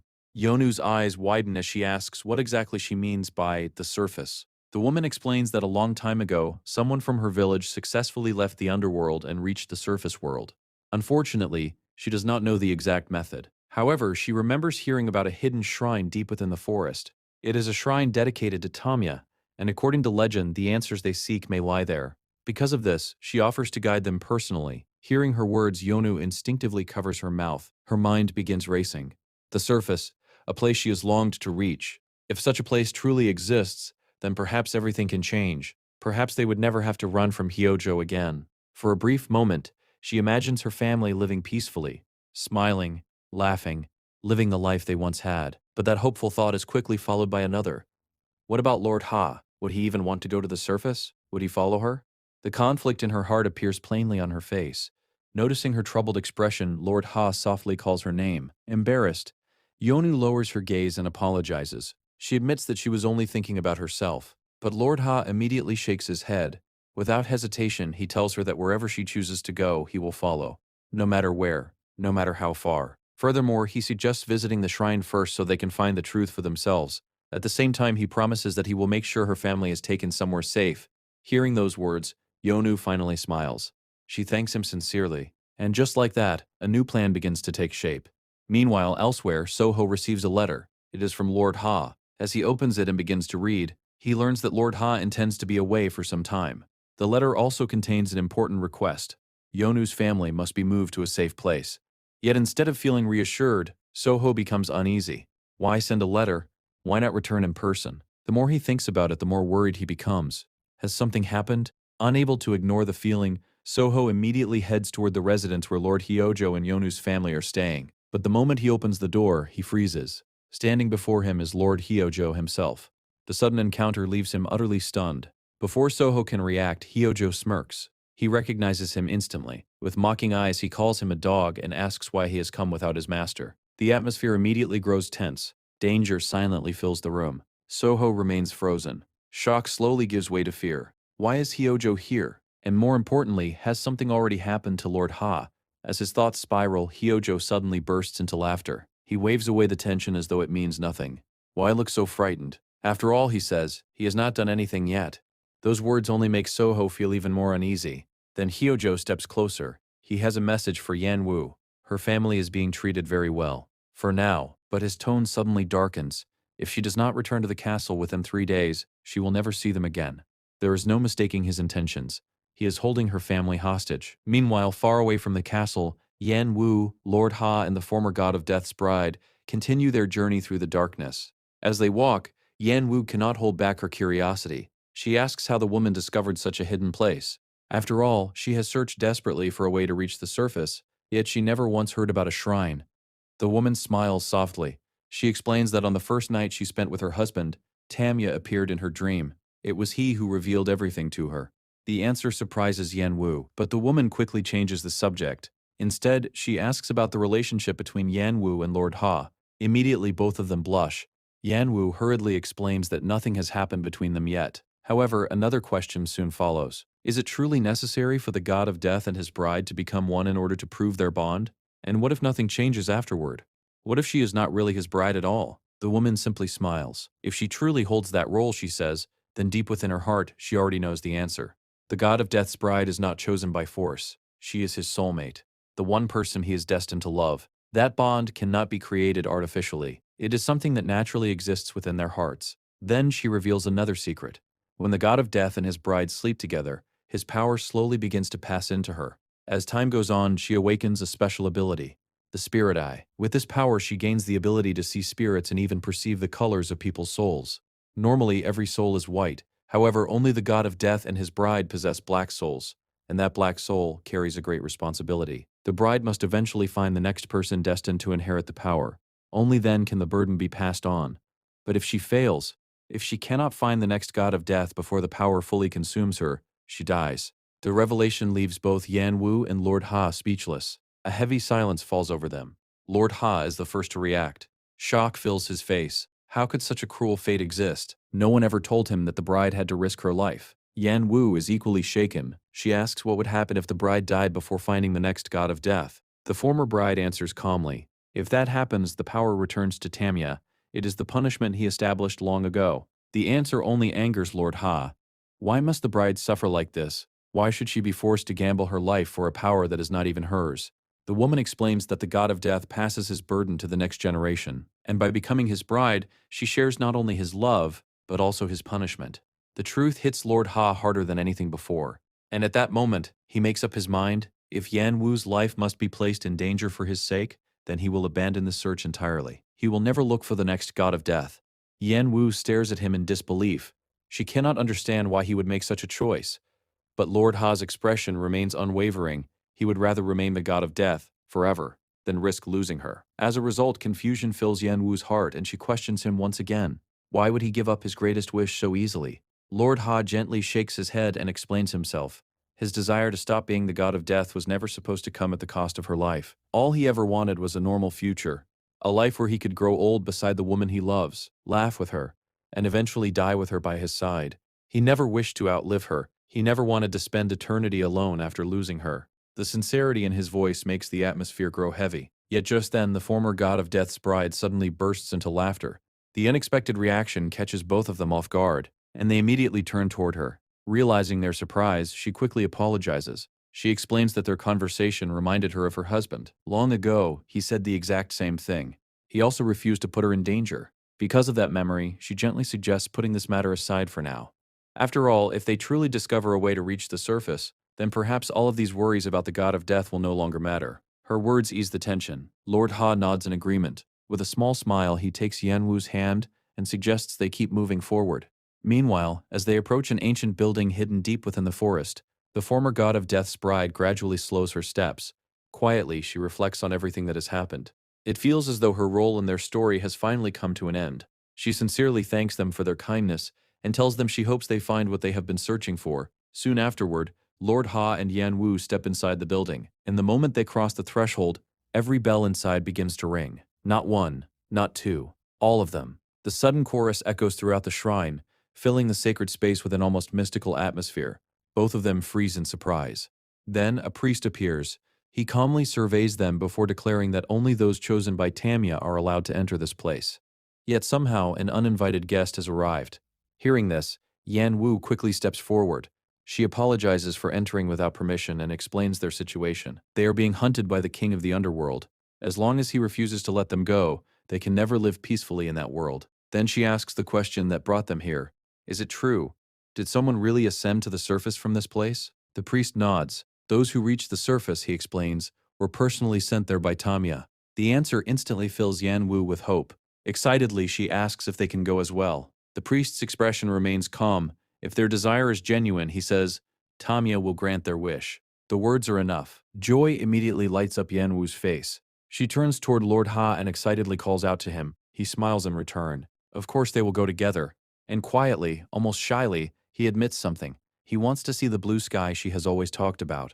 Those words fill Yan Wu's heart with warmth. In her mind, she begins to imagine the future. A future where Hyojo no longer threatens them. A future where they return to their families. A future where they finally live in peace. But just as her happiness begins to grow, everything changes. Without warning, the priest reaches out and grabs Lord Ha. His eyes focus solely on him. Then he asks a simple question. Does he truly intend to go to the surface as well? Lord Ha does not hesitate. He firmly declares that he will go. He intends to leave the underworld together with Yan Wu. However, instead of approval, the priest responds with a cold smile. He calls Lord Ha foolish, greedy, and warns him that one day, ruin will come because of that greed. Immediately, anger flashes across Lord Ha's face. Greed? Ruin? What do those words even mean? How can the priest throw around such accusations so casually? Yet the priest does not explain. Instead, he asks a question of his own. Why does Lord Ha believe he can go to the surface at all? The atmosphere immediately grows tense. Then, in a sharp tone, the priest calls him shameless. The accusation strikes deeply, and suddenly Lord Ha understands. It is because he is the god of death. If he leaves the underworld, there will be no one left to guide or protect the countless wandering souls. That duty belongs to him. And according to the priest, the fate bestowed by Tamia cannot be defied. If he truly understands this truth, then he should never return to the shrine with the same request. For a moment, Lord Ha remains silent. Yan Wu anxiously watches him, but instead of giving up, he slowly smiles. It is a faint smile, yet behind it lies unwavering resolve. Why must it be him? Was becoming the god of death truly a punishment? And if it is, what crime did he commit to deserve such a fate? He refuses to obey blindly, no matter who decided it. His resolve only grows stronger. He declares that he will decide his own fate, and the only fate he accepts is the one standing before him. As he says those words, he tightly holds Yan Wu's hands. The sight catches the priest's interest. A faint smile appears on his face. Then he calmly asks something strange. Was that decision truly his own? Or is he simply choosing without remembering? Those words immediately create confusion. Something is missing. Something important. The priest laughs softly, as though he has discovered a hidden secret. Then he offers to reveal the truth. Does Lord Ha want to know why he became the god of death? He goes on to explain that his lost memories may not have vanished naturally. Perhaps they were sealed away. Perhaps they were buried because the pain was so unbearable that he could no longer endure it. The words hang heavily in the air. The past suddenly feels closer than ever. Yet the priest quickly waves the matter aside. In the end, he says, "It does not really matter." Instead, he stretches out his hand toward Lord Ha and gestures for him to come closer. Immediately, the atmosphere changes. This is a challenge. A test. The priest calmly tells him to see whether he can endure what is about to happen. And the very next moment, Lord Ha collapses. Yan Wu's eyes widen in horror. She rushes to his side and desperately calls his name. There is no response. Panicked, she turns toward the priest and demands to know what he has done. But the priest remains perfectly calm. There is no need to worry, he says. Lord Ha is simply dreaming. Although it is a very long dream, his answer does nothing to ease her fears. She quickly asks if he will wake up soon. The priest simply shrugs. That depends entirely on him. He may awaken quickly, or he may never wake up again. The answer hits Yan Wu like a thunderbolt. Fear overwhelms her. She cries out in distress, unable to accept such uncertainty. Meanwhile, the bells throughout the shrine continue ringing endlessly. Their sound only adds to the tension. Then suddenly, she hears a familiar voice. A familiar name. Startled, she turns around. Standing there is Soho. His sudden appearance surprises her. He quickly approaches and anxiously asks what happened to Lord Ha. Yan Wu explains everything. The priest said he has fallen into a dream, a very long dream. After listening, Soho checks her condition first, making sure she is not injured. She reassures him that she is unharmed. However, as she begins asking why he is there, her words suddenly stop. She notices his injured hand. The sight immediately fills her with dread. Seeing her reaction, Soho lowers his eyes. He explains that he went to bring her family to safety, but by the time he reached her house, it was already too late. A terrible feeling grips Yan Wu's heart. She is afraid to hear the rest. But Soho tells her anyway. Lord Hyojo left a message. If Yan Wu does not return to him within 2 days, her family will be killed. The threat strikes her like a nightmare. And suddenly, the danger feels more real than ever. Meanwhile, elsewhere, another scene begins to unfold.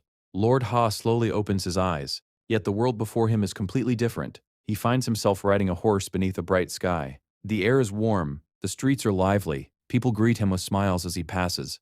Everything feels peaceful, almost too peaceful. Soon, a beautiful lady approaches him happily. She tells him it has been far too long since she last saw him. His merchant guild has been thriving lately, she says, and everyone knows how busy he has become.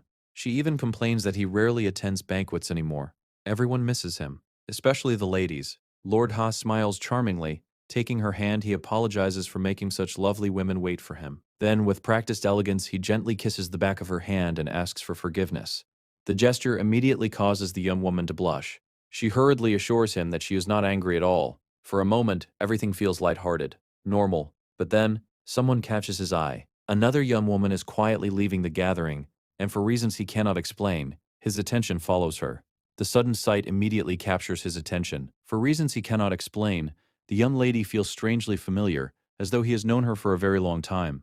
The feeling is so strong that his thoughts come to a halt. Then, at that exact moment, the tag hanging from her waist slips loose and falls to the ground. Noticing it, he quickly excuses himself from the others and bends down to pick it up. Without wasting any time, he hurries after her. As he closes the distance, he instinctively calls out to her, "My lady." The words leave his mouth before he even realizes it, and the strange sense of familiarity inside him only grows stronger. Before he can reach her, however, her maid rushes forward. She urgently explains that the item in his hand belongs to her mistress, and that they had not even realized it was missing. Relieved to have it back, she repeatedly thanks him. Lord Hua merely smiles and waves it off. "It is nothing," he says. "No need to make such a fuss over it." But before the conversation can continue, the maid suddenly pushes her lady forward. She urges her to leave immediately. The abrupt action confuses the young woman, who asks why she is acting so strangely all of a sudden. Yet the maid refuses to explain. She insists that it is safer for them to return home and quickly guides her away. And just like that, the moment ends. Lord Hua watches quietly as the two disappear into the distance. A faint smile forms on his lips. To him, she feels like a gentle breeze. someone who appeared suddenly and vanished just as quickly. Yet somehow he cannot stop thinking about her. Later that day, he stands alone beneath the open sky. Even now, her face lingers in his mind. The more he tries to forget, the more he remembers. Eventually, he calls out for Soho. Moments later, Soho appears and immediately bows. Lord Hua casually suggests they go out together for a while. Soho is surprised, but he obediently follows. As they walk through the busy streets, the same ladies from before gather around Lord Hua. They greet him warmly and tease him, wondering if he finally came outside to see them. Lord Hua smiles apologetically. Unfortunately, he says he has an urgent matter to attend to. The answer leaves Soho confused. Urgent matter? What urgent matter? Still, he decides not to ask. And so, they continue walking. The day passes, then another day comes. And once again, the exact same thing happens. Seeing this repeated behavior, Soho begins to notice something strange. It is happening again. Meanwhile, Lord Hua sits alone and quietly reflects. Everything feels odd. If that young woman truly lives nearby, then surely he should know who she is. And yet, no matter how much he searches, he cannot find a single trace of her. Not her name, not her family, nothing at all. The mystery only deepens his curiosity. Eventually, regret begins to creep into his heart. At the very least, he should have asked for her name that day.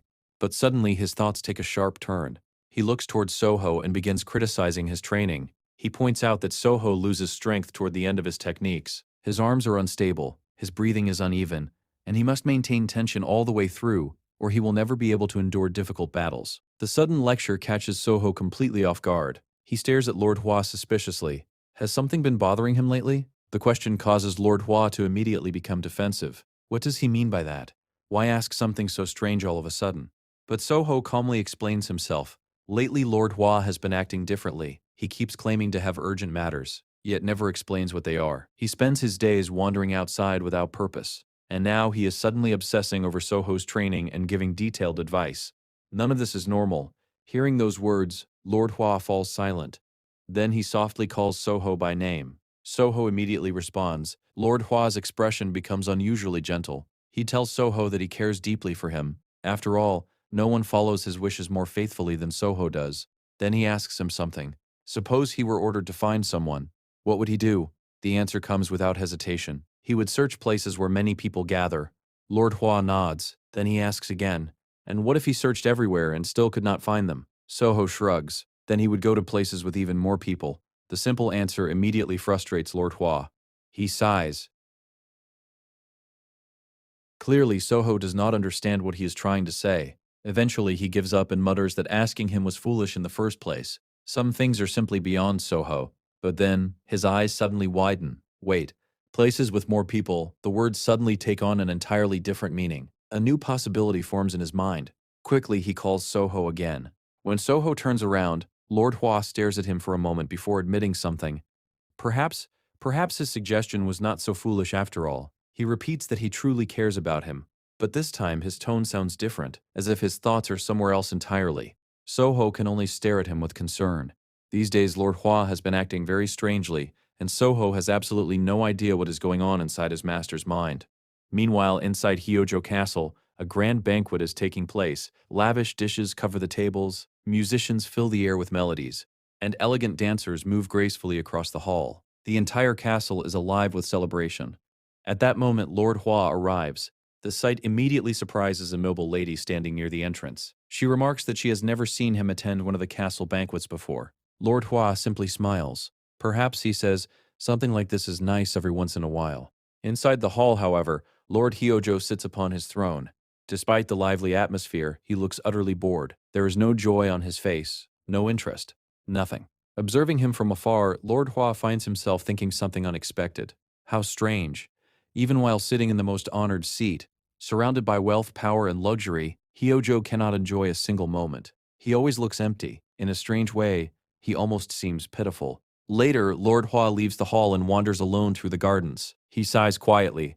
He came all the way to the banquet hoping to see her, and yet, she is nowhere to be found. Doubt slowly creeps into his mind. Perhaps she dislikes crowds, or perhaps this entire trip was another waste of time. But just as disappointment begins to settle in, he suddenly freezes. There she is, beneath the moonlight, dancing, singing softly to herself. The sight catches him completely off guard. His heart skips a beat. Instinctively, he hides behind a nearby tree and watches in silence. For a moment he simply stares, then he takes a deep breath and softly calls out. But before the words can leave his mouth, another voice reaches his ears. Yan Wu. The voice belongs to Lord Hyojo. Immediately, the young woman turns and runs toward him. Without hesitation, she throws herself into his arms. Hyojo embraces her tightly. He tells her that he has been searching everywhere for her. Then, looking down at her, he asks the question that leaves Lord Hua frozen in place. Why is she here? In response, she calmly says that she has heard those kinds of words many times before. There is no fear in her expression, only quiet acceptance. Seeing this, Hyojo lets out a sigh. What a shame, he says. If she had resembled her daughter even a little, perhaps she could have lived a bit longer. Despite the threat hidden in his words, she does not panic. Instead, she looks directly into his eyes and asks a simple question. Does he intend to kill her? Hyojo answers without hesitation. He probably should. Especially if her daughter fails to arrive by the end of today. Hearing this, she calmly changes the subject. She points out that killing her would be a foolish decision. If he truly wishes to keep Yanwu under his control, then her mother is far too valuable to throw away. Furthermore, she begins speaking about her daughter. Ever since Yanwu was a child, she says, she has always been obedient. She listened to her mother and followed her words faithfully. After all, she carried her for 10 months. She raised her with her own flesh and blood. No one understands Yanwu better than she does. Yet, as she says those words, doubt suddenly creeps into her voice. Can she still call herself a mother? If she cannot even control her own daughter, the unexpected question catches Hyojo off guard. For a brief moment, he falls silent. Then suddenly, Hojo, a voice echoes through the room. Everyone turns. Yan Wu has arrived. The moment she sees her mother lying helplessly on the ground, panic overtakes her. Mother, she rushes forward and throws her arms around her. Tears immediately fill her eyes. Again and again she apologizes. She is sorry. She is so sorry. Her mother must have been terrified. As she clings tightly to her, she desperately tries to comfort her. Only after confirming that she is safe does Yan Wu stand and turn toward Hyojo. Her expression hardens. She came exactly as he demanded. Now he must release her family. However, Hyojo simply smiles. Promises are important, he says, especially after someone has already tried to deceive him once. After all, Yan Wu previously tried to kill him. He is not foolish enough to fall for the same trick twice. Then his smile slowly disappears, and he gives an order. Yan Wu must remove everything she is wearing. The atmosphere in the room changes instantly. Shock spreads across every face. The guards and maids quickly avert their eyes, covering their faces with their sleeves as if pretending not to see. Yan Wu stands frozen.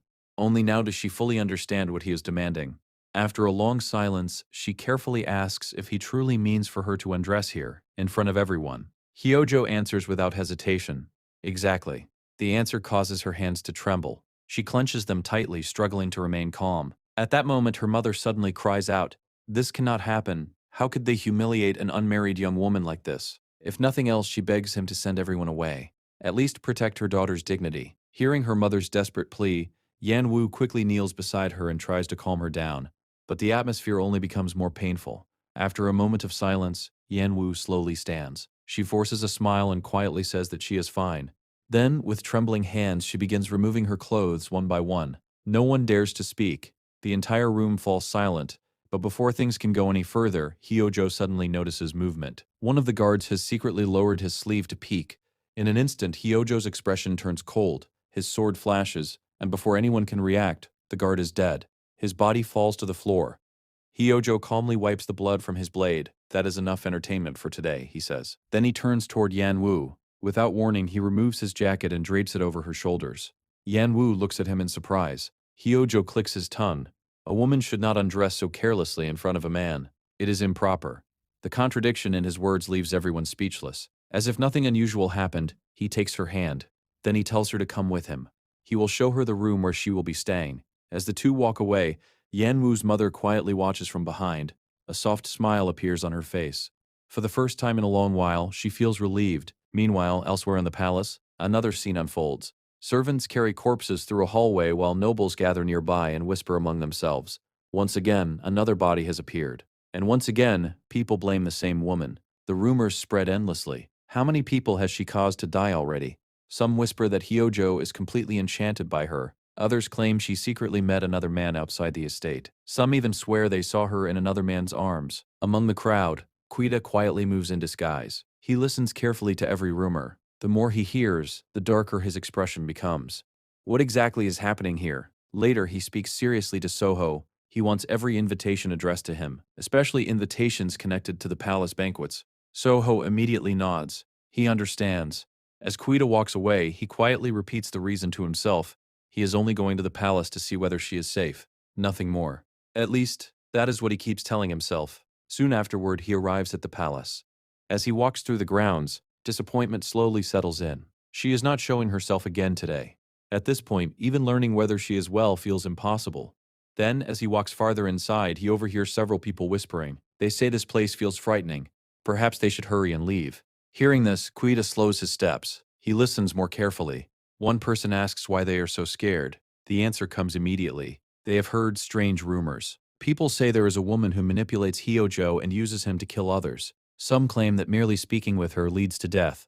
Others whisper that a man who was supposed to marry soon also died because of her. Each rumor sounds more absurd than the last. Yet hearing them all together leaves Quita deeply unsettled. What is really going on? Just then, he notices someone nearby. His eyes widen. It is Serre, the maid from back then. Without hesitation, he quickly approaches her. Politely, he asks for a moment of her time. Then he asks whether she remembers him. Serre nods immediately.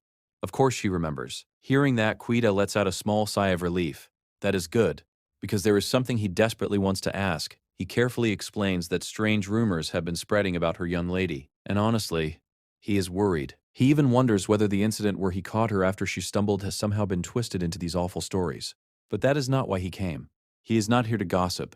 He simply wants to know one thing: is she all right? And if his actions somehow cause trouble for her, then he wishes to apologize properly. Serre listens carefully to his words before replying with a worried expression. She explains that Hyojo is an extremely possessive man. The more interest someone shows in Yan Wu, the more dangerous things become for her.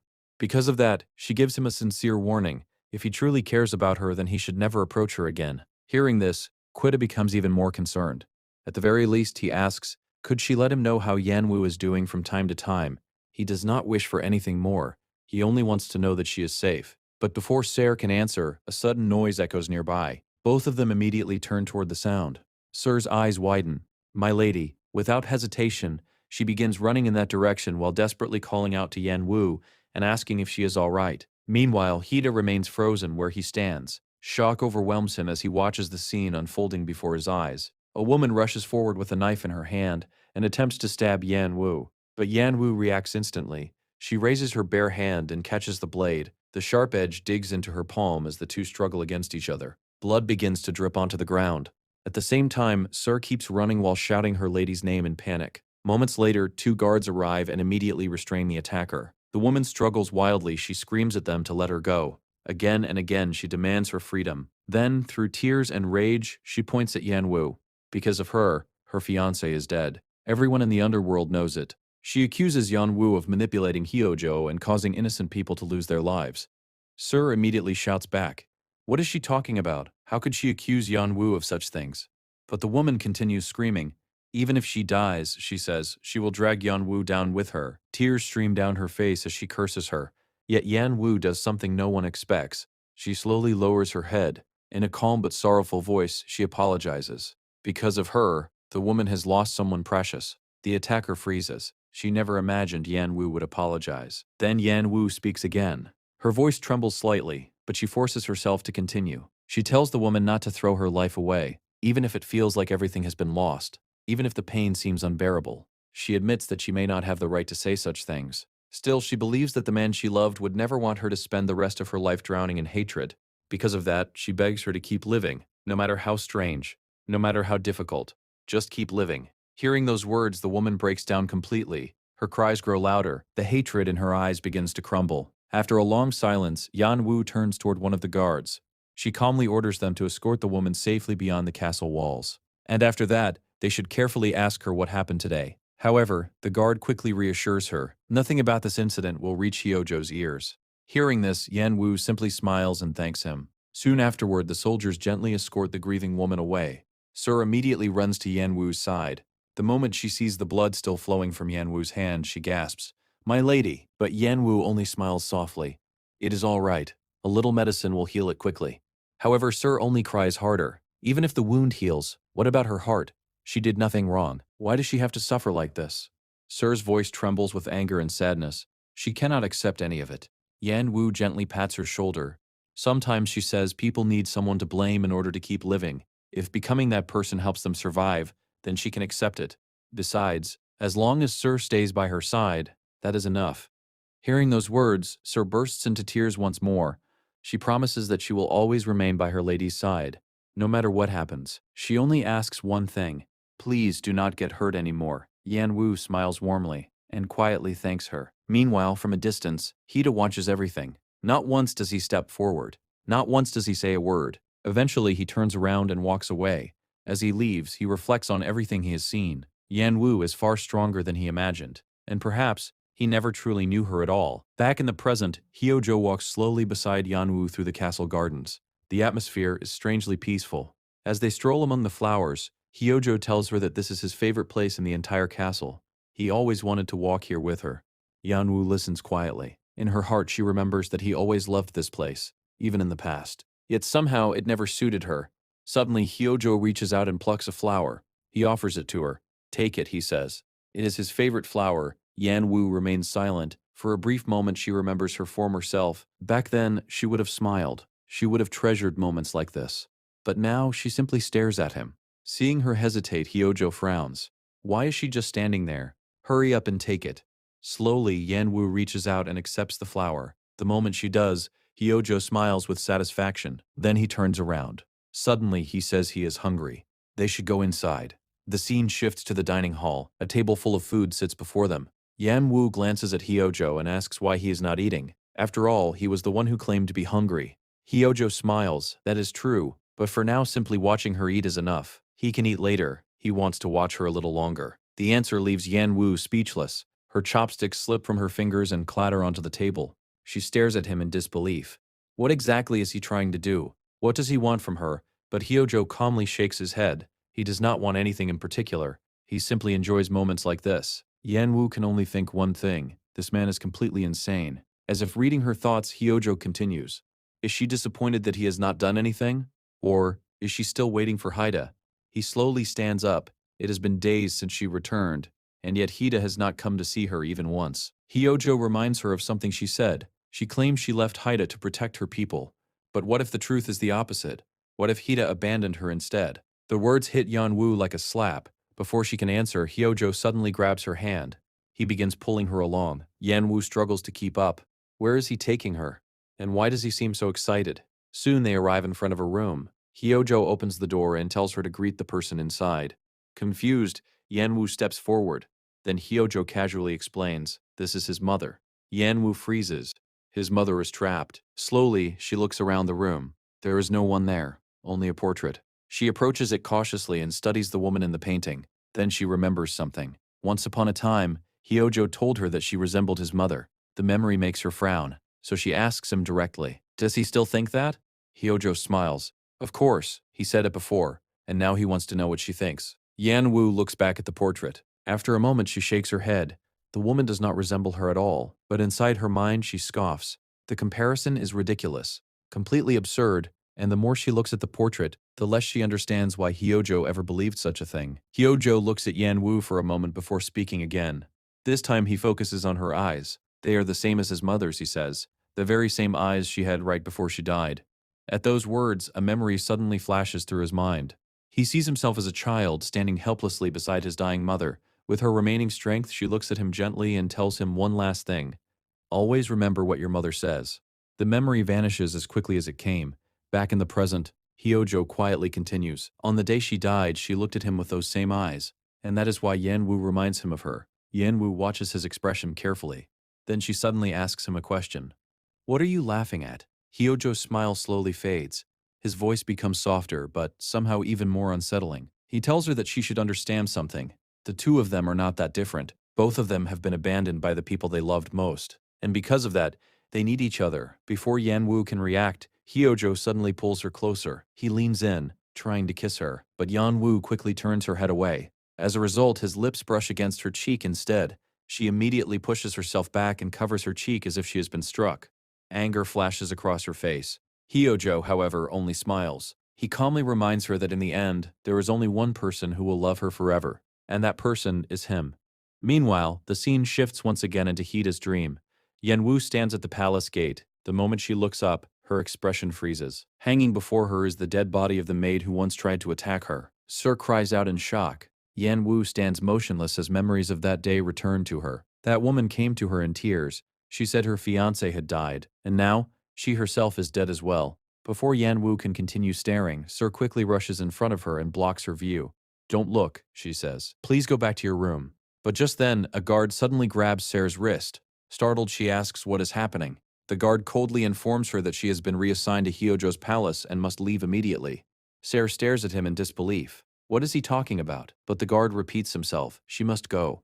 Right now, Sir struggles desperately. She cries and shouts for him to let her go.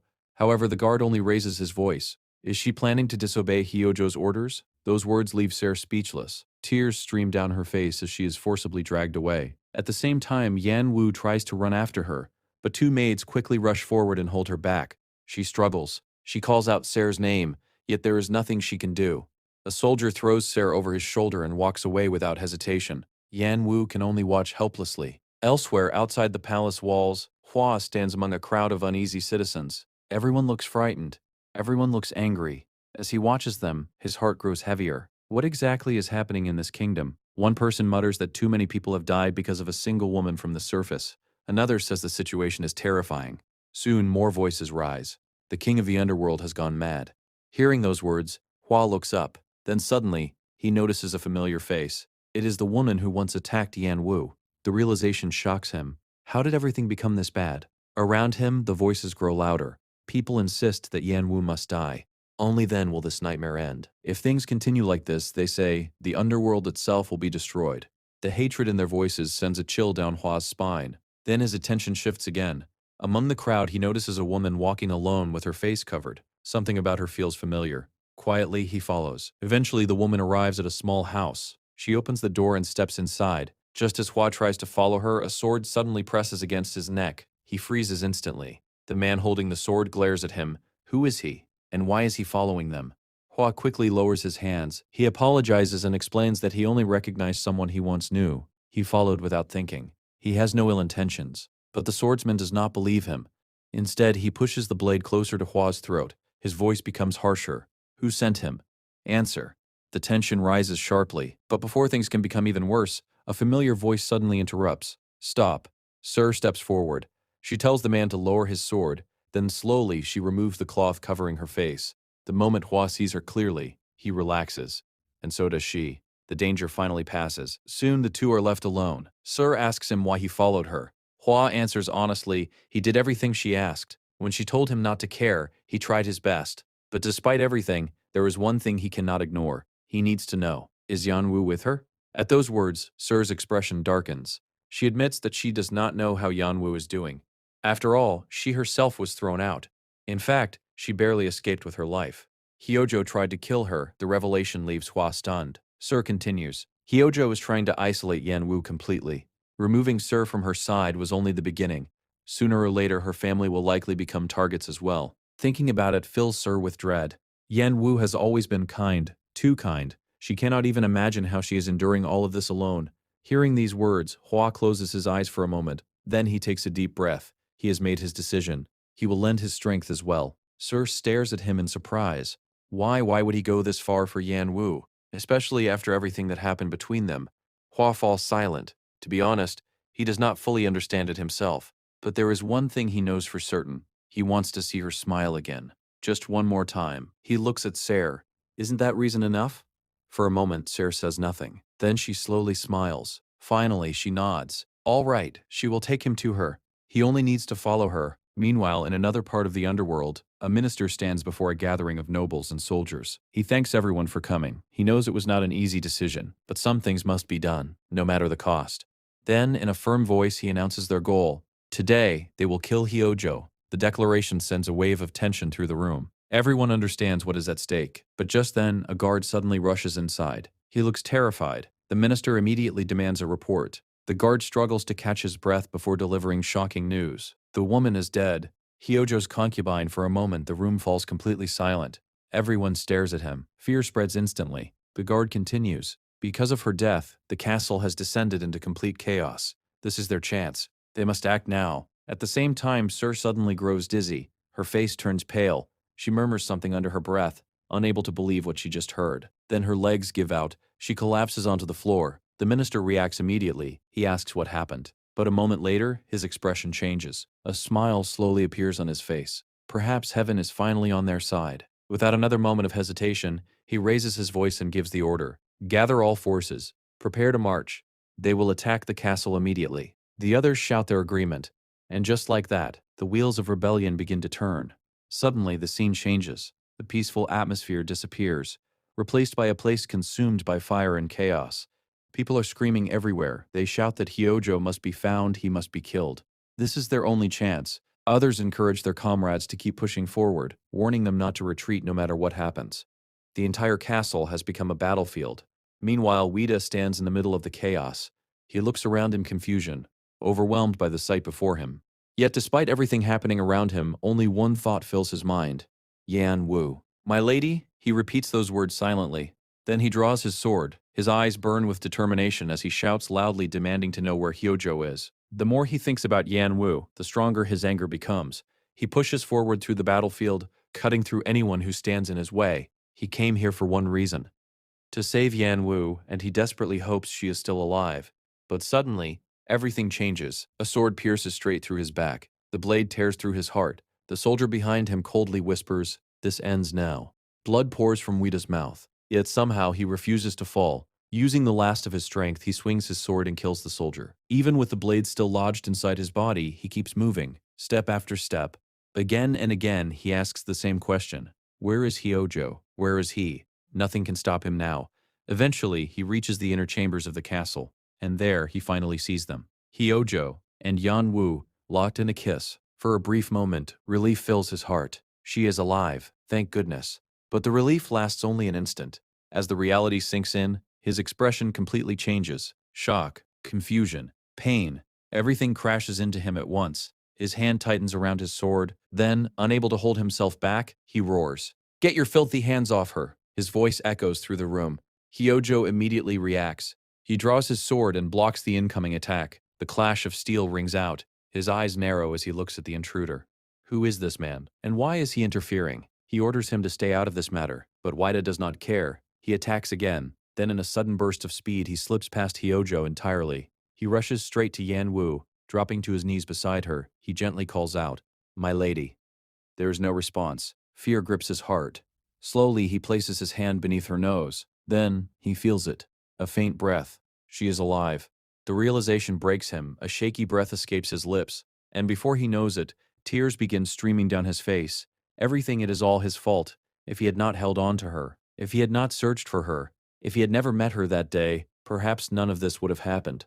But before he can think any further, a sword swings toward him from behind. Hyojo attacks without hesitation. Wida quickly turns and blocks. The impact shakes his already weakened body. Hyojo is furious. How dare he touch his woman? How dare he kneel before her? He swears he will tear him apart right there. But Wida slowly rises. His expression is calm. And strangely enough, that is exactly what he wants. Then suddenly his body begins to change. Bones crack, muscles swell, dark fur spreads across his skin. He throws his head back and roars Hyojo's name. In the next moment, he fully transforms into a massive wolf. Without hesitation, he charges. The battle that follows is fierce, but it quickly becomes obvious. No matter how strong Wida is, he is no match for Hyojo. One by one, his attacks are crushed.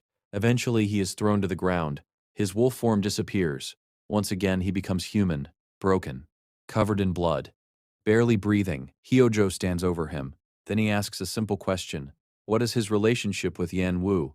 Wida laughs weakly. Does he really need to answer?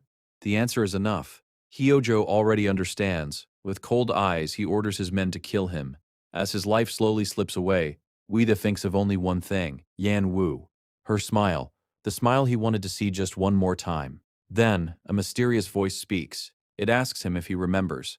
This was his true wish. The voice explains that fate has already been decided, even if time is turned back. Changing destiny is almost impossible, but there is a price. If his wish is granted, he will lose the memories of what he cherishes most. The words confuse him. What does that even mean? But the voice continues. It says that it has met him once again, and asks him one final time, does he still want his wish granted? Wida falls silent. Then he smiles. If he can see her again, if he can save her, then he is willing to defy fate itself, no matter the cost. The voice answers softly, "Very well." A hand touches his head. Immediately a strange sensation spreads through his body, his memories, his fate. Everything begins to shift. Then the voice declares that a chance will be granted. Suddenly, everything changes. He finds himself standing at the very beginning, the day he first saw Yan Wu. The scene is exactly the same. The surroundings, the people, even the sunlight feels familiar. It is as if time itself has been reversed. The ladies around him notice his strange expression and ask if something is wrong. Wida simply smiles. It is nothing. Then he turns towards Soho. It is time to leave. Soho nods. Together they begin walking away. Yet Wida suddenly stops. He turns around. For some reason, it feels like he is waiting for someone, but he cannot understand why. The feeling is strange and deeply unsettling. Later that night, he lies outside beneath the open sky. The stars shine overhead, yet his heart feels restless. He stares into the darkness and thinks to himself, he has forgotten something, something important, something incredibly precious. The feeling grows stronger. Again and again he repeats the same words. Something is missing. Then suddenly, a name appears clearly in his mind, Yan Wu. His eyes widen. At that moment he becomes certain. Everything he has done, everything he has searched for, it was all for her. And because of the wish he made, she has become the center of his world. My lady, he quietly repeats the words in his heart. But just as he tries to remember more, the world changes again. He is pulled into another realm. A voice greets him. It says that it is the one who remembers everything. The one memory itself could not erase. Then it reveals a painful truth. Yan Wu suffered terribly. Not once, but twice. And every bit of that suffering was because of him. The words weigh heavily on him. This, the voice says, is why he was told to give up on her. Now, does he finally understand? The only way to make amends, the only way to save her, is to kill Hyojo and send his soul back to the world of the living. The burden of those words is immense, yet Hida does not hesitate. He agrees immediately. He will do it. He will give Yanwu hope. No matter what it takes, a strange wind begins to blow around him, and in that mysterious moment, he silently speaks from the depths of his heart. From now on, this power belongs to Yanwu, because once, they were one and the same. The words leave his lips. Then suddenly his eyes fly open. Tears stream down his face. He wakes up from the dream in shock. Meanwhile, elsewhere, Yan Wu sits quietly before a mirror. She washes her face slowly, trying to calm her restless heart. But the peace does not last. The door suddenly bursts open. Zong rushes inside, and the worry written all over her face tells Yan Wu that something terrible has happened.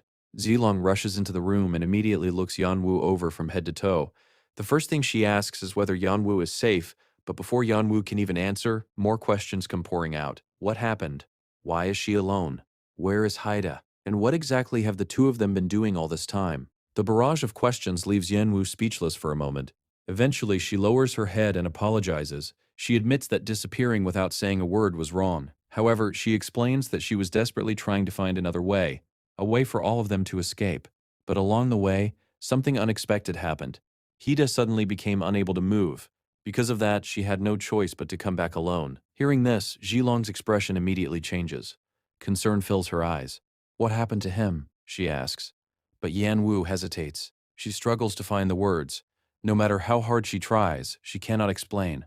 All she can do is apologize once more. That reaction only makes Zilong more suspicious. She narrows her eyes. Is it something Yan Wu cannot speak about? Because from the way she is acting, it is obvious that both she and Hida are in serious trouble. Then Shilong makes up her mind. If Yan Wu will not tell her everything, then she will simply go herself. She insists on knowing where Haida is. She will rescue him personally. Yan Wu looks startled. She quickly shakes her head. The truth is, she does not know where Hida is right now. But Shilong refuses to accept that answer. How could she possibly believe something like that? Yan Wu takes a deep breath and repeats herself. It is true. By now, the royal guards should have already taken Hida somewhere safe. She parted ways with him before that happened. That is why she truly does not know where he is. The explanation only frustrates Zilong even more. She crosses her arms and sighs heavily. So Yan Wu plans to sit here and wait? Wait for a man she loves even though she has no idea where he is? The words sting. Yan Wu lowers her eyes. Seeing that, Zilong finally calms herself. If any news about Hida arrives, she says Yan Wu must tell her immediately. There is no room for argument. After saying those words, Shilong turns around and leaves the room. The door closes behind her, and silence returns. Yan Wu remains standing there alone. Her thoughts grow heavier. Did she make the wrong choice? Should she have told Zilong everything? The questions begin to pile up in her mind. But then, she remembers the priest's warning. Hida is not simply asleep, he is reliving a dream from his past. and he is doing so by his own choice. More importantly, if someone forcibly wakes him before he is ready, there is a chance he could become trapped inside that dream forever. The memory sends a chill through her heart. Suddenly, her hesitation disappears. No, she cannot tell anyone yet. Not until she knows it is safe. Hida's life is hanging by a thread, and if she makes the wrong decision now, she could lose him forever. Because of that, Yan Wu takes a deep breath and steadies herself. No matter how anxious she feels, no matter how desperately she wants to help him, she cannot allow her emotions to control her. This time, she must be patient, and she must choose her next move carefully. Yan Wu sat alone in silence, her mind drowning in confusion as she tried to understand everything that had happened. Suddenly, a soft voice called her name, Yan Wu. She quickly turned around and froze. Standing before her was her mother. Without hesitation, Yan Wu rushed forward and wrapped her arms tightly around her. "Mother, how did you get here? What about Sue and father? Are they all right?" Her mother gently patted her back and nodded.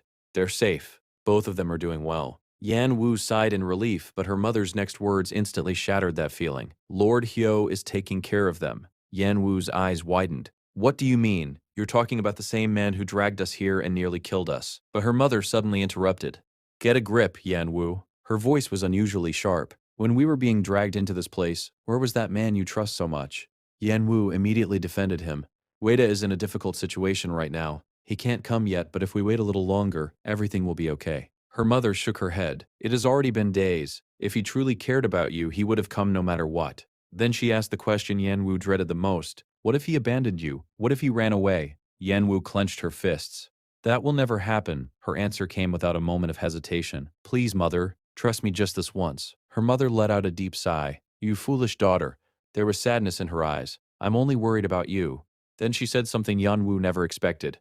"Tonight, go to Lord Hyojo's bedroom." Yan Wu stared at her in disbelief. "What are you saying?" "It's not what you think," her mother quickly explained.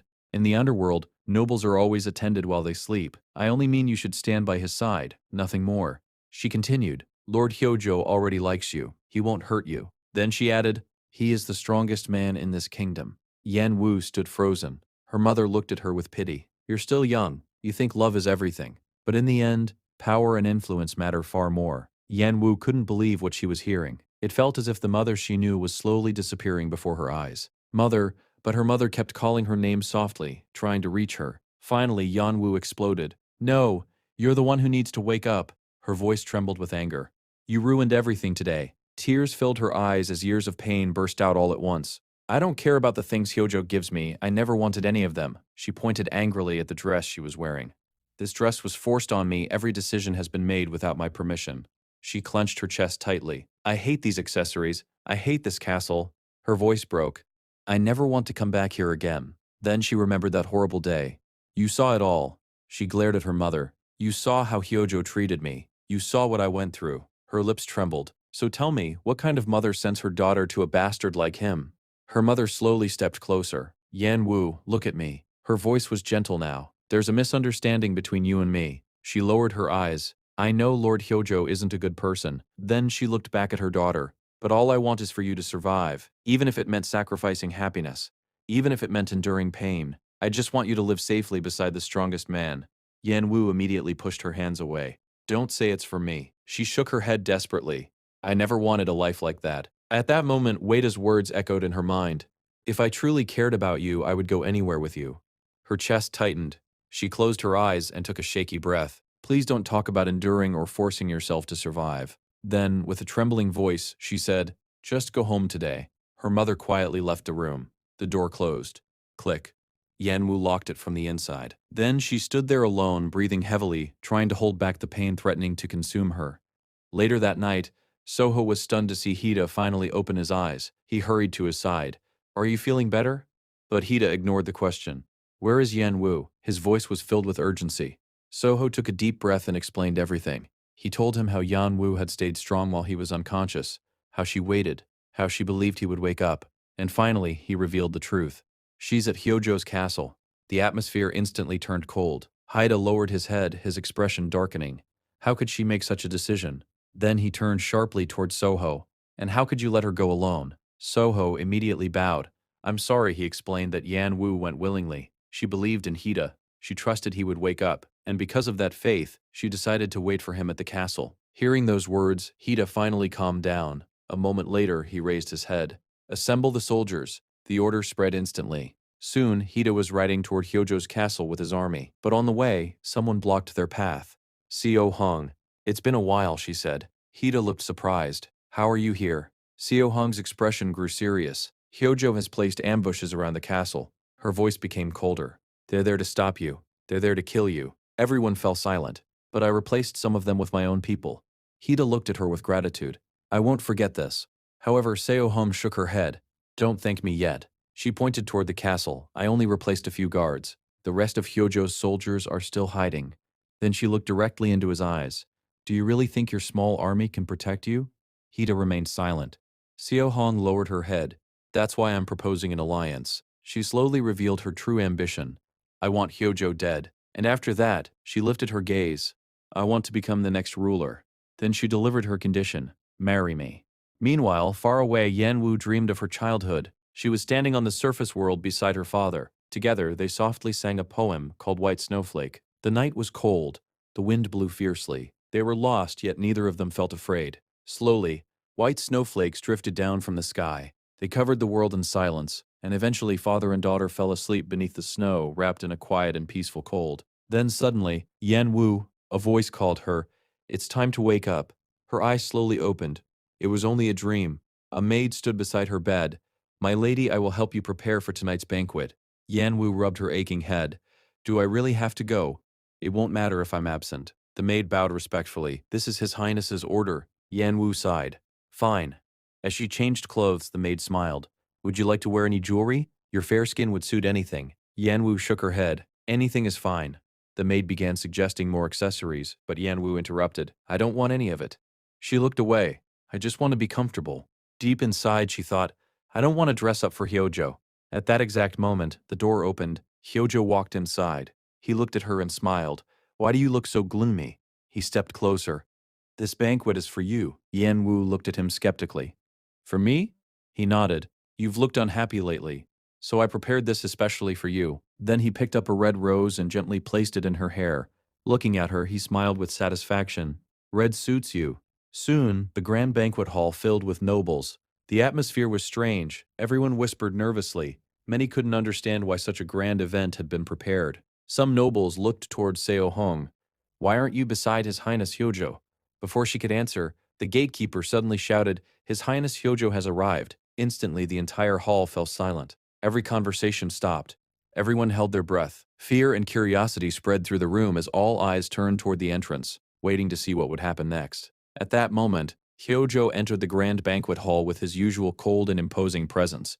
His expression was stern, and beside him was Yan Wu, whom he dragged along without the slightest concern for her protests. Let me go, Yan Wu cried, struggling to free herself, but Hyojo ignored her completely. Instead, he calmly announced something that left her stunned. It's all right, he said. I've invited your family to today's banquet. Yan Wu's eyes widened. My family. Hyojo glanced at her and repeated himself. Yes, your family. I thought you'd want to know how they're doing inside the palace. At that moment, Yan Wu saw them. Her mother, her father, everyone she loved. They looked safe. They even looked happy. Yet instead of relief, a wave of bitterness washed over her. She had been holding herself together all this time, forcing herself to endure everything. But standing beside Hyojo once again, in front of the people she cared about most, felt unbearable. Soon, Hyojo led her to the throne. The two of them sat side by side, instantly becoming the center of attention. Whispers spread throughout the hall.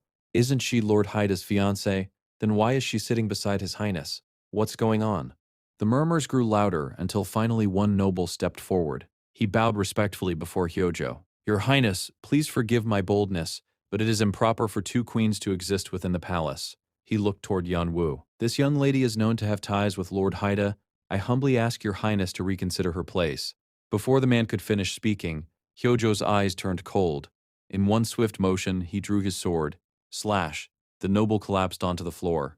Blood spread across the polished stone. The entire hall froze. Haijo slowly lowered his sword and spoke in a chilling voice. Anyone who forgets the duty between king and subject will meet the same fate. Silence swallowed the room.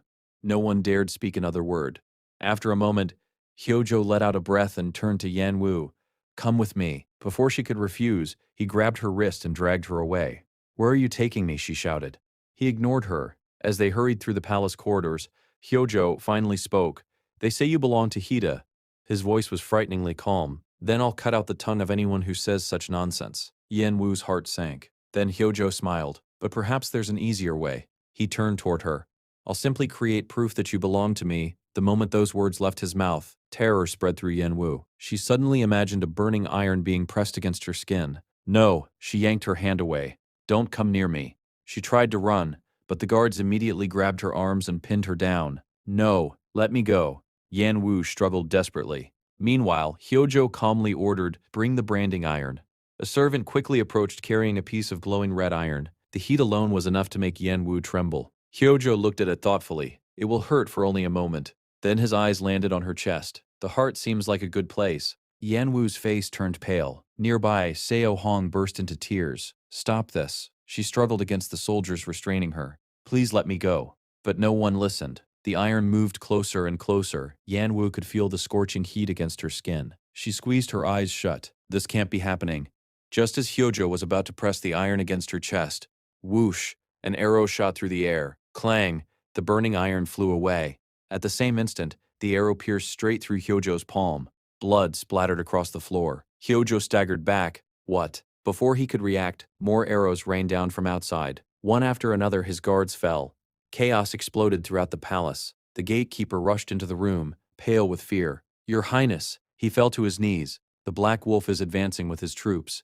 Yen Wu's heart skipped a beat. The Black Wolf. Lord Hida. He's here. Hope and fear collided inside her chest. Meanwhile, Hyojo forced a smile. Even with blood dripping from his hand, he suddenly grabbed Yen Wu again. Come with me. But this time, Yen Wu resisted. She bit his injured hand with all her strength. Blood flowed freely as Hyojo jerked his hand back. His expression instantly darkened. Without warning, he grabbed her by the hair. Yen Wu screamed. Let go of me. Hyojo glared at her. I'm not in a good mood. His voice was cold enough to freeze the air, so stop making things difficult. But Yan Wu had already lost her fear. Hida, she shouted with everything she had. Immediately, Hyojo covered her mouth. Shut up. He tightened his grip. Then he looked toward his soldiers. Kill everyone who enters the palace. His eyes showed no mercy. Leave no one alive. He lifted Yan Wu into his arms and hurried away. A nearby soldier hesitated. Your Highness, there are too many enemies. But Hyojo didn't even look at him. Nothing mattered to him except escaping with Yan Wu. Outside, the palace had become a battlefield. Soldiers clashed everywhere. Arrows flew through the air. The screams of the wounded echoed endlessly. Yan Wu struggled helplessly in Hyojo's arms. She couldn't see clearly. She didn't know what was happening, but she kept thinking of one person, Hida. Please be safe. Meanwhile, Hyojo rushed through the chaos, holding her tightly as though he would never let her go. The palace was collapsing into complete disorder. No one could tell who had the upper hand. Then, everything changed. A figure appeared before them. In a single motion, slash, the soldier standing beside Hyojo fell to the ground. The speed was so fast that no one had time to react. For a brief moment, the battlefield fell silent. Yan Wu's eyes widened. She immediately pushed Hyojo's hand away from her mouth. Hida. Relief flooded her voice. Standing before her was the man she had been waiting for. Hida. Hyojo stared at him, then surprisingly he laughed. So this is how it ends. He shook his head bitterly. It's my mistake. His gaze sharpened. That day, instead of stealing the envoy's power, I should have crushed you completely. His killing intent exploded. Without hesitation, he charged forward. At the same time Hida moved, their swords collided with a deafening sound. Clang! The shockwaves spread across the battlefield. Yan Wu stumbled backward. Hyojo narrowed his eyes. So this wasn't really about me after all. But Hida ignored him. Without taking his eyes off his enemy, he shouted, Yan Wu, run! She froze. But go! His voice was firm. If you escape outside, Seohon will be waiting. You need to survive first. Yan Wu bit her lip. Everything inside her wanted to stay. But she knew he was right. At that moment, Hyojo attacked again. What do you think you're doing? His sword cut through the air. I'll catch up to both of you soon enough. The battle grew fiercer. Steel clashed endlessly. Hida stood between Yan Wu and death itself, and as he fought, an old memory surfaced. He remembered his first death, the fear, the regret, the helplessness. All of it returned in an instant, but instead of weakening him, the memory only strengthened his resolve. This time, no matter what happened, he would never lose Yan Wu again. Just as Hyojo prepared to repeat the same devastating attack as before, Yan Wu suddenly moved. Without a moment of hesitation, she lunged forward and drove a sharp object straight into his eyes. Ah! Hyojo let out a furious scream. He stumbled backward, clutching his face as blood poured through his fingers. For the first time in a long while, the terrifying ruler looked vulnerable. You dare. But Yan Wu had no intention of waiting. Haida, run. Immediately she grabbed his hand and pulled him away. The two fled without looking back. A moment later, Hida transformed into his black wolf form and lowered himself so Yan Wu could climb onto his back. Hold on tightly. Yan Wu wrapped her arms around his neck as the giant wolf raced through the burning battlefield. Guards chased after them, arrows flew overhead. But Hida never slowed down. This way, Yan Wu shouted over the chaos. I know the fastest route. Hida followed her directions without question. As the cold wind brushed against her face, Yan Wu leaned closer and buried her face into his fur. I missed you, she whispered. Hida remained silent, yet his ears twitched slightly. Even while running, his eyes glanced back toward the palace. Far behind them, Hyojo slowly lowered his blood-stained hands. Though unable to see clearly, a smile spread across his face. As expected, his voice dripped with confidence. She really is bold. Then his expression darkened. But does a wolf truly think he can defeat me? Soon, Hida stopped running. He gently lowered Yan Wu to the ground and returned to his human form. Go somewhere safe. He drew his sword. I'll finish this. Without waiting for an answer, he rushed straight at Hyojo. Clang, their swords collided. But the moment Hida struck again, crack, his blade shattered into pieces. Hida's eyes widened. Hyojo grinned. You've grown weaker. He immediately counterattacked. Yan Wu watched in horror. Hida, the battle quickly turned against him. Each strike forced him backward. Blood dripped from his mouth. His breathing became heavier. And then, Hyojo leaped into the air. His sword descended like lightning. A killing blow. Hida, without thinking, Yan Wu ran forward. She threw herself in front of him. No, Hida screamed. He expected to see blood. He expected to lose her. But nothing happened. Yan Wu slowly opened her eyes. She wasn't hurt. Everyone froze. Hyojo's body suddenly trembled. His eyes widened in disbelief. A sword had pierced straight through his chest from behind. Blood dripped from the tip of the blade. The battlefield fell silent. Slowly everyone turned. Standing behind Hyojo was Lord Utah. His hand gripped the sword tightly. Hyojo coughed blood. Then he glared at him. You bastard. Utah smiled faintly. Looks like I finally got you. The moment Hida saw the opening, he immediately shouted, Everyone fire. Arrows rained down. The battlefield exploded back into chaos. Utah pulled out his sword and charged again. This time he intended to finish Hyojo once and for all. But Hyojo suddenly raised his hand. Clang! He caught the blade with his bare palm. Blood spilled instantly. The sword sank deep into his hand, yet he didn't even flinch. Instead, he lifted his head, his expression twisted with rage. In the distance, he saw Seo Hong commanding the troops. His breathing grew heavier. His body began trembling. So, he laughed bitterly. You all think I'm a joke? A terrifying aura erupted from his body. The ground cracked beneath his feet. His muscles expanded. Bones twisted. Fur burst from his skin. And before everyone's eyes, Hyojo transformed into a gigantic bear. The beast towered over the battlefield. Its eyes burned with madness. I'll tear all of you apart. Its roar shook the heavens. Hida immediately transformed into his black wolf form. At the same time, Utah transformed into a magnificent white wolf. Without hesitation, the two wolves charged together. They attacked from opposite directions. Claws, fangs, magic, everything they had. But Hyojo endured it all. His massive paws crashed into them with overwhelming force. Boom. Hida was thrown across the battlefield. Boom. Utah smashed into a stone wall. Both wolves were forced back into human form, bruised, bleeding, barely able to stand. Hyojo slowly approached Hida. The giant bear looked down at him. Then, crunch, he stepped heavily on Hida's chest. Hida coughed blood. I'll start with you. The bear pressed harder. Yan Wu screamed. Stop. She ran toward him. But before anyone could move, boom. A massive explosion erupted. A blinding shockwave spread across the battlefield. Everyone was thrown backward. Yan Wu slammed into a wall. Soldiers were sent flying. Some collapsed instantly. Dust and smoke covered the sky. When the dust settled, Hyojo was still standing. He slowly lowered his hand.